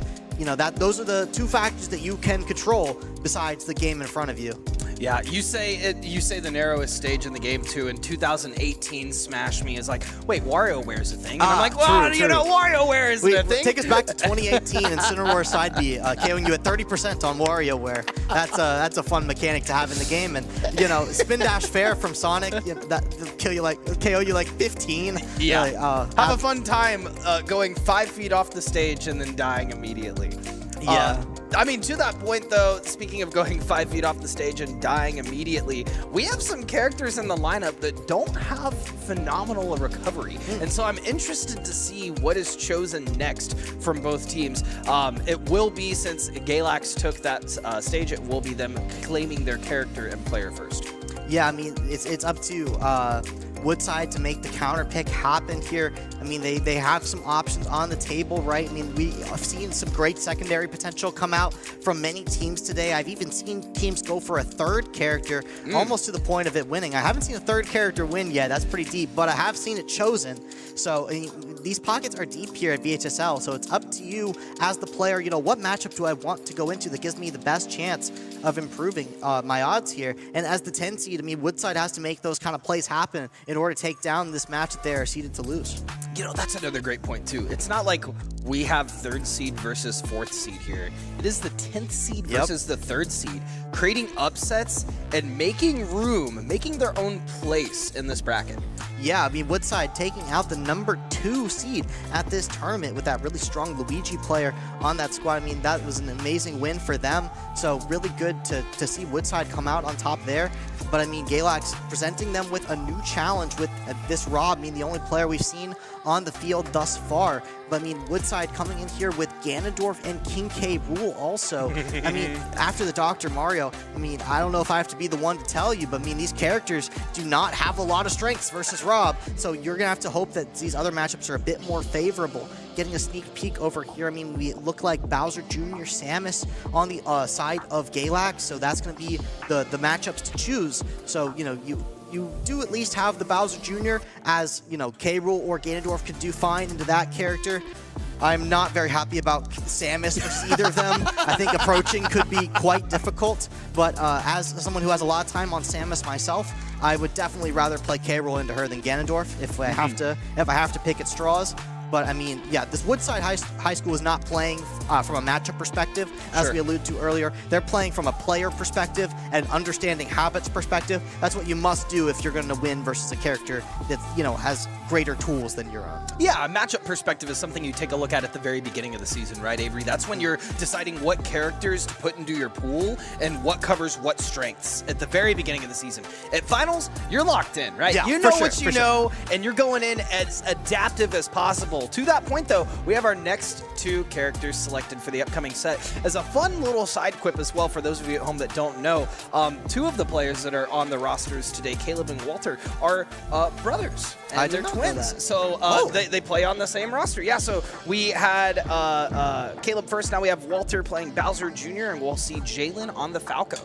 Wow, I mean, that is news to me. I mean, imagine having, you know, your twin play at the same high school as you and you both play Smash Bros. That's got to be competitive. Yeah, that's gotta be crazy. You fight to stay on the same team with each other. I mean, what a fun thing that is. We got Falco, we got Bowser Jr., so not one of the picks that I originally expected, but one of the picks that Chase saw earlier. Chase, what did you see out of this Falco earlier that you really liked? Yeah, so funny enough, I actually did not see the Falco. I saw the Bowser Jr. It was Fox earlier that played up against the Bowser Jr. in a previous set. But as a Falco player myself, you know, shout out Kip as well on our roster at Shenandoah, also playing, or sorry, AJ. AJ plays Falco as well on our roster. So lots of Falco players here in the Shenandoah Valley. It's really a combo character, like you said, whereas Bowser Jr. is a lot more of a conversion character. You're trying to get your first hit, get in. As you've marked it on our own sheet, Avery, it is a trapping character, and trapping it will do with that ledge trap.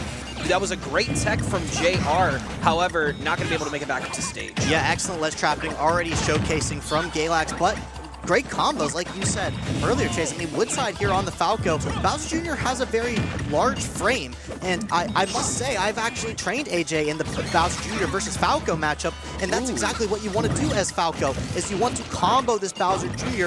more than you do anything else. You just keep him in the air repeatedly, and you know, he has the Koopa cart to approach Falco, and sure, that's a great option to KO off the side if he does the spin out with the Koopa cart, but I mean, trying to intro that on Falco is very difficult. Falco has the moves to stuff out Bowser Jr. as he approaches, and it's a very difficult game to play for Bowser Jr., but holding the stock to 160, this is one of the weaknesses of Falco, is if you cannot find those KOs at like 90, 100 to 110%, finding it at 160 is rather difficult. Yeah, the up tilt into the back air is a true confirm for a certain percent, and it looks like in that 162% not going to find it, but in the second patch, we saw one of the best buffs come through in the entirety of Smash Ultimate, and that was Falco getting his up smash buff. And that's exactly what you saw right there. And Bowser Jr. taking that to heart. We're probably going to see a lot of these reflects as well, Avery, as this Mecha Koopa is probably going to come out from the Bowser Jr. to try to get in. It's a matter of this Falco to keep it at bay. Absolutely, and you know, that reflector will turn the Mecha Koopa right around. If Bowser Jr. shoots the cannonball, that will shoot that right back at Bowser Jr., so not really going to be a zoning playstyle from Bowser Jr. and that forward smash, oh so deadly from Bowser Jr. Bowser Jr. players love using that forward smash to catch different get-up options. It oddly catches jump consistently, so it's an option that Falco has to deal with, and Falco having a very long jump height and not very many different recovery mix-ups, he's going to have to play around that forward smash quite often during this set, especially if he wants to go high on the recovery. Like, that forward smash will snipe him out every time. Yeah, experience would say too, he's got to deal with it fast, because that's the second time he's been killed to a forward smash at ledge. And third time is looking like it's sneaking. But I will say in this third stock, I am loving the movement that we're seeing from this Falco. Playing with these B reverses in the air, getting the laser off where needed, feeling extremely confident, but it's all about closing it out, Avery. Absolutely, and this 100%, 120% range, this is exactly where Falco does want to close it out. You don't want to reach that 140% range where your up tilt back air or your up tilt up air don't work anymore. You want to secure these KOs when the iron's hot. I mean, you can reflect these projectiles all you want, but they're not going to find you KOs. What will find you KOs is Bowser Jr. spin out, that cart that comes towards you. If Bowser Jr. turns the steering wheel to hit you with the back wheels, I mean, that move KOs at very early percents, especially on these stages who have those horizontal blast zones that are a bit narrower. But I mean, even on a stage like this, I mean, where it hits you in the air, center stage, I mean, that'll KO at 120. That's a move you always got to watch out for when fighting Bowser Jr. Yeah, most of the gimmick characters on the roster have very slow abilities to come out, or they're in lag quite a bit. But when those abilities come out, they can certainly hurt, like the Bowser spin dash, like you said. Yeah, I mean, it's a very unique move. It's like you can use it towards your opponent, and you can jump out of it before you get there. You can hit your opponent with it, but do the variant of it where it just doesn't have lag. And that's the move where you don't spin. But that move will never KO.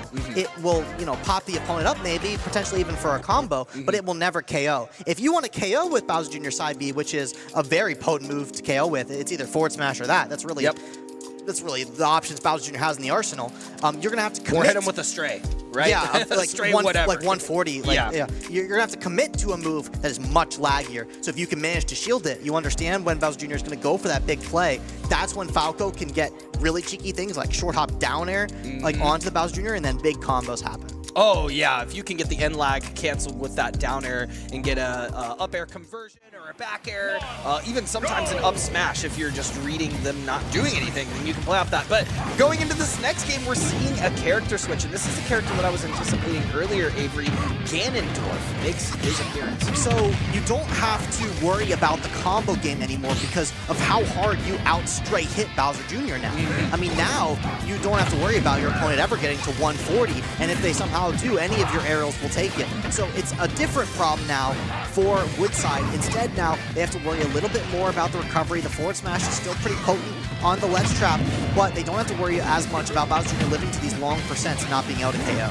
Yeah, it's exactly right as well, Avery. That Mecha Koopa off stage can catch Ganondorf up B coming up to stage and can be detrimental for Woodside in this series. But I like this switch overall because we've seen consistently through this. Okay, pause. What we've seen, we've not seen that consistently, Avery. Well, that is a nice confirm there from Galax. The abandoned ship into the aerial attack from Bowser Jr. While Bowser Jr. doesn't have his cart in the air, his aerials are stupid powerful. And that's a really tricky setup there. And there's a straight hit that I was talking about that can send Bowser Jr. out flying. So yeah, you have to be really careful when you get hit by that Koopa cart when Bowser Jr. ejects from it, because if you end up getting exploded into Bowser Jr., you're gonna get hit by a hammer that sends you flying. Yeah, you're absolutely right. And I mean, if you're not careful, you're going to get hit by much more from Ganondorf as well. And that's why I like the character switch here from Woodside. We did see JR reading quite a bit in the first game. It just came down to the execution of Falco hitting those high percents like you had mentioned, Avery. So now that he's on the Ganondorf, that should be much easier for these big reads that they're expecting. Yeah, Ganondorf is great for confident players who wants to go for these big reads, and that's been what Woodside's been going for in spades. We see this forward air coming out from Ganondorf as well. A Falco forward air, never going to KO at that percent. So great stuff from Woodside there, understanding where Bowser Jr. wants to go for the recovery, not going for the reversal there, just going to settle for a ledge trap for some damage, and you can do that, right? I mean, as long as you hold this stock with Ganondorf, you hold that rage, you can make this Bowser Jr. KO you the hard way. And you can see Bowser Jr. not willing to go off stage just yet, doesn't want to get reversaled by Ganondorf, but not going for those means that you're going to have to find one of these spinouts. And Ganondorf can do things like that, Chase, where the spinout is not going to be able to go through. Yeah, that dash attack, claiming it. And the strides, that's exactly what I was talking about earlier. There it is off stage. Ganondorf barely making it back, but that Mecha Koopa looking extremely versatile and dangerous coming from Galax. Yeah, you have to have a little bit more confidence there if you're Galax. Once your Mecha Koopa hits, you have to be willing to hit it again. You can't just let Ganondorf come back after you've done the hard part. And there's the grab, not quite going to do it for Bowser just yet. Although forward throw is a great KO throw only while you're at the ledge. You're not going to be able to find it in center stage, and it's now Ganondorf the one living to high percents. He still might be fine, Chase, with the magnet hands of Ganondorf, but not quite. 183 is going to be the percent that Ganondorf loses stock at, but you're happy with living that percent every single time. Yeah, I mean, at 58%, it is a sneeze away from dying in the hands of the Demon King. Ganondorf, extremely versatile in this setup, and here we are, last stock situation of this game 2. And being very aggressive off the ledge is Woodside. You gotta be careful here as Bowser Jr. from Galax clawing his way back in. Is this your last game? You're gonna get hit by the Mecha Koopa into the spin out there. That's exactly what Galax needed in order to take that series number 2, and that's exactly what's going to be a 2-0 series advantage for Galax here, only needing one more on the board to secure the deal. I mean, the Ganondorf looking very strong there, but just getting a little bit caught off guard at the ledge. Yeah, I mean, looking back, Avery, is the captain of your squad and the coach of your squad, what would you have gone into that set and told your player, like, pick one character? You're going to play either Falco or Ganondorf, or do you think that was the right move? Starting on Falco, kind of feeling the space, and then going Ganondorf after? Yeah, at the end of the day, it is a comfortability pick. If your player doesn't feel like they can get it done on the character, it doesn't really matter what you feel about the matchup. They have to go, the character that they feel like can get it done. However, if I were to look at it from a matchup perspective, I feel like the Ganondorf wasn't even bad from that angle either. I mean, you're just playing a slightly different game. Instead of playing this game where you're playing to combo Bowser Jr. and keeping him in the air forever, you're playing to trade with Bowser Jr. And use your extra power to KO him earlier than he was able to KO you. And honestly, Chase, you didn't even die to any edge guards. You just kind of got caught off guard with a couple of these up B mix-ups into the eject hammer to take some early stocks. avoid those kind of things, and I thought the Ganondorf looked perfectly fine. Yeah, I mean, the sauce coming out in that game, too, from the Bowser Jr. with those up B hammers coming out, like you were saying, abandoned ship into the hammer was extremely reliable, more reliable than what we had sort of anticipated. And it's a very stark contrast from the first game that we saw where they were forward smashing at ledge, right? And just catching jumps or catching regular get-ups on ledge. It was very, very different. Yeah, Ganondorf's ledge hang is like oddly low, one of the lowest in the whole game. So you can't forward smash clip it super easily, as opposed to Falco where you can catch his side B quite easily with it. So maybe that's one of the reasons why we saw less forward smash at ledge. But the ledge trap was still quite strong from Bowser Jr. in this spot, setting up traps with the Mecha Koopa. It's why I call Bowser Jr. a trapping character. He holds you at the ledge, things like Mecha Koopa, you try to deal with that, and you don't notice that the Bowser Jr. is carting towards you. As soon as he saw that Mecha Koopa is going to connect with the explosion, no more shielding for the spin out. Yeah, these are not League of Legends players, these are Smash players, and I'm telling you, ability management is a little bit less versatile in that moment where you're having to cross your eyes and look at what's going on over here with Mecha Koopa and over here with Bowser. Absolutely, and when you're in a ledge trap scenario, there's a reason it's a disadvantageous position. Your opponent, being the ledge trapper, has more options than you do as the player getting off the ledge. Like, sure, you have a myriad of options, but at the end of the day, the opponent, the one ledge trapping, has the entire stage to their disposal to set up on and to figure out the angle in which to push you back off stage again. So great stuff there to Galax's Bowser Jr. I mean, that's a great player, great showing there. Glad to see them on the sticks. And they're going to have to find an answer here in the number 3 spot. I mean, it looks like we might get a King K. Rool versus Samus matchup here. And I mean, a very different character than we've seen thus far on the side of Galax. I mean, Bowser Jr., a character very different from Rob, who's a very different character from Samus.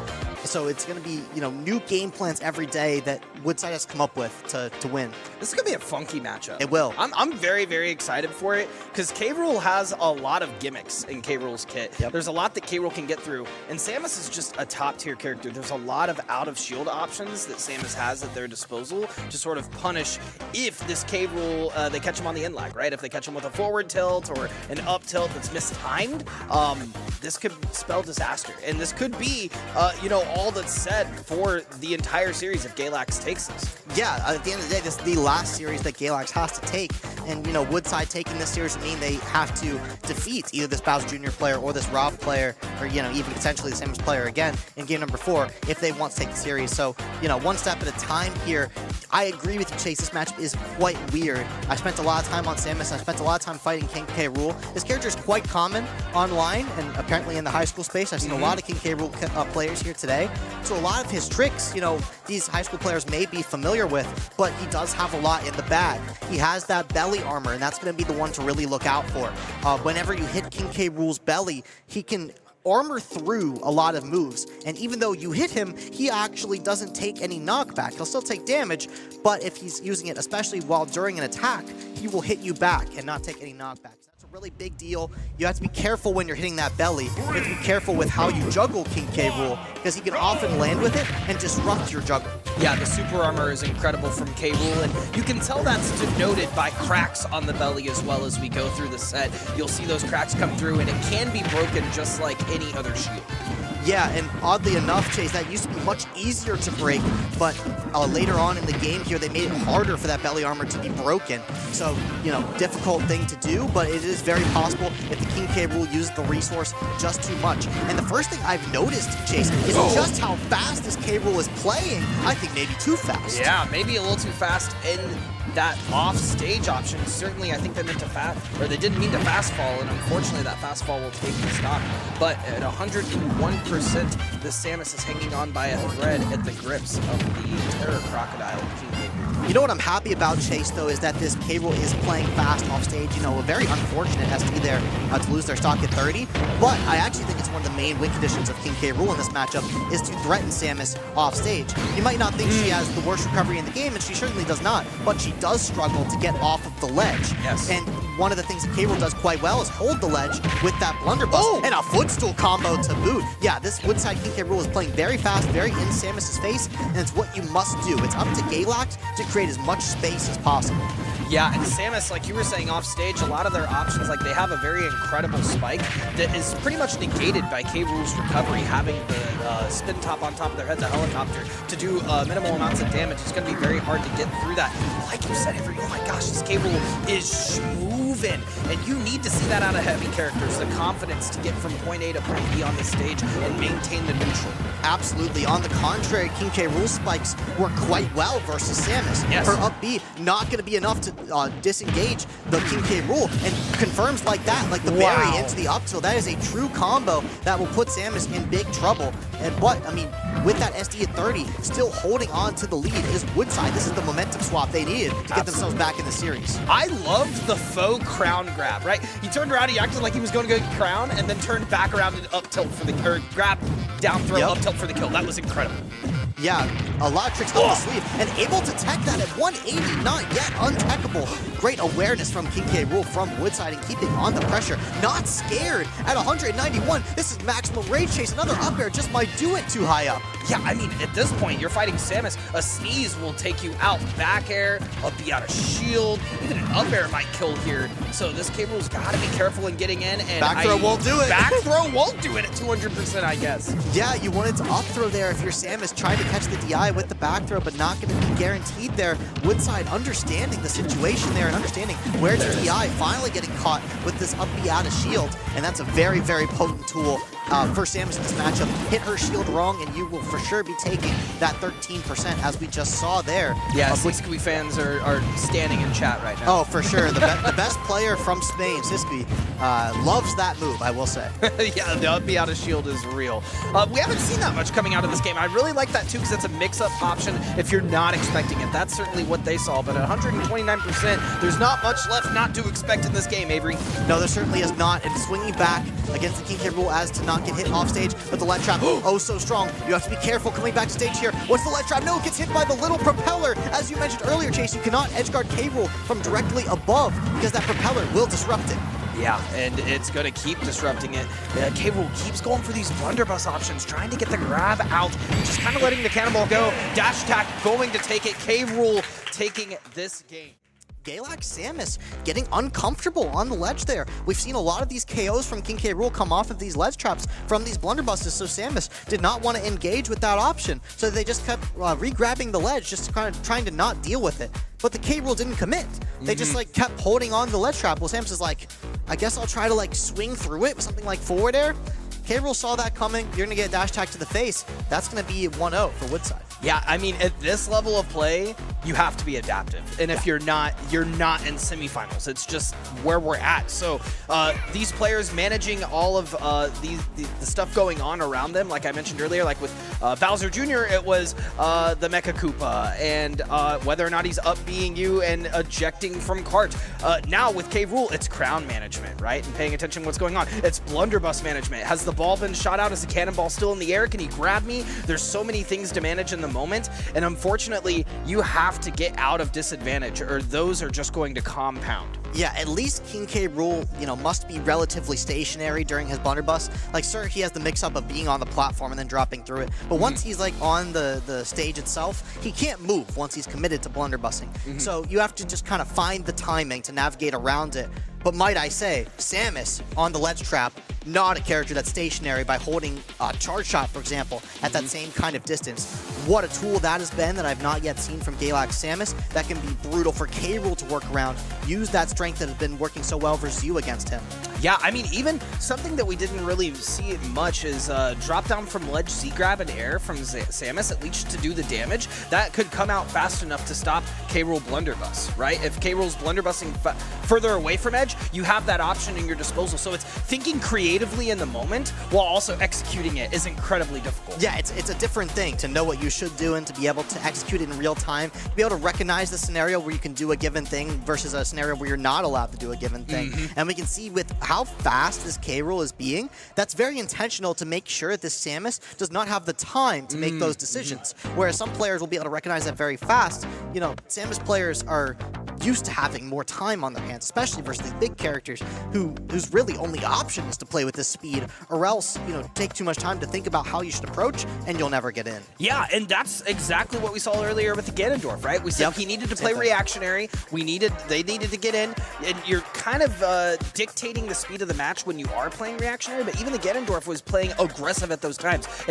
Playing reactionary is not the same thing as playing stagnant, right? No. You're not just sitting there waiting for something to happen, and that's what I loved about K-Rool so far in this set. Very quick, very stop and go. You're playing my game sort of play style. Yeah, step on the gas, but also stay away from the Samus when it's the right time. I mean, I don't remember a time where Samus was able to get a charge shot online, really. I mean, that is scary stuff. I mean, Samus needs that to operate. She needs that threat to force K-Rool to think, maybe I should be shielding. But, I mean, K-Rool just never in shield. Or reflecting. Yeah.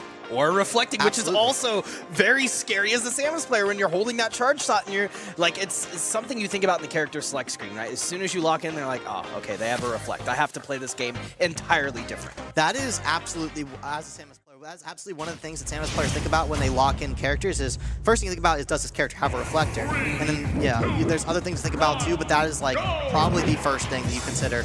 And back to Battlefield we go. Although a great stage for Samus, not a stage with space, so we're gonna have to find a different way to slow this K-Rool down. Oh, I mean, that'll do it. The forward air into the grab conversion. Oh, going for some cheeky stuff, trying to get off stage. Both players wanting an early stock with some spikes on the ledge. And we used our jump there too, Chase. I mean, if that was a little bit a higher percent, or if something went a tad bit awry, either player could have lost their stock in that scenario. It's certainly very scary. Oh my gosh, the parry into the uppie off of the crown. What a play from Green. Yeah, that was excellent there from Galax on the Samus. They're understanding that the crown was coming back, and if they parry the end lag of boomerang effect kind of the crown, that they would have some frame advantage in order to upbeat there on the corner. Very smart stuff, and very smart to know that the up tilt hits the ledge hang of King K-Rool as well. A devious ledge trap there from Samus here from Galax. That's exactly what you want to see. A tricky recovery here you must do if you want to get around the King K-Rool. And certainly counting and knowing exactly when they're invulnerable at ledge. I love players who are able to kind of maintain that mentally as they're playing the game. There's that super armor we were talking about earlier as well, Avery, as we see Green dash attack through it. Yeah, and I already see the adaptation coming through from Galax here on the Samus. We see Zaire as a method of zoning for the first time, Chase, and that's actually one of the main things I look for when I look for a Samus who's willing to control space, because that Zaire is a great tool to keep the opponent away from you. Is able to land the grab there is King K-Rool, but not before taking 90% in extra credit here. Already at 100, a huge lead here for Galax. Yeah, Galax is certainly making their way back into this game with 51% to 116.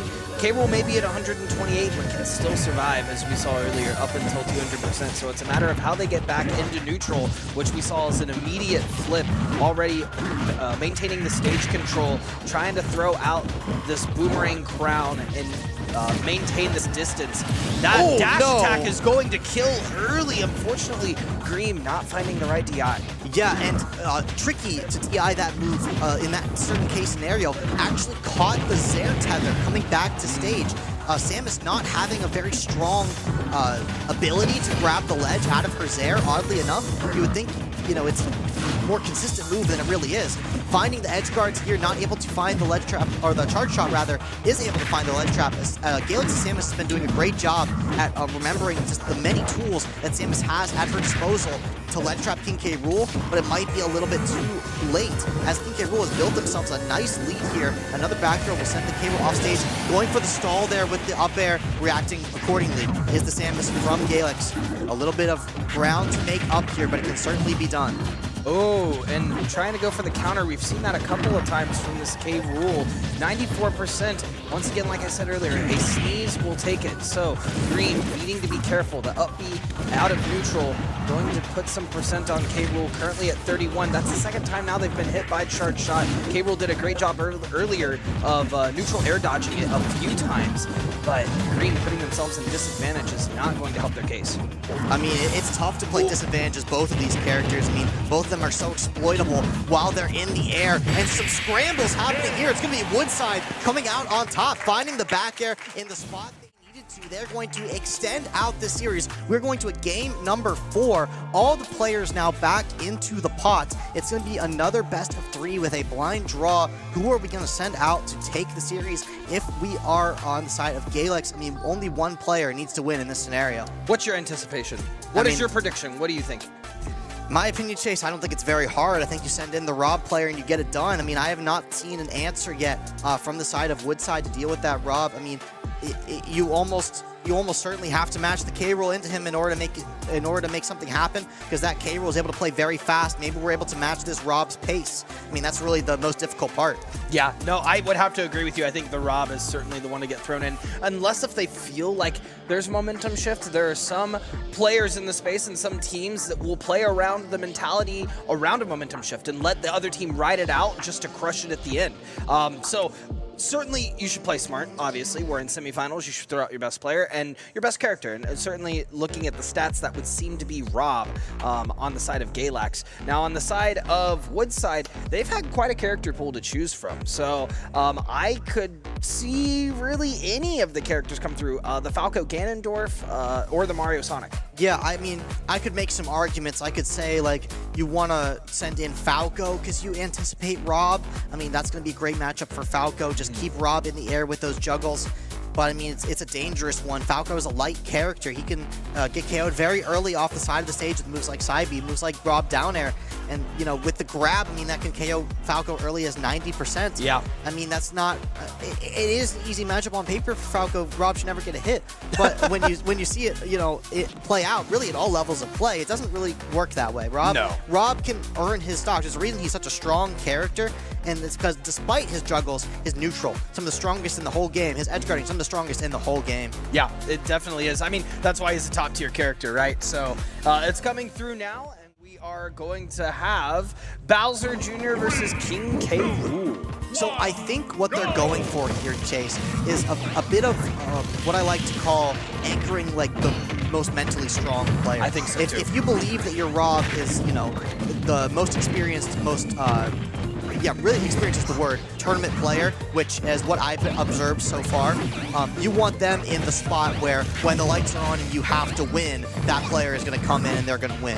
Yeah, so, that's the momentum shift we were talking about, Adrian. Absolutely. Yep, that momentum is all about that. So sending in the Bowser Jr. here, who also had quite a good performance in the second slot, taking on the King K. Rool here. Maybe the Rob not as comfortable in the K. Rool matchup. That could come into play as well. There's a lot of different factors to it. We're going to have to figure out these traps here, but King K. Rool, you know, similar to the Ganondorf matchup, can trade with Bowser Jr. a lot easier, can, you know, get KOs like that when Bowser Jr. isn't expecting. So yeah, you have to be very careful here as Bowser Jr. You're going to get KO'd earlier than you're used to. Yeah, I mean, Bowser Jr. is a very scripted directional character, right? He's either going horizontal or vertical. There is no cardinal direction when it comes to this character, so can be very easily anticipated by this K. Rool. But I think the strongest mechanic we've seen out of any of these high school teams is their ability to play around ledge on both sides. And that certainly is coming true right now for Woodside, as we saw the K. Rool take another stock through a ledge trap. I mean, yeah, K. Rool is up strong on the ledge trap and getting caught slipping. That's exactly what you got to watch out for. If you're Galax, right, you get so caught up in the ledge trap, like, oh, what do I do? And then the K. Rool runs off stage and edge guards you, Chase. Yeah, that's tough. And we actually saw a really good ledge guard there from the Bowser Jr. trying to get... He goes for another one in fast falls! You can't do that on Smashville, Chase. What are we doing? I wish I could tell you, Avery, and don't look at me. It's not me with the controller, man. You're right. I don't know what's going on. Okay, well, to break down what we actually did see there, we see Woodside with what's called momentum. And we want to end this game while we still have the momentum. But what Galax thinks in that moment is, okay, I actually now have a shot at this game number 1. This K. Rool just SD'd at 20%, but almost gets the eye checked there with the crown combo into the up air. This Woodside player so good at SDing and then still having momentum somehow. Yeah, that's that mental control that you need at this level of the game. All of these dash attacks from K. Rool coming out throughout this neutral we've seen in the last minute or so, and it's going to take it. The unfortunate pause coming through, but that forward air going to take it for the K. Rool, and that's going to be Woodside with game 1. I mean, I'm not going to lie, this is why I want to see the Rob go into this matchup, because this K. Rool is just so fast. I mean, you don't have time to get trapped by Bowser Jr. if you're all over the place. Yeah. Bowser Jr. at the end of the day is a very slow character. And so, I mean, excellent navigation here from King K. Rool. Sure, you get juggled with things like up air. Sure, you get edge trapped with things like abandoned ship. But, I mean, we're just playing on the stage, and we're edge guarding Bowser Jr. beautifully. We're ledge trapping him beautifully. This is how you play the matchup. We're seeing a lot of the super armor coming through as well, and saving K. Rool in moments where it might otherwise swing in the other favor. Certainly. And we saw that last game with the Samus, the up B out of shield. It was like, all right, go ahead, up B, I dare you. Super armor, you're gonna get caught by that. Okay, cool. Well, now you're trying to up air. Okay, super armor, you're getting caught by that. It's every other move. And so I think you're absolutely right. Like, if this K. Rool takes this game, we're certainly going to see the Rob in the last one, but now it's a shakeup of who you send it in to fight that Rob. And that's even if they take it this far. Yeah, I mean, in my opinion, you have the Falco to take care of the Rob. I mean, that's not a matchup that Rob players like. No. So, I mean, at least you get to throw out some uncomfortability in that region. I mean, maybe if the K. Rool does well versus Rob, you can assume that, Gandorf does well versus Rob. Similar kind of style. But, I mean, King K. Rool, a lot of tools at his disposal and getting utilized very well by Woodside here, looking to take this game number 4, take out this Bowser Jr. player that gave them some trouble. Galax on the back foot. Where do you think they're going? Where do you think they're going right now? It's tough to say. I mean, if I watch this K. Rool go for these big edge guards, I want to take him to a bigger stage. But at the same time, this K. Rool is being too dangerous out there. I kind of want to take him to a small stage and hope he SDs. like low key, that's what I'm thinking about. So like, it's a tough game to play. Like both these characters love their horizontal KO options, like Town and City potentially. If you want to get some spin out KOs, you want to get some down throw up tilt KOs. Those horizontal blast zones being narrow may help. Platform combos, I think, benefit Bowser Jr. quite a bit more than they benefit K. Rool. So you could potentially take him back to Battlefield, but I mean, those games have been fairly favorable for King K. Rool with how well he's been able to ledge trap with the blunderbuss. Yeah, he's been ledge trapping with the blunderbuss. As we've been seeing, he's been poking through ledge with a lot of the moves, the up smash coming through a few times. And even the crown, right? He jumps when he throws the crown, so as it's coming back, it's going to catch that first bit of the platform as it's coming through. So if you're not standing on the platform right and you don't want to stand closer to K. Rool, who's at ledge, you're going to get caught by that and suddenly up tilt into a confirmed combo or conversion. Yeah, absolutely. And I really want to see those big platform conversions come out from this Bowser Jr. player, because that's how you're going to rack up the damage on this King K. Rool. You try to go hit for hit with King K. Rool, you're not going to win that fight, especially when King K. Rool is throwing out those kind of armor moves that go through your own attacks. I mean, you're not going to win those kind of hit back and forth game. You're going to want to play this more extension-based game. You're going to want to combo the big character. I mean, that's what you do versus big characters. Oh yeah, you certainly have to. I mean, that's what they're there for. That's why they have a heavy factor to them. But I mean, King K. Rool definitely got the DLC treatment for this game, even though he was in the base roster. Lots of loaded pieces of this kid. Indeed, and we already see the forward smashes being ripped from Bowser Jr. I mean, those are the ledge traps that earned them the win here in game number 2 of this series. And a down air going to go through the stage. I think Bowser Jr. got caught trying to go above the ledge and hit K. Rool while he's ledge trapping. Not a thing you're going to be able to do versus King K. Rool. And a strong start here from Woodside yet again. Can they take 2 in a row to get 2 points on the board for their school? Yeah, to that point, Avery, that goes to, once again, the detriment of having a very predictable character. Bowser Jr. definitely loves to go horizontal and vertical. That's no bueno situation. K. Rool gonna fall as well. And this is a one-stock game, only a minute and 15 seconds in. Yeah, so unfortunately, Woodside's K. Rool did not have to KO themselves there in order to spike down Bowser Jr. Because how Bowser Jr. works is, if you hit him light enough out while he's out of the cart, he doesn't regain the cart. And that's devastating, because then he can't up B again. And that's the exact scenario we saw just then. But virtually in free fall. Yeah, Woodside not recognizing that scenario, so gonna go for the second spike to ensure the KO, but certainly just fine with this result, as another 100% on the last stock here, and one more hit will do it. I mean, Woodside just giving absolutely no time for Galax to adapt. That's a downer, that's the up air, that's a true combo chase, and that's gonna mean that it's a 2-2 series for Woodside. I mean, they're going to send in one more player here to try to take down this Rob.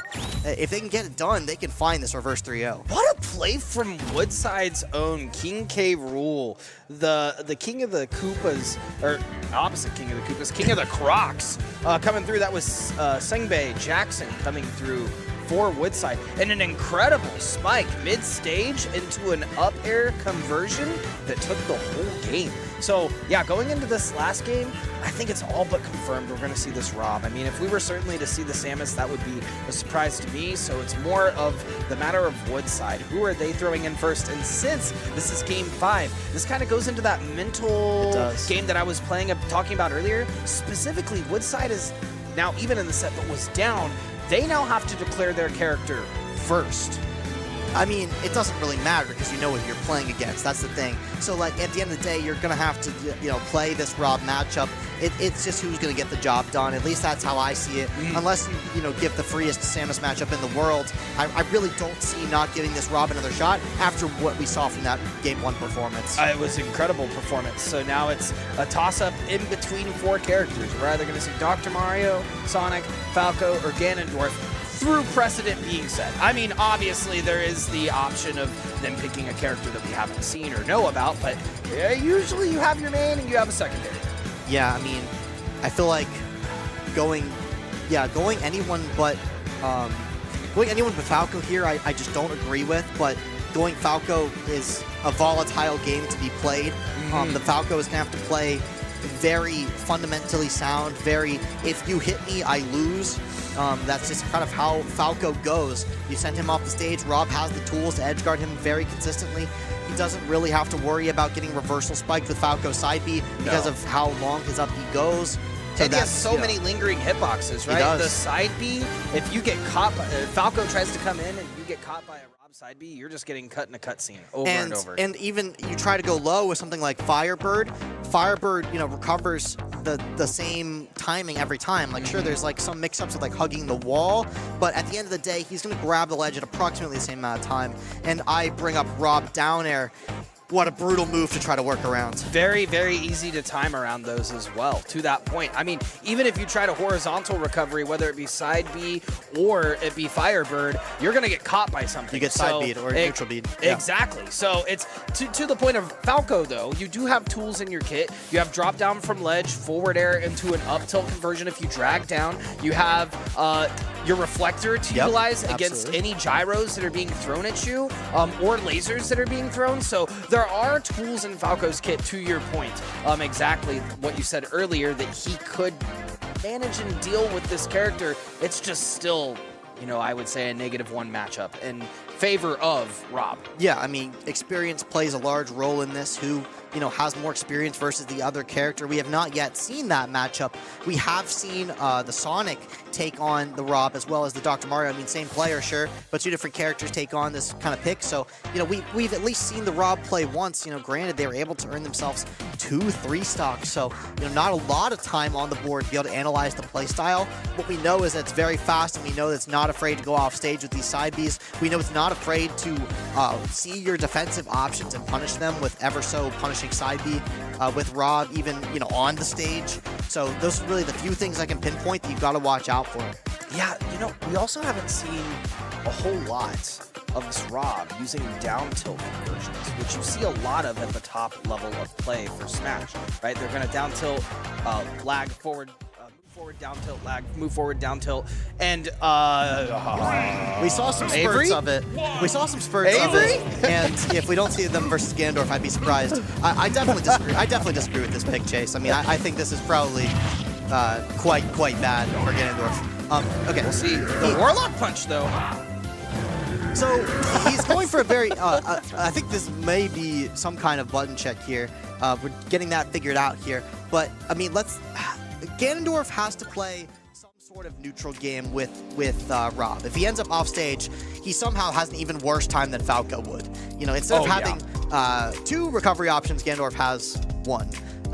You can count side B as a horizontal recovery option. But Rob mashes and flies out. It's quite small, and even if you hit Rob with it, it doesn't actually KO him. So, yeah, not ideal. So, you're not going to want to find yourself off stage if you are Ganondorf. It's a no bueno scenario. It is quite bad overall. So, again, the Rob may not have a ton of experience edgeguarding Ganondorf. At the end of the day, it is a uncommon character, so that comes into play as well. It seems like the tag may have gotten mixed up on the side of the Ganondorfs. Maybe that's why we were seeing the Warlock punches. Perhaps their special button was binded wrong. Okay. I suppose that would be I just thought it was a heavy error. read. He's coming in. All right, I'm getting ready. Sort of situation. I mean, if Rob opened up with what you said, if you opened up with run-in, try to down-tilt combo, Warlock Punch would have armored through the down-tilts and hit Rob. That's true. Now, granted, the down-tilts may have done the same amount of damage that Warlock Punch did, so that could have been quite funny. But, yeah, Ganondorf, you may think that going for strong attacks in this matchup is a throw, right? Because you have to... In Smash Bros, you want to generally throw out quicker attacks rather than slower attacks. Sure. But when you're fighting a character like Rob, who has, you know, some of the fastest attacks, some of these attacks that have insane amounts of priority, sometimes it's better to get a few hits and make them count than to get Ganondorf to land many hits. Yeah, I mean, that's a tale as old as time when it comes to this game. They make the joke that Ganondorf is a 3-hit character, right? You get hit 3 times and you're out, and that's it. But it's getting those 3 hits that is incredibly difficult for Ganondorf, especially when you're playing such an oppressive character like Rob. Yeah, Ganondorf is often seen in the community as the worst character in the game. And you may think that's a bit of a stretch, like, especially if you play casually, his attacks are quite strong. I mean, they undoubtedly KO many characters at 70%. Yeah. I mean, you've seen like Warlock Punch, you see smash attacks, all quite strong from Ganondorf. Even his forward air, back air can KO at 100 or even less. I mean, such strong attacks, you know, how could this character be so poor? And a lot of that comes down to his speed, and a lot of that comes down to his recovery. So if you cannot outspeed Ganondorf, like perhaps you're playing like Dr. Mario, we saw earlier, you can't really outspeed him. You can't really edge guard him, which, I mean, that's the main problem versus Rob is, you know, how versatile his edge guarding tools are. I mean, you just shut down the low recovery with gyro, you shut down high recovery with forward air or side beat. I mean, those are the big deals that we're talking about. It's like your only recovery is Ganondorf. Yeah, it is. I mean, if you can't shut down those options, Ganondorf might actually do decently into your character. But Rob certainly does have a lot of tools that come into play there. Yeah, I mean, I've seen a lot of discourse online, people talking about, like, to your point, Ganondorf being the worst in the game. People saying, what would viably make him viable as a character, right? I've seen anything from give him a laser, he's got a gun on his hip, to let him Warlock kick in any direction, right? To get more recovery. That would help a lot. That would help him a ton. You would be able to actually move up in any direction and then use your uppie as like a more optional tool as a shield breaker, like like you're shielding too much, I'll upbeat you. Like that's absolutely a direction I could see Ganondorf go in. Like if he could angle his recovery, like Ridley, for example, even if it was only in 4 directions, and that wizard kick had Ridley upbeat priority, so that it was really difficult to spike him, that would help him out quite a bit. But you know what it wouldn't help versus is Rob, because down air goes through really uppy too. Too good. Down air is incredible on this character, and immediately out the gate, they are coming out swinging. And KO'd already, but Rob went a little bit too low with the side beat. You know what? That is actually a major win for Ganondorf. Because Ganondorf is technically heavier than Rob, and the heavier character wins from trades. So fun fact, Ganondorf actually won off that interaction. Yeah, there you go. For anyone at home questioning whether or not they won. And there we go, the down tilt into the jab combo. Not gonna see much else out of that, and it's a pretty even game thus far. Even 2 stocks apiece. It was sitting around 56%. Okay, so if Ganondorf grabs with the upbeat, he can use another. So if Rob is off on the ledge trap, and that's what you saw just then, Ganondorf was able to use 2 upbeats, not just 1. So that is a condition that Ganondorf could utilize to make it back to stage, but Rob does have to mess up his timing in order to land that. And we can see the low recovery being absolutely sniped by gyro. Absolutely nothing Ganondorf can do in that gyro scenario, but not finishing the ledge trap is Galax. I think they may be a little less familiar with edgeguarding Ganondorf than I expected.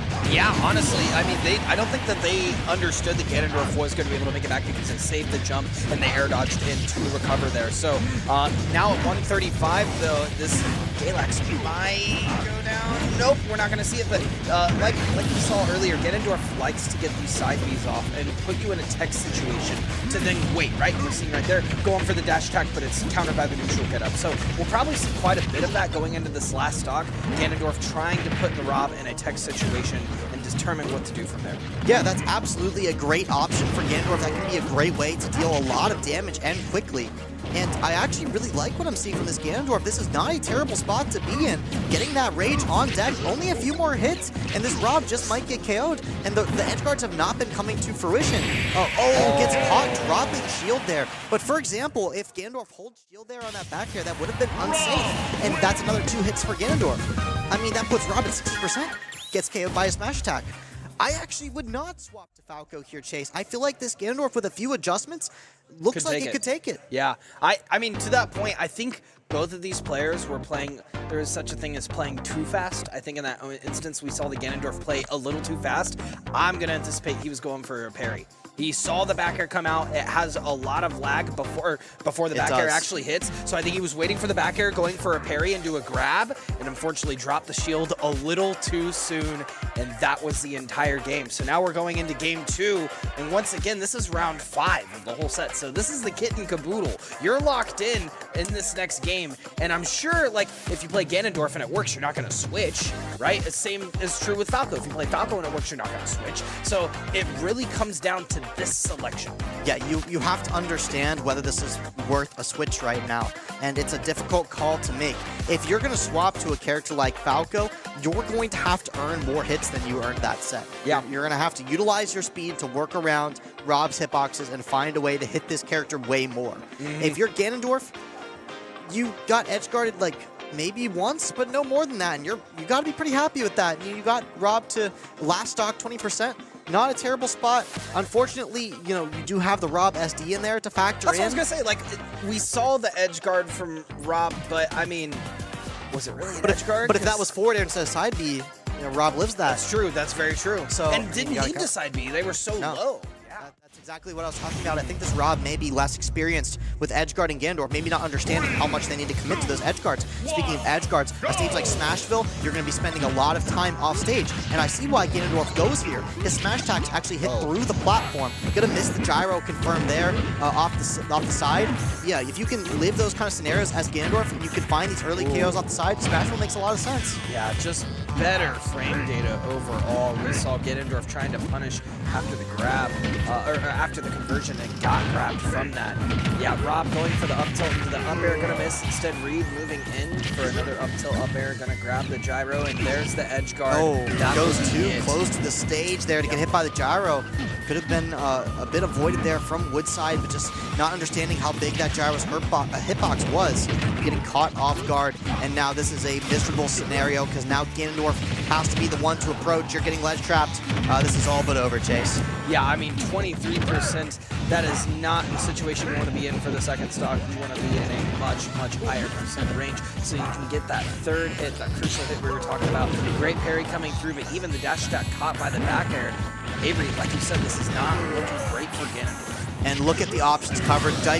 Jump sniped with down B. That's exactly what you gotta do. You can see the laser to cover high, the gyro to cover low. Rob doesn't even have to go off stage to KO Ganondorf off there, and that's why, he's considered the worst character. And Rob, just a top-tier character we're seeing with the side B. Yep. Unfortunately, the air dodge in to try to recover is going to get caught.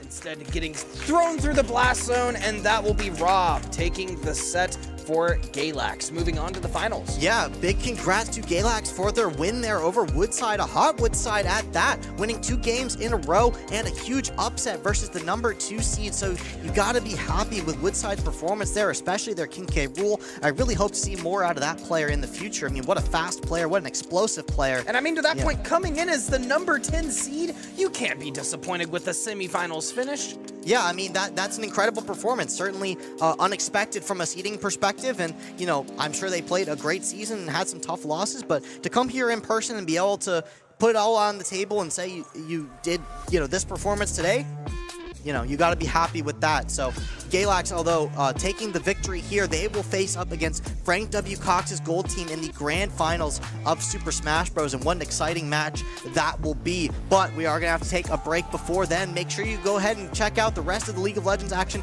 the rest of the Rocket League action on the other Shenandoah YouTube channel stream, on the Shenandoah Twitch stream as well. Should be the only 2 streams we're on now. So make sure you're swapping back between those tabs. Make sure you're catching all the action. But be back here shortly as Super Smash Bros. Grand Finals will be underway.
And ladies and gentlemen, we're right back into the action. Super Smash Bros. VHSL Fall Grand Finals have begun! Let's go! We're gonna get right into the action. The game has actually already started, and we have Frank A. Cox versus Galax here in the Grand Finals.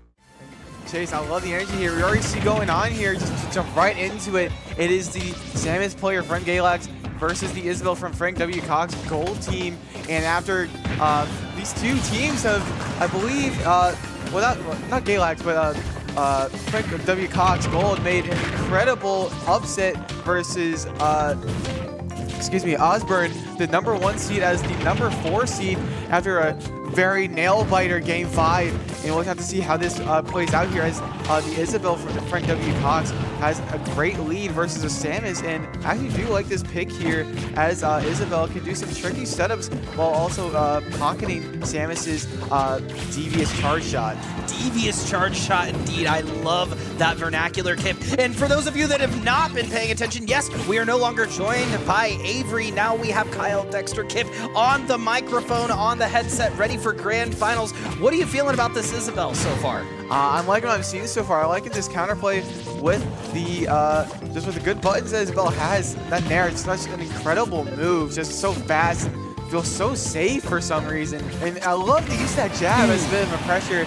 And I like the idea to catch the roll, but not quite getting quite the execution. Jumping over that charge shot perfectly and just set up another Lloyd Rocket with the ledge jab and not gonna quite fall for it.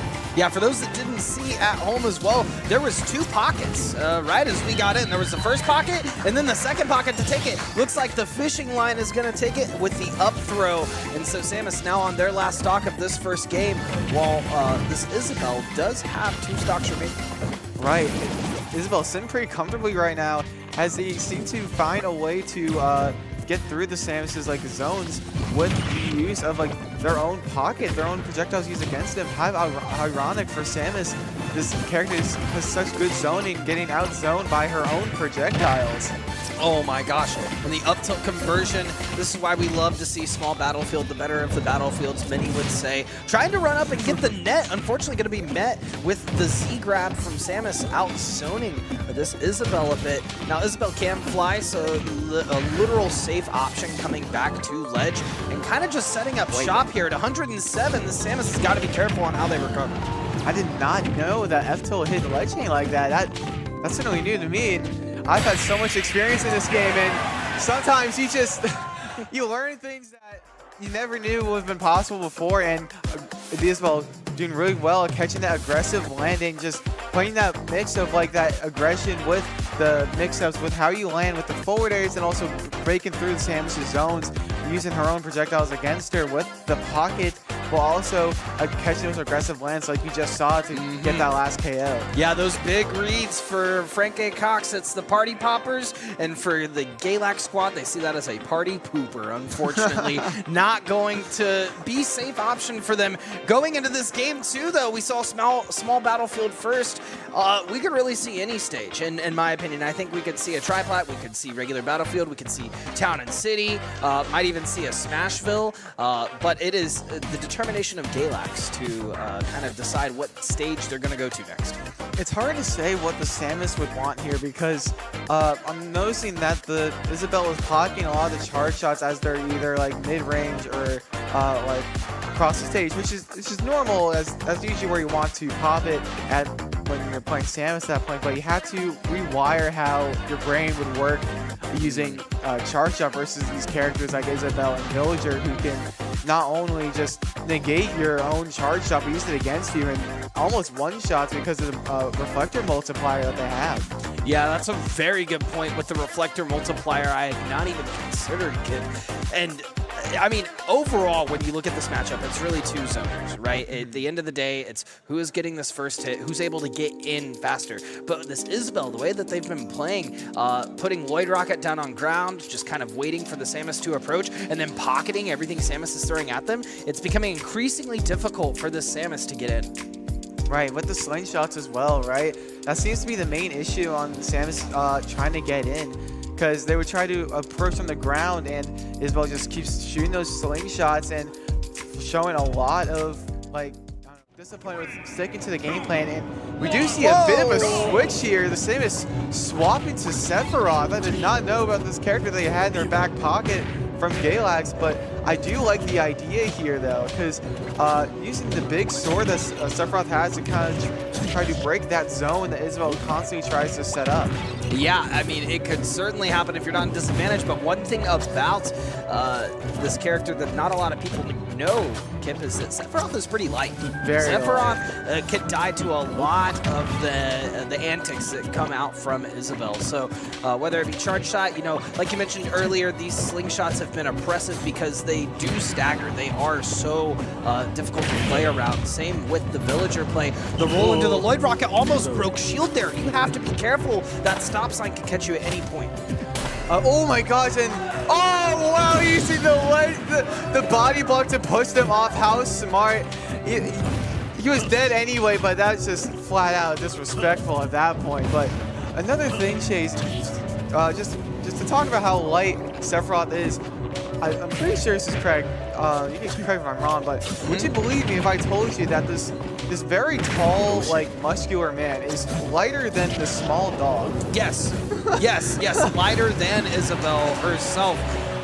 Pocketing that as well, the flame, the fireball coming right back to Sephiroth. That's the tricky thing about this character. Sure, you have this as an option, but it's just as equally an option to get punished. And you're going to need to use that sword, right? You're going to need to play like a swordy character and actually use your distance to your advantage rather than just continually trying to get in. You know, another great point is that Sephiroth has a counter. Utilize that counter, utilize the reflect where needed. Right, and I do like the ideas that Sephiroth is going for, trying to zone a little bit with the mid-range pokes that Sephiroth is really known for.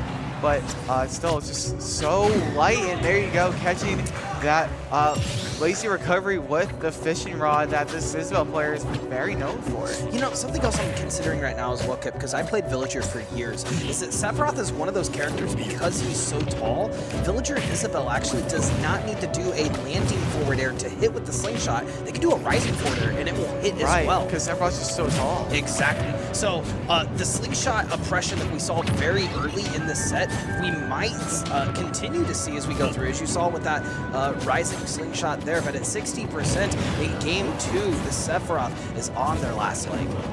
Right, and when there's this big stock deficit here, yeah, Sephiroth gets that wing much earlier, a little earlier. Normally, I believe the stock count is normal, about 80%, but not quite making it with the Octoslash. I believe they had another jump left at their disposal, but a bit of a miscalculation as Frank W. Cox gold team takes game 1 of this series. Classic case of it be like that. They say it don't, but it really do.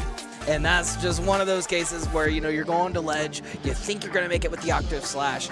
Unfortunately didn't. And, I thought they also had the one wing, so they had another jump at their disposal. Could have missed that. But going into that game 1, that's it. That's a 2-0 for the game 1, and that's going to be Frank A. Cox now up 1 game in this best of 5 series. So for those of you at home that were wondering, this is still a best of 5 in terms of the round system.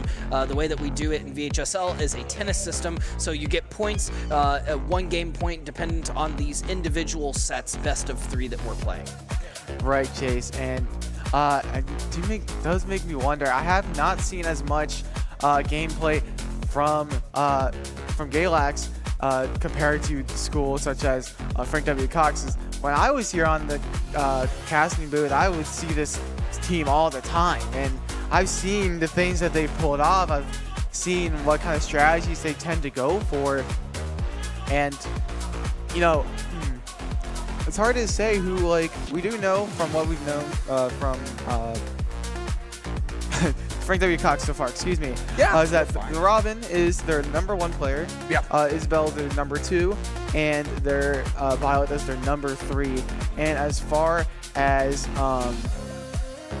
Galaxy School goes, we do believe their Bowser Jr. is their #1 player, and their Samus is their #3 player with the Rob sitting pretty in that #2 spot. #2 spot, yep. But so we might be just a little bit trading with the player positions, right? Sure. So they just Frank W. Cox sending their number 2 player and Galax sending their number 3 player. Maybe they want to save their Rob and their Bowser Jr. for the better players to try to set up for a better like game 4 scenario. Because once it's not 3-0, you automatically go to a game 4 and you kind of have that weird counter picking like situation where we're like, do we want to send our best player now, try and just solidify this, try to take this third game that we need to win the series, or do we try to potentially set up for a more favorable position, try to bait out the other team's best player so we can send our best player for game 5 so we have a better chance of winning during that. Yeah, certainly. No, that's a great point, Kip. I think that when you're sending in your anchor first, that certainly sets a different precedent than when you keep them at the end of your series, right? You've seen that time and time again competing in the collegiate side of things. That happens over and over. You kind of want to sandwich in either you're sending in your second best player first or your best player first in these series. But with this being a 3-man crew battle, it's a little different than collegiate where it's 4 or 5 people that are generally. Right, it's much more different than what we're used to here, especially like myself. I've only done this this sort of like format once, and it's a bit of a different like situation how we did it for this. If you remember from last year, you weren't here yet, Chase, but it was this event that one of our event management classes did. I was actually a part of that. It was for our Smash the Nest Invitational, whereas usually we had some, like, it's more of a collegiate invitational, but sure, that's besides the point. It was a really fun event.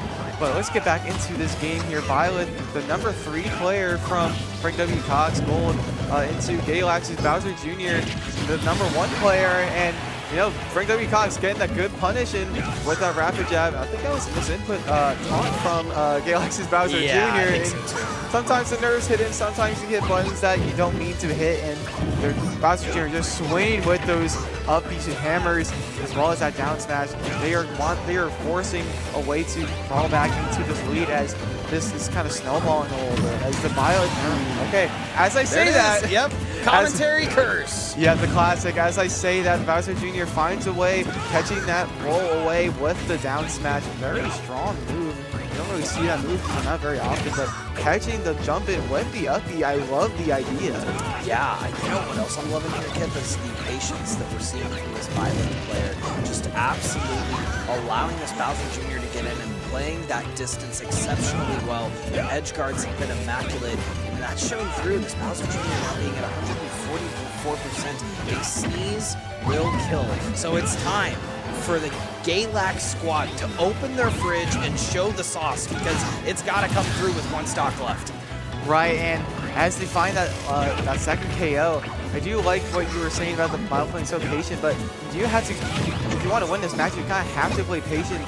Violet's such a much slower character than Bowser Jr., especially with that side B that Bowser Jr. is pretty much known for. They're going to be ripping those moves a lot, and you're going to have to try to predict where they're trying to go and use that mid-range that Violet is so dominant in to try to stuff out their approaches. Yeah, and when they have the kick and caboodle coming at them, very difficult to do that, as we saw the Violet die off stage there to the cannonball. That's not going to be Bowser Jr. Dash attack into Mecha Koopa. And we see the parry try to come through, but unfortunately nothing's going to come from it. The down tilt to the Nair conversion.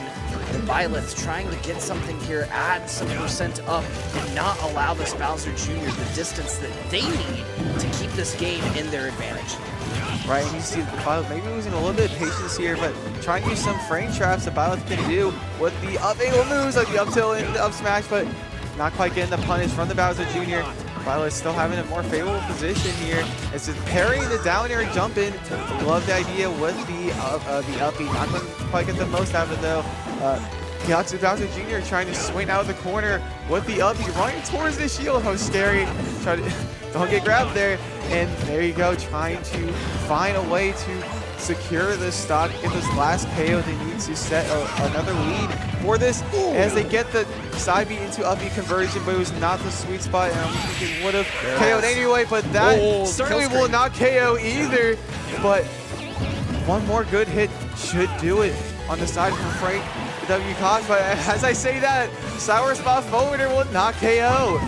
Yeah, not quite. And the forward tilt going to catch from the read. Gosh. That's the third KO screen. Still not taking it yet. But just like the Rosetta Stone, we're seeing this Byleth player from Frank W. Cox reading from the past. Those reads are exceptional, and it will actually take the set or the entire game for them.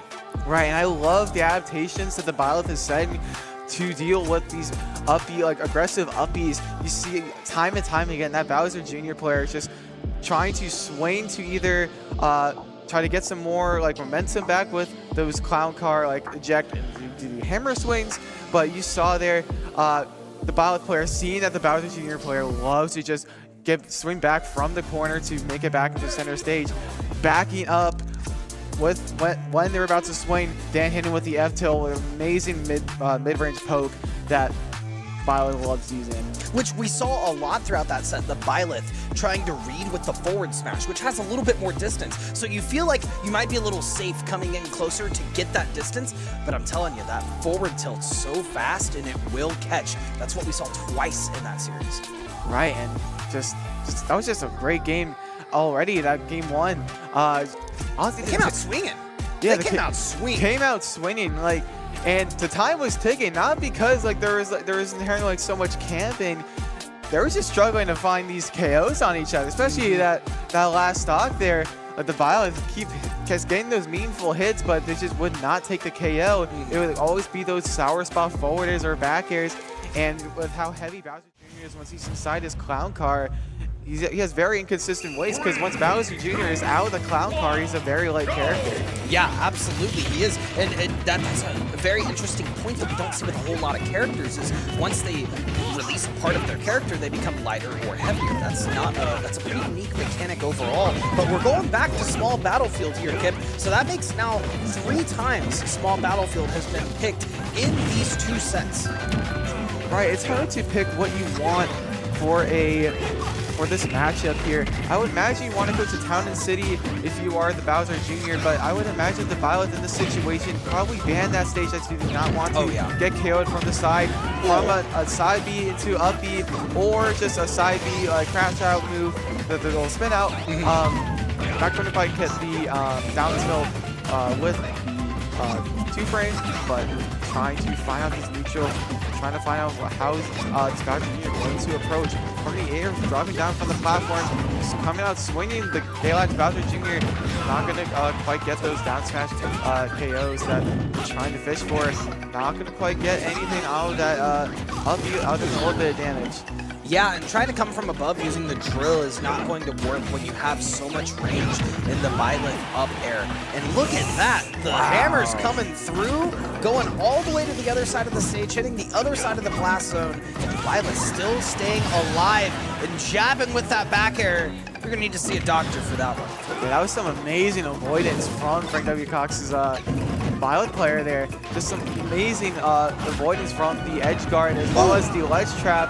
Just amazing patience as Byleth is surviving at a clean 169%. Not going to quite get the spacing correct for the up smash at his shield, as they're getting so much more extra credit from this stock. Can he get any more? Not going to quite get the timing right with the down air, but swing out of the corner with the down smash, but that will take the first stock from Byleth. Yeah, and that was incredible. Like you said earlier, extra credit, and certainly unexpected at most, because we were not expecting the 55% conversion to come out of this with the Mecha Koopa as well. With the Mecha Koopa, exactly, at the ledge. Now this Bowser Jr. is at 142% and needing to stay onto the stock as long as they possibly can. So how they play here at disadvantage is absolutely crucial as they move back into the neutral state, pushing this Byleth off the side stage. Ooh, Clown Car gonna drop below the stage, nearly exploding on the Byleth, but instead, trying to catch with the hammer again, not gonna find it, but at 72%,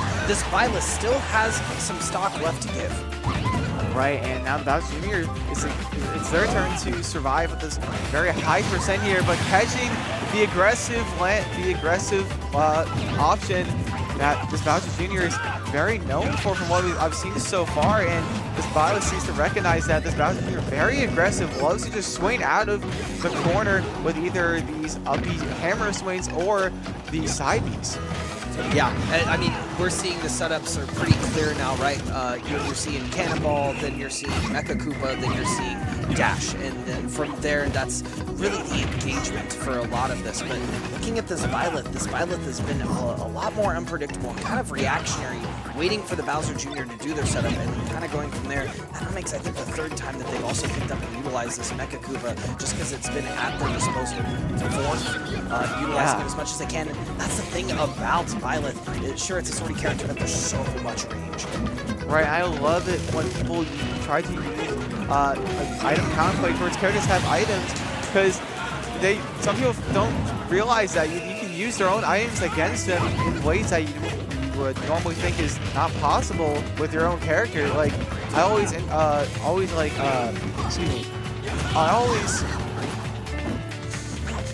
You always love to see the shot hit off the side and the Byleth taking it in this game. That's incredible coming from the side of Frank W. Cox. They've now secured themselves a 2-0 lead in Grand Finals. And Kip, you've been in this situation. You want to be here. Right, and especially with the player they have in the back, that Robin player that we have seen just tear house, especially versus Osbourn, versus that Steve player, versus that Palutena / Pichu player. Oh my goodness! If I was Galax right now, I would feel like I'm in big trouble, because if you think that the Isabelle and the Byleth was hard, this is going to be a world of hurt. Well, I think you're absolutely right, because the third character is what I believe to be their true anchor. You said that they're their second best character. I think it's their best character, and that is the Rob is coming through for the side of Galax. Now, on the side of Frank W. Cox, they have their Robin, like you said, but Rob, as we've been talking about on this broadcast, is just a very oppressive character. Extremely. And I guess this is what I was trying to say earlier, was that I encourage people to lab versus like item-based characters, which this certainly applies here, like versus Okay, Rob. Pac-Man main. Okay, Pac-Man main. Pushing the Pac-Jindo over here. I'm not even talking about Pac-Man, man. I'm just saying, I'm really telling people to lab against Pac-Man versus characters who have items like these, like Diddy Kong Banana or Rob Gyro, or these like tomes that Rob throws out when he runs out of his resource. Because you can do some very like extreme combos and like unorthodox combos that can get you so much mileage. And like I would imagine, honestly, from this Robin player, if they were to get a hold of this Rob player's gyro, they might be able to make something happen with it. As you know, a very setup based Robin player such as this, with the items that we've seen before, as throwing the item up, trying to maybe catch a landing before it. And this is what I would love to see. There's some insane item counterplay there, throwing the gyro up, making sure that it'll stay out for longer, making sure the Rob just has less and less time to use it. Yeah, completely agreed. I mean, being able to utilize your enemy's items that they're utilizing at the moment, dropping those, throwing those, getting conversion off of those. I mean, characters like Link can benefit heavily from that. Just like other characters like Rob can benefit heavily from having as much options at their disposal as we saw that back air put that Rob at a disadvantage, and then the side B taking it into the stage. No tech zone, taking the stock. Right, unfortunate for the Robin player, not going to quite hit that tech there. But this is, nice anti-air 10 with the 11 up here. I've seen this Rob player time and time again do very ambitious like up airs like that, and I've seen them work like 9 out of 10 times. It doesn't feel right, honestly. Like I don't see Robin players as brave as Frank W. Cox is. Oh yeah, I mean, and you have to have a level of confidence at this stage in the game. We're in Grand Finals. For sure. Ooh. Okay, I like the idea there, and if they had another charge of the 11 sword, they would have gotten another hit to convert off with that down air. And I just love the ideas that this Robin is sending out, but you know the resources are running thin.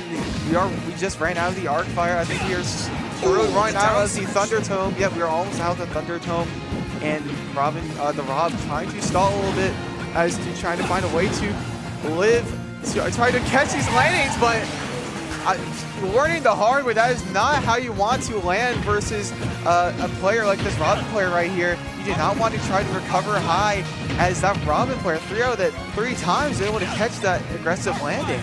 I also loved from there, we saw the Rob put them in a down tilt situation, consistently trying to put them in a disadvantage and capitalizing off of that, trying to get a down smash. Unfortunately, we didn't see it, but we saw the kill off of the up smash. Now trying to take it back to ledge, stalling in the air a bit, playing around this fire. We're going to see a clear and crystal movement back to the stage. Right now, Rob players in a bit of trouble there as they were slowly running out of fuel as the Robin was taking them away from the corner with those like arc fire two frames, as well as he was aggressive down airs that weren't quite spiking, but now we're back to even percent, but reflecting the gyro on accident with the aggressive tomahawk side B. And out of Nosferatu, as well as the arc fire tome just came back. Will that take the jump? Oh, he makes it back! Makes the it air back. drift back Not to stage, quite now getting it, trying but to another take side neutral. B. The side B gonna push them off to stage. They're in the blast zone, they're gonna get hit by the gyro, but they have time to get back. The down smash will take it though! And Galax taking this first game for, that is Caleb taking the first game for Galax in this Grand Finals. And I love the way like they went so back and forth with each other, just catching each other's like aggressive landings. But if you were the Robin on that on the side of Frank W. Cox, you didn't really have many options to go for. You're running out of materials. You're running out of especially that Elwind tome, as no matter how many times he gets sent off the stage, normally some other characters could just keep making it back and keep making it back as long as they mix up the recoveries. With Robin, his recovery is also tied to a resource, so he can only do it for so long. Each time one of those Elwinds sends out, that's more and more bar out of the resource being taken away. Yeah, absolutely. And I mean, that's the whole thing about playing Robin, right? There's so many resources that you have to manage with all of your different tomes. And adversely, if you're the Rob, you just got to spin to win a lot of the time. Now, that's a generalization. You also have to look at exactly what they're utilizing in the moment as well. But I want to take a look at this real quick. We have played Small Battlefield 4 times now. And we've had 5 stages that we've chosen from, sorry. That is Galax's first game stage win of the whole series. So, is this a momentum shift? Is this a one-off? I'm sure we're going to find out in this next game because Galax has got to pump up the speed. Right, and it looks like they are stepping the gas a little bit with how aggressive this Rob is. If you've seen the amount of side Bs this Rob player is ripping, and those aggressive, like off-stage side Bs to catch the Robin, swapping to normal Battlefield, and that little extra platform on the top. I'm curious to see what the Robin's angle was here. Maybe to help him catch those Galax and Rob landings even better than he was before. Yeah, but I mean, Rob has just incredible up air that they're going to have even more distance to take now that there's a third platform to utilize, kid. Right, but let's see how that goes. Maybe getting some. Oh, okay. I think I see what the idea is here. Using, even though they didn't quite land the perfect arc fire ladder with the actually hitting where the Rob was going to go, it still covered the landing of, because the platform, it covered where the Rob was going to go anyway. Exactly. That was the really anticipation was huge. And you can anticipate every time you're going to try to recover back to stage. Rob is going to spin to win the platform. Yeah. He is waiting for you. Rob player, there was not really much he could have done. He had to burn his jump at the where he did. And for Rob, that's kind of just almost a guaranteed, wait, hold on. No 11 sword just yet, unfortunately, for the side of Frank Cox. Could have done a lot more out of that if they did, but now they do have, that'll do it. There you go. We go. Yeah. Catching the aggressive landing, the aggressive option to get out of the corner with an arc fire, a raw back air. You love to see it. Yeah, the arc fire has been exceptionally strong, and you can see pretty much every single stock that tome has been utilized to exhaustion because that's such an oppressive move that Robin gets so much off of. Right, and there we go. Just more resource being burned. No Thunder Tome, no Levin Sword, but it just came back online. And I do believe we are slowly running out of arc fire charges. Never mind, it's a new charge.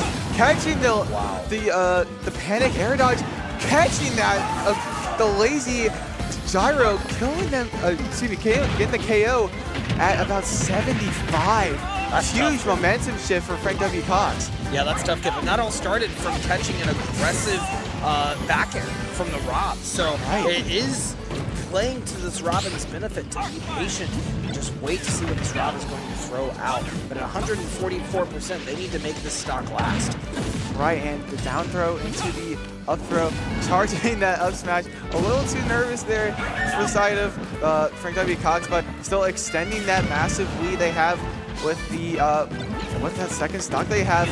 Not quite getting the KO by the amazing recovery mix-up. Great get attack and the Elwin spike. How optimal. That was the last charge of the Elwin as well. The Robin player popping off, so excited that they're able to hold on to that lead and find a way back to make this particular game in this series even again. That was bold, Kip. That was very bold. The offstage antics have been on point between these two characters. You say bold, I say in that particular situation, I think that's optimal, because even if I don't exactly remember if the Robin player had 11 or not, but what they did have was Elwin, and the Rob player already used their jump, already committed to using up air to try to catch like some aggressive, maybe a down air. 11, even if they had 11 down air, it might have still lost to a Rob up air. It's such a massive move. So I think using that Elwin there, the beginning hitbox of it spiking, I think that was actually optimal. But I mean, they had to drop down the first time to try to attempt it, and it almost got them killed. They had to tech off the wall, and I don't know if they would have had another option to tech at that high of a percentage. So that's why I say bold. But in terms of the move, it worked, so it played in their favor. Yeah, and we will have to see if there are any particular stage changes here, because we went from small battlefield back to battlefield, and I wonder if we're gonna go to some more zoning favor, maybe like PS2, or maybe like Kalos, maybe for some more survivability, or maybe more scrappy if you're the Rob, because this Rob just loves to scrap. Maybe you want some like Smashville, but I would assume that the Robin would want to ban that in this situation. Yeah, I mean, in a very similar situation last game, we saw the Rob go to a Smashville situation like you said, so we could see that again. Instead, we're going to see Hollow Bastion. Okay, I do think this is a solid medium, let's see. It's kind of the stage that can be applied to both, maybe for scrapping as well as the zoning aspect. A big platform in the center is very good for just to hide under, to set up any particular zoning ledge trap you have, or catching like the Arcfire. Yeah, like Arcfire right there. The perfect angle from that platform to the catching that Nair with the oh my gosh, this confidence from this Robin player here. Only has one charge of the 11 sword, and there it goes. It also has no Arcfire kill either, catching the Rob going a little early with the side B usage, but having no 11 sword anyway, so they couldn't really get much from that usage of that Arcfire. But it's trouble. Amazing parry. I love that idea. Not gonna quite get that back air KO, but that Nair will. There you go. Frank W. Cox having the lead, bouncing into the gyro, and I love the use of the gyro to use. That's what I was talking about, Chase. People should lab against other item characters. People should use their other items against them in combos like these. Every time I go on, I see a tournament, like a tournament bot, and see a Rob getting zeroed in by his own gyro. It is so awesome to see, because I've seen the work that players like this Robin here have put in. Yeah, knowing your character is one thing. Knowing your opponent's character is a whole nother gimmick in and of itself, and a factor of the game that you have to consider. This is a pretty even game, all things considered. Right, exactly. And you did just run out of 11 sword there, so the Robin's going to have to make up some borrowed time to get back into a winning position, as they're going to be running on, like I said, that borrowed time to try to get that 11 sword back. And there it is. I do believe they only have a few charges of Arcfire left. So, and there it goes. That was the last charge. Yep. Galax potentially find a way to even up this set count a little bit, trying to find a game on the board in this grand finals. Yeah, then they're going to need this to do that exactly, Kip. Not 108%. This Rob is in the danger zone. That is 1-1 Galax is now on the back foot. They have to get this next stock to keep themselves alive. And for this Robin, this is game, set, match. You take the stock, that's the series. Right, and let's have to see how that goes. Great catch with the panic disadvantage options with the back air as well. Ooh, what a read. Okay, catching the landing option with the arc fire. I love these options. No arc fire charges left, but we're also going to be running out of 11 sword charges too. Good stall with the recovery. No 11 sword left. We're almost out of Elwyn charges, but that's not going to do it. Not yet. We only have one Elwyn left. Oh no! Oh my gosh! Jump! Able to make it back to stage, and now this is completely reversed. The Rob in disadvantage. This is the Rob in on stage, waiting for them to approach the forward air with the sword, like you talked about a minute ago. There's the flare into the back air. There's a chance here. 84% at 140. They are doing everything to keep this alive. No 11 sword. Chase, this is so scary. This is like last hit, but there is no 11 sword to speak of for the Robin blade here, but they just got it back. There's still a chance here if they can find that one opening, but oh my gosh. Oh, the gyro throw upwards. That'll do it, that'll do it. Okay, there you go. Down throw will take Galax High School finding a game on the board, hitting that up throw with the pressure. I love that pressure, throwing a gyro up, making sure that the Robin cannot go too high or else it gets sent off into another edge guard situation, which you do not want to get into when you're forced to when you're forced to up E in a situation where you don't even have your jump. So good on Galax's Rob for finding a way to put a game on the board. Yeah, and I mean, there was so much switching back and forth of the advantage, neutral, and disadvantage state just in that last 30 seconds of the game between the two characters. It was a back and forth, absolute slobber knocker between these two players. So you said it best. Galax now has a game on the board. It is 2-1 in favor of Frank W. Cox. And now we get to the most interesting part, I think, of these sorts of sets and how we have it set up through VHSL and Play Versus, and that is you have 3 characters to choose from for your final 2 games, and you get to pick any of the 3. So here's what I'm thinking, right? So I feel like to basically I wouldn't say guarantee, but to give them a much better chance of getting a way into that game 5, you kind of have to send in the Rob right here. And I feel like if you are on the side of Frank W. Cox, you have to send the Robin again, because I feel like with the skill levels that are at with their #1 players, I feel like the Robin is the best choice to get rid of this Rob, so you kind of have to stuff him out. But that's another thing. There's another layer of strategy to this. If they send in the Rob and you want to like at least secure a way to win that game 5, you can wait. You can hold the Robin off for now. A true anchor. Yeah, true anchor. Right in the back. Keep him waiting for that game 5 and maybe send in something like the Isabel, because I imagine the matchup is actually not that bad for Isabel as well, because that pocket, once Isabel has gyro in the pocket, Rob cannot use gyro anymore. Yeah, he's stuck. He doesn't have it. He has that little animation where he's like, where's my gyro? Where'd it go? I can't use it anymore. But that's certainly a very pointed counter to bring out, Kip, and honestly, something I had not considered looking at these characters, but that could completely disrupt all of this Rob's gameplay and how they're going to get in and utilize their advantage state. Right, and we'll just have to see as this series continues, Chase, how these teams are going to adjust to one another. How are they going to adjust to what kind of strategies they're going to want to send out?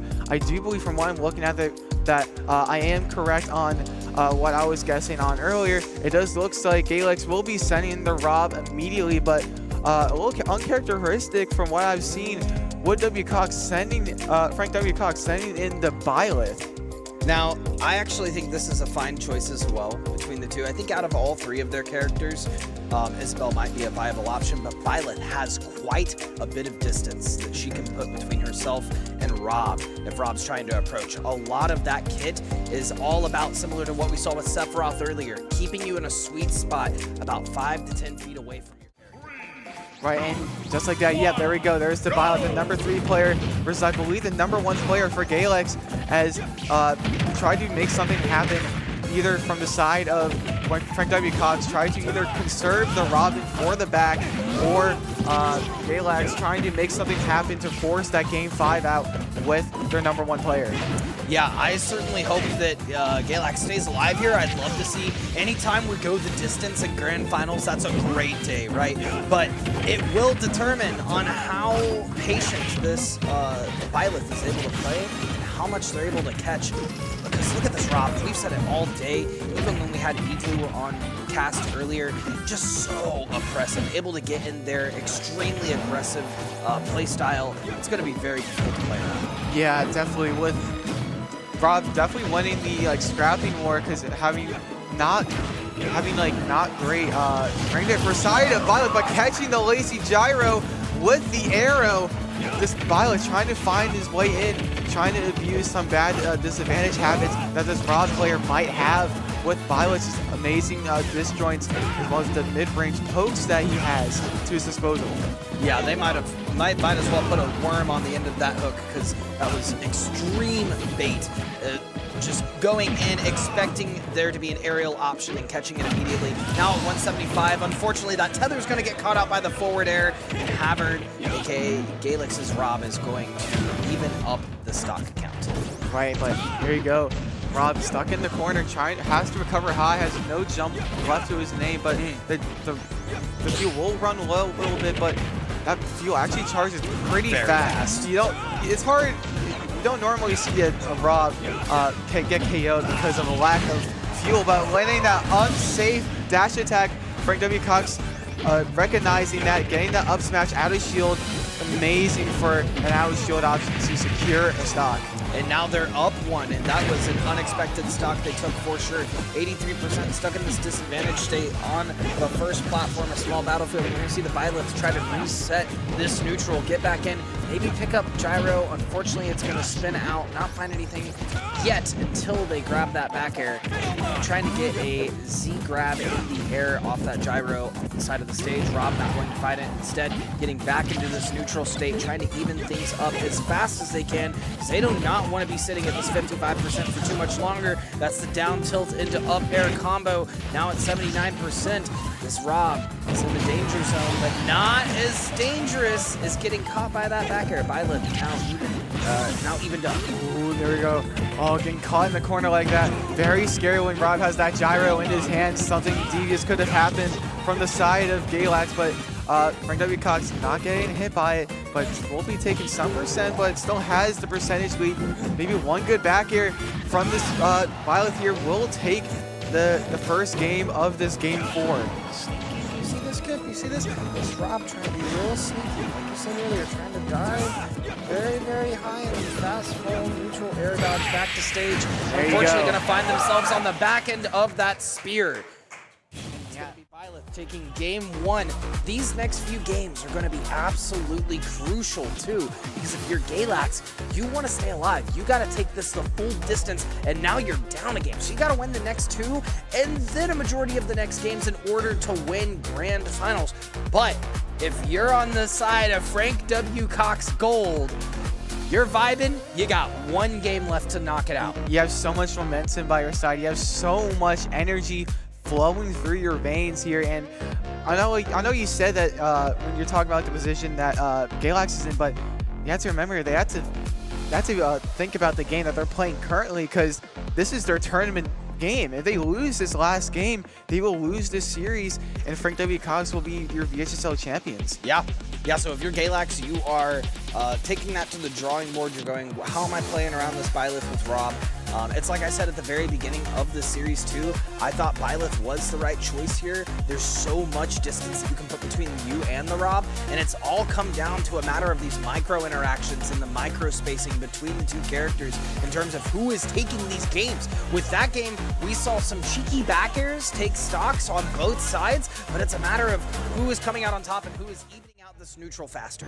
Right, let's see what adjustments are made in this potential last game of VHSL 2024. And all right, we're seeming on Hollow Bash, and that's another adjustment we had before. Remember we were talking about like potential like scrapping / like zoning, and this seems to be another stage where this Rob wants to scrap because he wants to get in on this bottom. But catching the lazy recovery with a downer. That is the strongest, the second strongest right now, I believe. Yeah, they left the fridge door open and grabbed the container of sauce for that one, Kip, knocking it with the 2-frame and the spike. That was incredible from the Violet on the side of Frank W. Cox.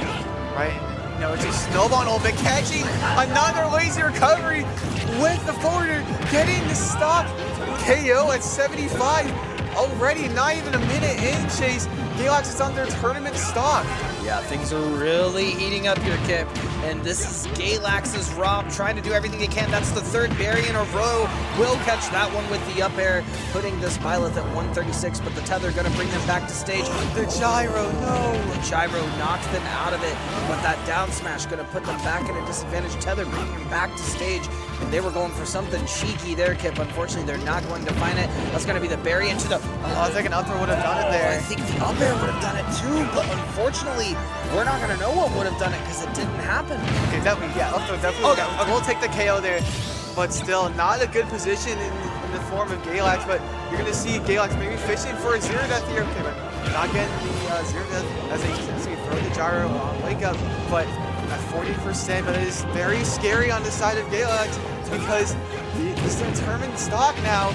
They're one good KO away from getting booted out of this grand finals. But that being said, Galax's Rob has done a great job of bringing back what was a very influential first minute of this game. Yeah, that forward smash looking very deadly from Bongo, but the up tilt, trying to do a read there, I'm guessing for an air dodge, but there's going to be nothing that comes from it. Now at 77%, this Rob is going to reset neutral, throw gyro, and do what he does best. Right, and you may say that Rob is very capable of making these massive comebacks, but from what I've seen from this Byleth is that he is a pillar of consistency, and this could be the last interaction in the game. Maybe catch this landing. No, that will not do it. Not quite yet. Like maybe borrow time, but not quite getting the punish from the down smash. We'll wrap time, rock him a little more percent. One good aerial will do it from the side of W. Cox. Will they do it with a forward air, back air, or an F tilt? There's so many options here. The mental stack is starting to strain these players. I don't know if it's straining this Rob. This Rob is, he's smoothing. He's throwing out some spikes. Getting back to ledge, being very methodical on how they're doing it. Playing around the side, they were going to get a gyro combo there, but unfortunately not getting it after the first hit. Instead, they're going to find an aerial. Now at 40%, this is sure they're on last hit situation, but their advantage is looking really impressive. Yeah, Galax is doing a great job of catching these jump-ins with the forward air. Since we're racking up a little bit, but Rob with nearly max range, not quite getting the sweet spot with the forward air that will not do it just yet. We're almost there, ladies and gentlemen. Will this be it? Will this be it for Galax? Will Frank W. Cox will go with the taunt? Oh no, and that will do it! Frank W. Cox gold, the number 4 seed with the crowd going electric, will be your VHSL 2024 champions. Yeah, that was an absolute beautiful way to take it, and unfortunately the taunt coming through, I think that was unexpected, but it was pretty fast. They were able to react pretty quickly out of it, but I think it just took them out of the mental, like you said, the stacking of mental that comes at the very end of the game, and then you do something goofy and you're like, wait a second, I didn't mean to do that, and then you just gotta roll with the punch, quite literally. But you're absolutely right. Frank W. Cox will be our VHSL Super Smash Brothers champion. Congrats to the team. I want to give a quick shout out to everyone who has been on broadcast tonight on this side of the cast, and the action is not over yet, Kip. Before we sign off, anything that you'd like to say? This is an amazing event, but you know, as far as Smash goes, we are done for tonight, but we will have Rocket League going on right after this, I believe. So yes. So if you're still into Rocket League, you're still into looking into what kind of talent these high schoolers have in store for us tonight, stay tuned because we are going to be going to Rocket League very shortly, right after this short break.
5:25 local time here in Winchester, Virginia. We are coming at you live from our Shenandoah University collaboratory that has seen a lot of use this year, brand new this year to VHSL, but VHSL a very familiar place for us here at Shenandoah. Chris Clayton joined once again by Avery Giesemann, and we are coming at you live with the ends of our Rocket League competition. Rocket League is starting to wind down. We are into semifinals. So with 2 rounds left, we should have 2 games going on our mainstream and one right here. So we're glad you could join us. We've got an exciting matchup coming your way. We have the 2 seed Lafayette taking on the surprise of the day. Number 14 Osbourn Park has made their way into the top 4.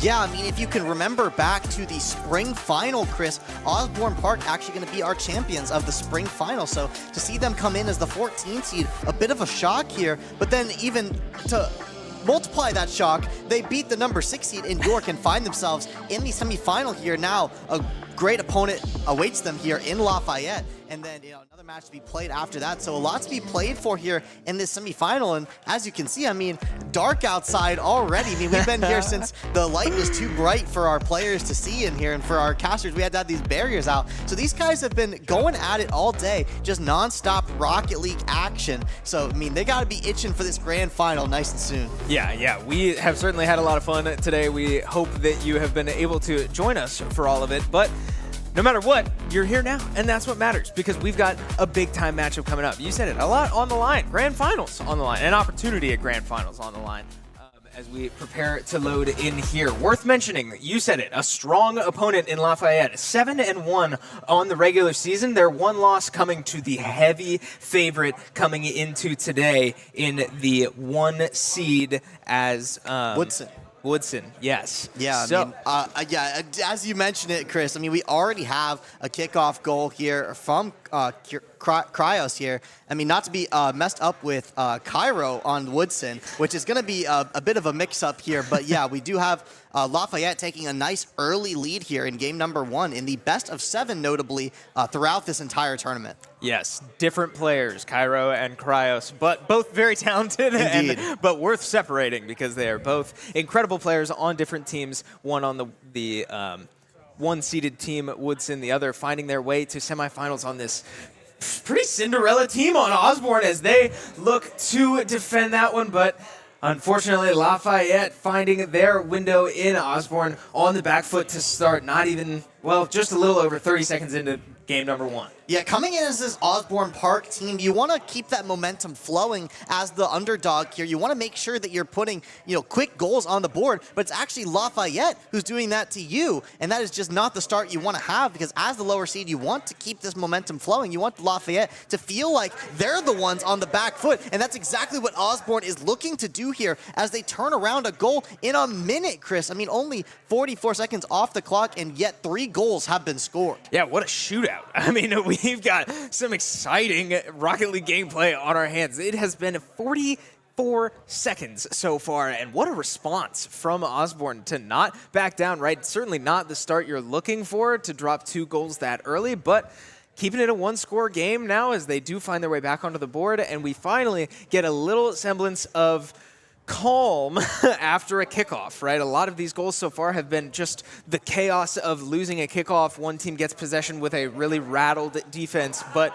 now we have full offensive possession so far. A couple shots, a couple possessions in Osbourn's territory as Lafayette looks to carry their way into the net. They get one more shot, but a great save there. Osbourn stays alive for now as they look to just try to get it downfield. Yeah, the level of commitment in that blue goal was intense to just make sure that Lafayette was not able to put another one on the board there. And notably, I mean, the timer just rolling down as long as this ball is not scored. So the longer we stay in this kind of neutral game where no one, has scores on the board, the longer that timer will tick. So another crossbar coming out here as Lafayette gets a shot on the goal there, just barely going to miss it there. That could have been a 3-1 lead there for Lafayette. No one in the goal to boot, just off the side of the right there. Unfortunate there from Lafayette. Yeah, sometimes we were watching the first matchup that that Woodson played on the main broadcast earlier today, and one of our other casters, Griffin, on a broadcast said sometimes the best defender in the game is the net itself.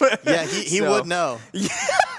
That's crazy. But Osbourn Park puts another on the board. Cryo's going to make this 2-2 here, almost halfway through this game, and the score is tied up. Again, no one in the goal from Lafayette there, just an open net.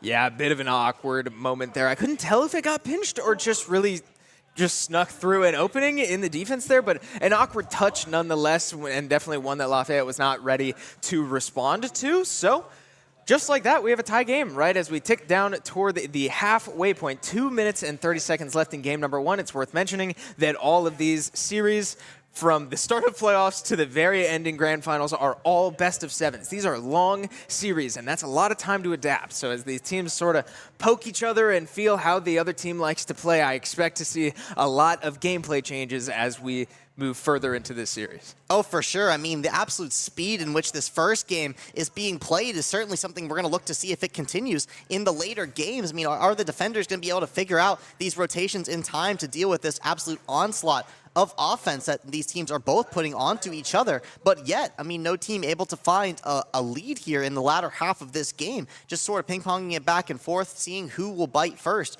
But the defense is on board here for Osbourn Park as they look to reversal, but the Lafayette goal is protected very well. That's exactly the rotations that we want to see. That's exactly the type of defense that's going to keep this game at a 2-2. Yeah, great save there, and I believe that was Hokkaido on the save for Lafayette. I couldn't quite tell, but incredible save nonetheless to keep this a tie game. And I want to take a moment to shout out the fact that this game even is tied. I mean, we talked a little bit about the Cinderella story going on right now with Osbourn. This is still game 1. There's still so much Rocket League to play, but the fact that Osbourn is here to play right now, you said it, defending champs will not go quietly into the night. 1 minute ticking down on this clock as Lafayette still maintains relatively strong possession of the ball, but really unable to get it past the midfield mark. And finally, they find their way past midfield, but right into the open arms of a Lafayette defender. Yeah, and an open break here for Hokkaido, not quite going to find the net as the defender was able to come in just in time. But yeah, if you're just joining us, Lafayette starting off with a very strong 2-0 lead, in Osbourn Park finding themselves back into this match with a quick goal and then a little bit of time before they were able to find their second. But nonetheless, a tie game comes out. A big demo coming in here, but not going to leave the net open for just long enough. There are only 30 seconds remain here as Lafayette attempts to stay on the offense. But whoever can control this ball going into these last final seconds may be able to score a last goal here, because if someone doesn't have possession when it hits 0, we will go into an overtime.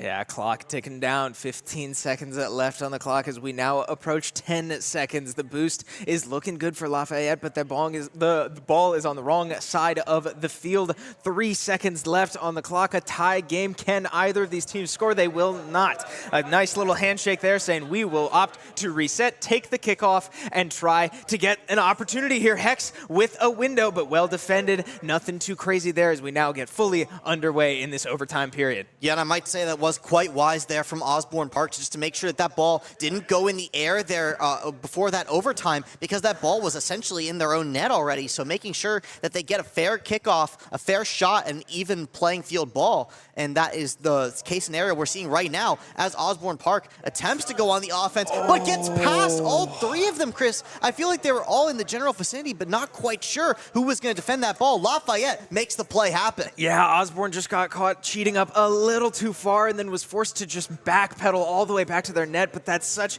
an uncomfortable way to defend, and sure enough, it does come back to bite them in that one, and Lafayette comes out with a win in game 1, but boy, is Osbourn Park living up to expectations. Oh, for sure. I mean, they're definitely playing with that fire, and then we've seen a lot of demos come out, try to get these 3v2s to happen here, and none of them have really worked out. It's really been these honest goals that both these teams have been able to find. We saw that really, really fast goal off rip with that kickoff goal from Hex on the side of Lafayette. But after that, it was a lot of back and forth. I mean, we saw those 2 strong goals off the start, but then it was that comeback from Osbourn Park the whole way through, and then essentially into an overtime, just back and forth, and then finally Lafayette was able to find the last blow.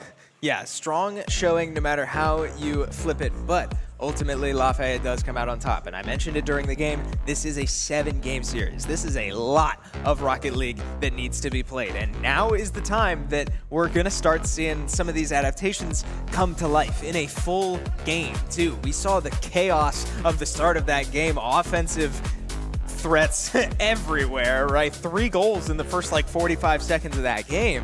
But finally they started to slow down. Everybody got a feel for the tempo that the other team was going to play around.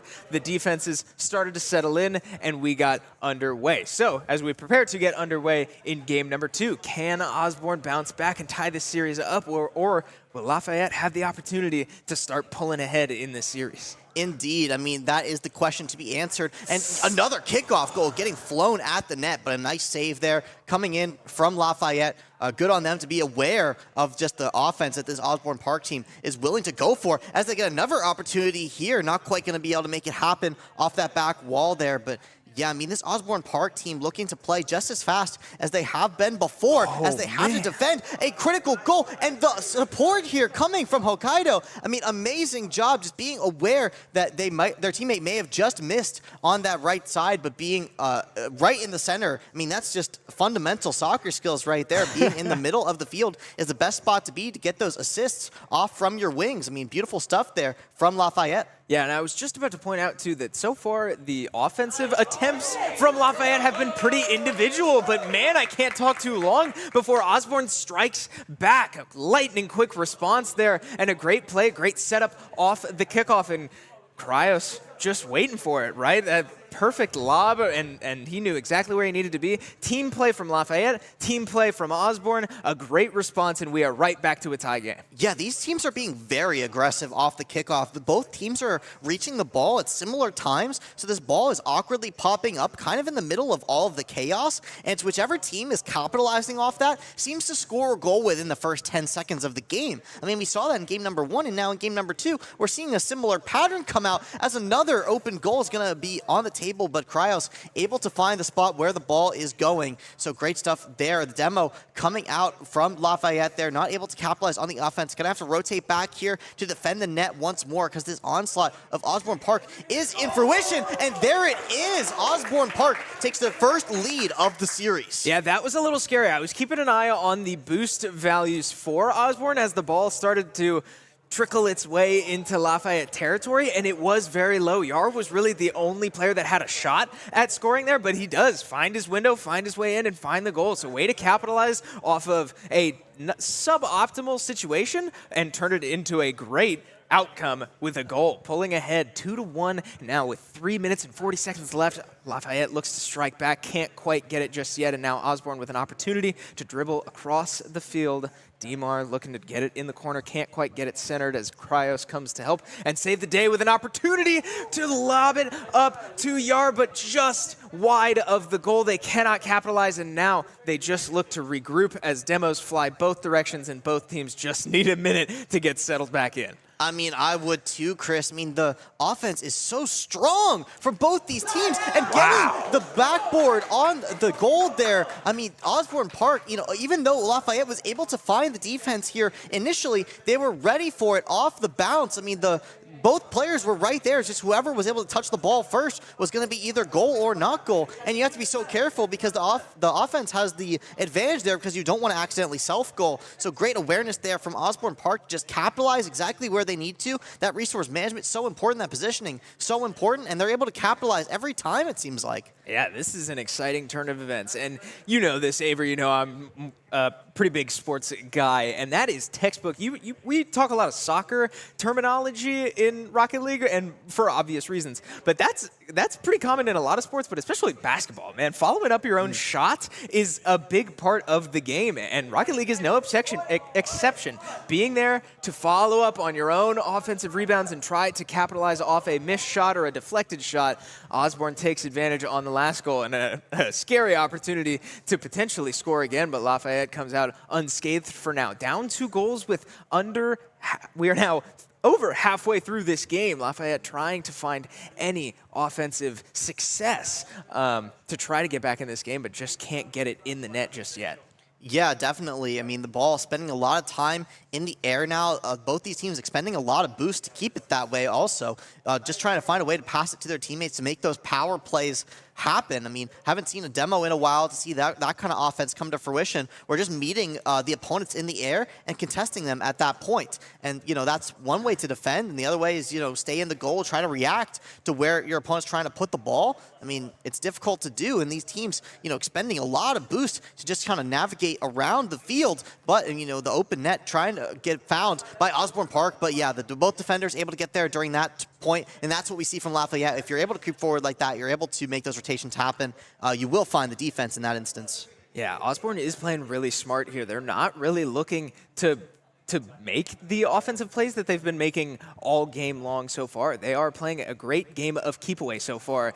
Now, Lafayette does get a shot on goal just then, but they've killed a good 90 seconds of clock off this game number 2 here, right? Lafayette needs 2 whole goals, and as the clock ticks down, they will find one of those 2. 65 seconds left on the clock, and Lafayette pulls within 1, and an opportunity to tie it if they can find just another one of those shots. A great team play once again from Lafayette. Yeah, and I mean, watching that goal again right in between 2 different defenders from Osbourn Park. So excellently placed there from Lafayette. That's exactly what they need to bring themselves back into this game. And even if they only score 1 more goal within the next minute, they will still go into that overtime. So that's really what they're looking for at this current moment. Osbourn Park may have to put another one on the board in order to feel secure rather than play this sort of keep the ball in the air, keep the ball on the other side of the field defense, even though I agree with you, Chris, that that's been wasting a lot of great time for them. And you may want to save some of that offensive pressure for the later games if we feel like that's the adaptation that has to be made. But, I mean, only 30 seconds do remain for that game to be played. Yeah, you're absolutely right. I mean, it's a good strategy until you let up a goal, and then all of a sudden your game plan needs to change. Osbourn not quite able to change the game plan just yet, and Lafayette is able to capitalize. They tied the game with 24 seconds left. We could have 2 overtime games to start this series if we go 24 seconds without a goal. But if game number 1 taught us anything, it is that 24 seconds is a lot of time to score some goals in Rocket League. Yeah, and we saw a demo right off the kickoff as well. We can see trying to make those power plays happen, trying to make sure that we can get that 4-3 lead before we even have to worry about overtime. But with the lack of a kickoff goal, likely we will see in overtime. The ball has to touch the ground, though, when the clock hits 0. It's up to the Lafayette player here whether or not they want that to happen. Oh! They do not. Set off the pinch from the corner, and a beautiful pass from Lafayette. Let's watch that again. I mean, just absolute chemistry here from this number 2 seed Lafayette. Okay, and phenomenal game sense too. Great awareness to see the clock. That ball took a bounce with, I believe, exactly 1 second left on the clock. If that clock was any later, if that play was even half a second later than it happened, we're going to overtime the moment that ball takes the bounce in the corner. So, great play there from Lafayette, keeping an eye on the clock and having the wherewithal to know where your teammates are to set up a perfect pinch right to the center of the goal and have a guy ready to capitalize. Great play there, and once again we find Lafayette winning a game and starting to really pull ahead now. Yeah, I mean, that was a critical win there from Lafayette. You let this Osbourn Park bring the series to 1-1, and we have a very different set of events here. Lafayette coming into this match as the favorite and, starting off very strong as the favorite, getting those 2 goals off the board right away. And then in this game number 2, we see Osbourn Park really pull away, having this 3-1 lead for a majority of the game. And, that was quite shocking to see. But what was even more shocking to see is the fact that Lafayette was able to bring this back and eventually win right before that overtime clock struck. So now you're in a situation where Osbourn Park, potentially is feeling the weight of losing that lead. They never really had it at that game number 1. They weren't really expecting there. And then when you start winning that game number 2 as the underdog, you start expecting like, all right, maybe this is doable. Maybe we can win this. Losing that game 2 is a serious blow to the mental. And it's up to Osbourn Park to continue playing with this speed that they're playing with, to continue playing with this chemistry, because it has been working quite well in these first 2 games. Just the ending has not gone their way yet. Yeah, if there's anyone I trust to talk about the mental battles in esports, it would be that of a fighting game player. Oh, thank you, Chris. Because, yes, it's very taxing, especially dropping a game where you were up 2 goals with, I want to say, like 90 seconds left on the clock, at or around. So Osbourn Park needs to be able to shake that off if they want to stay in the series, right? You are hanging with Lafayette right now. This is a very close series despite being down 2-0, but it's not going to get any better if you're letting up plays like that. A massive defensive commit, a bit of a gamble there from Osbourn does not pay off. Yar goes a little wide, and the ball goes right over top and directly into the net. I mean, that truly was an amazing offense there from Lafayette. I mean, just winning the 1v1 straight up there. I mean, if you can make plays like that happen, it's going to be a very difficult defense to have. I mean, if you have to have 2 defenders instead of 1, I mean, that's just another resource that has to be expended. So not a game that Osbourn Park wants to play. They have to continue on this offensive onslaught so they don't have to put themselves in that kind of scenario.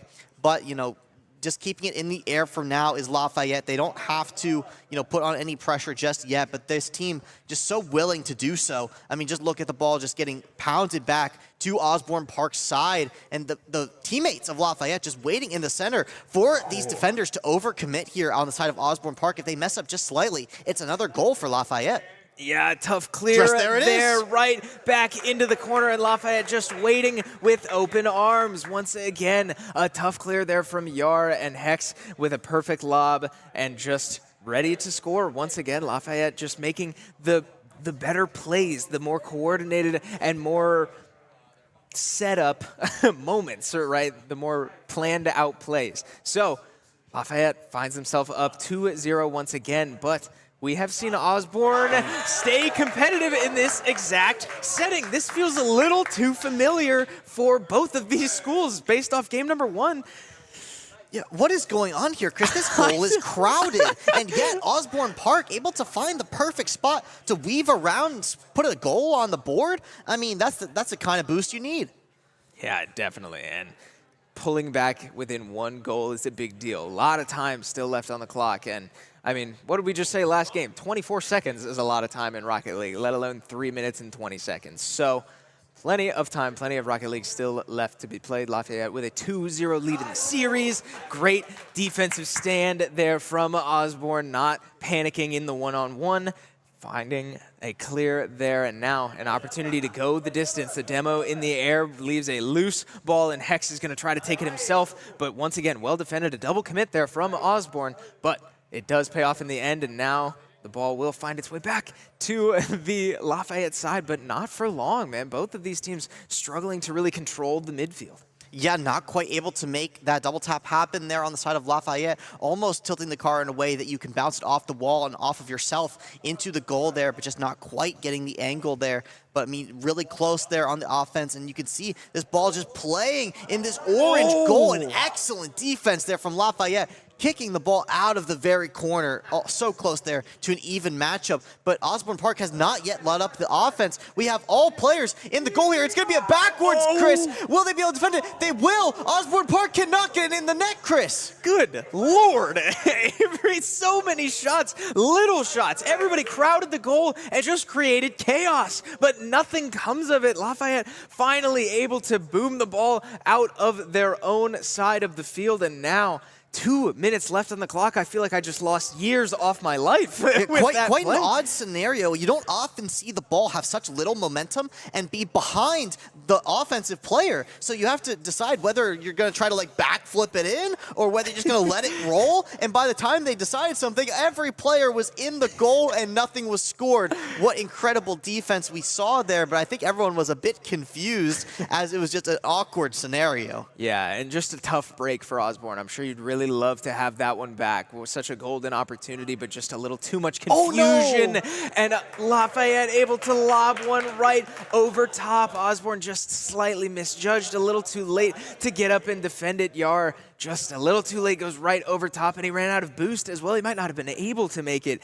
And now, minute 22, 2-goal game. These games are all very similar to each other, but man, are they so unpredictable. Yeah, Lafayette is just playing such great Rocket League right now, just playing with each other, truly playing like a team. Something you love to see here at VHSL. You know, these guys may not have been, you know, together for very long. I'm not familiar with how long these guys have been together as far as a team goes, but you're not really seeing a lot of individual talent right now. You're seeing a lot of team chemistry come through with this Lafayette squad, and that's why they've been able to make a lot of these plays happen. They're just understanding of each other's positioning and understanding where they have to be. You can see them setting up yet another offensive scenario here, just barely off from Hokkaido getting yet another goal off that same kind of scenario where the wing is able to get him a nice pass. Osbourn Park understanding that Lafayette's going for these coordinated attacks. They have not yet found the solution as Lafayette looks to get another one. You can see right there, Chris, you know, when one player misses, another player is just there to finish the job. Yeah, the last line from Lafayette, they committed hard to putting the ball in there, and sure enough, they walk away with another goal, and I hate to say it, this is desperation time for Osbourn. Going down 3-0 would be jarring in the series. That is a tall order to have to win 4 straight, and especially against a Lafayette team that is now clicking on both offense and defense, only letting up 1 goal in the duration of this game. 20 seconds left is still time to score, but at this point, it would be garbage time, right? Lafayette is very hot, has all the momentum they need to potentially win this game and go in and steal this series in a 4-0. Yeah, and I mean, that's just not what you want to see. I mean, with these teams being so evenly matched, I mean, 4-1 coming out here, game number 3, but I mean, the 2 games before this, both games going to that overtime or just before it. I mean, you would hate to see a 4-0 come out here from Lafayette. Osbourn Park going to do everything in their power to make sure that that doesn't happen. Again, this is the 2 seed versus the 14 seed coming in today. You know, some series loss, the only series loss that Lafayette has had in before this match has been to the number 1 seed, Woodson. So, you know, that's why they are afforded the number 2 spot. And you're seeing why right here. I mean, Osbourn Park, a very solid squad in themselves, have made some amazing wins to get to this point. Not able to break this just yet.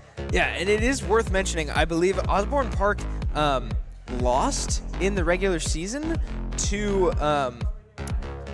Thomas Jefferson High School, the 3rd seed, who they just beat earlier in this bracket as a revenge game to get to this point. So you're right, they have worked so hard to get to this point, and you would really hate to see them go down this way, but I do not expect them to go quietly into the night. But man, is that not how you want to start. 3 seconds tick off the clock, and Lafayette is already in the lead. Man, what a tragic goal, too. You can see just whoever was able to touch the ball there was going to put it in the net. I mean, incredible awareness there from Lafayette. And they actually have a, you know, similar story. I just considered this, Chris, but, you know, although Osbourn has gotten their revenge match, Lafayette has not yet been able to have the opportunity to get revenge versus Woodson, the only team to beat them yet this year. So definitely looking for that as well. And you can see that fire that they're playing with in this series right now.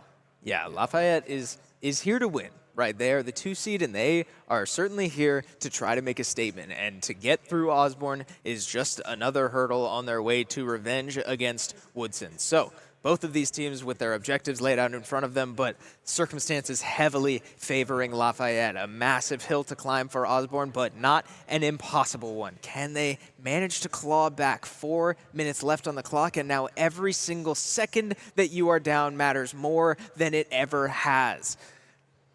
Yeah, this is definitely true, Chris. I mean, you want to make sure you get this tie game to happen as soon as you can, and this offensive pressure almost there to make it happen, but the defense of Lafayette has been, you know, abstractly solid. I mean, we haven't been able to see them so much on the defense because they've just been putting an onslaught of offensive pressure on the table, and we can see all 3 of these cards ending up in the defensive side of Lafayette when they need to be. I mean, they're just where they need to be at the right time. The boost management is so incredible from that squad. You see Cryos in the left of your screen. I mean, with 0 boost, you know, you just have to figure out when's your time to go get boost, when you have to be on the offense, when you have to be on the defense, when you don't have to be on either spot, and you can go get a large boost pad to get full boost instead of only, you know, 12 boost.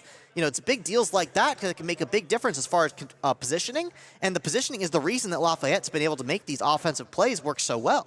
Yeah, and I cannot stress it enough. The more the clock ticks down, the more this clock ticks down, the more Osbourn needs to find a change. They need a catalyst, and I'm not sure what it needs to be. Down 2-0, you have to start looking at potentially, we haven't seen many demos over the course of this game, right? We've seen a lot of aerial shots, maybe a little bit more ground control, but whatever it is, down 2 goals, down 3 games in a best-of-7 series, something's got to give. They are running out of time.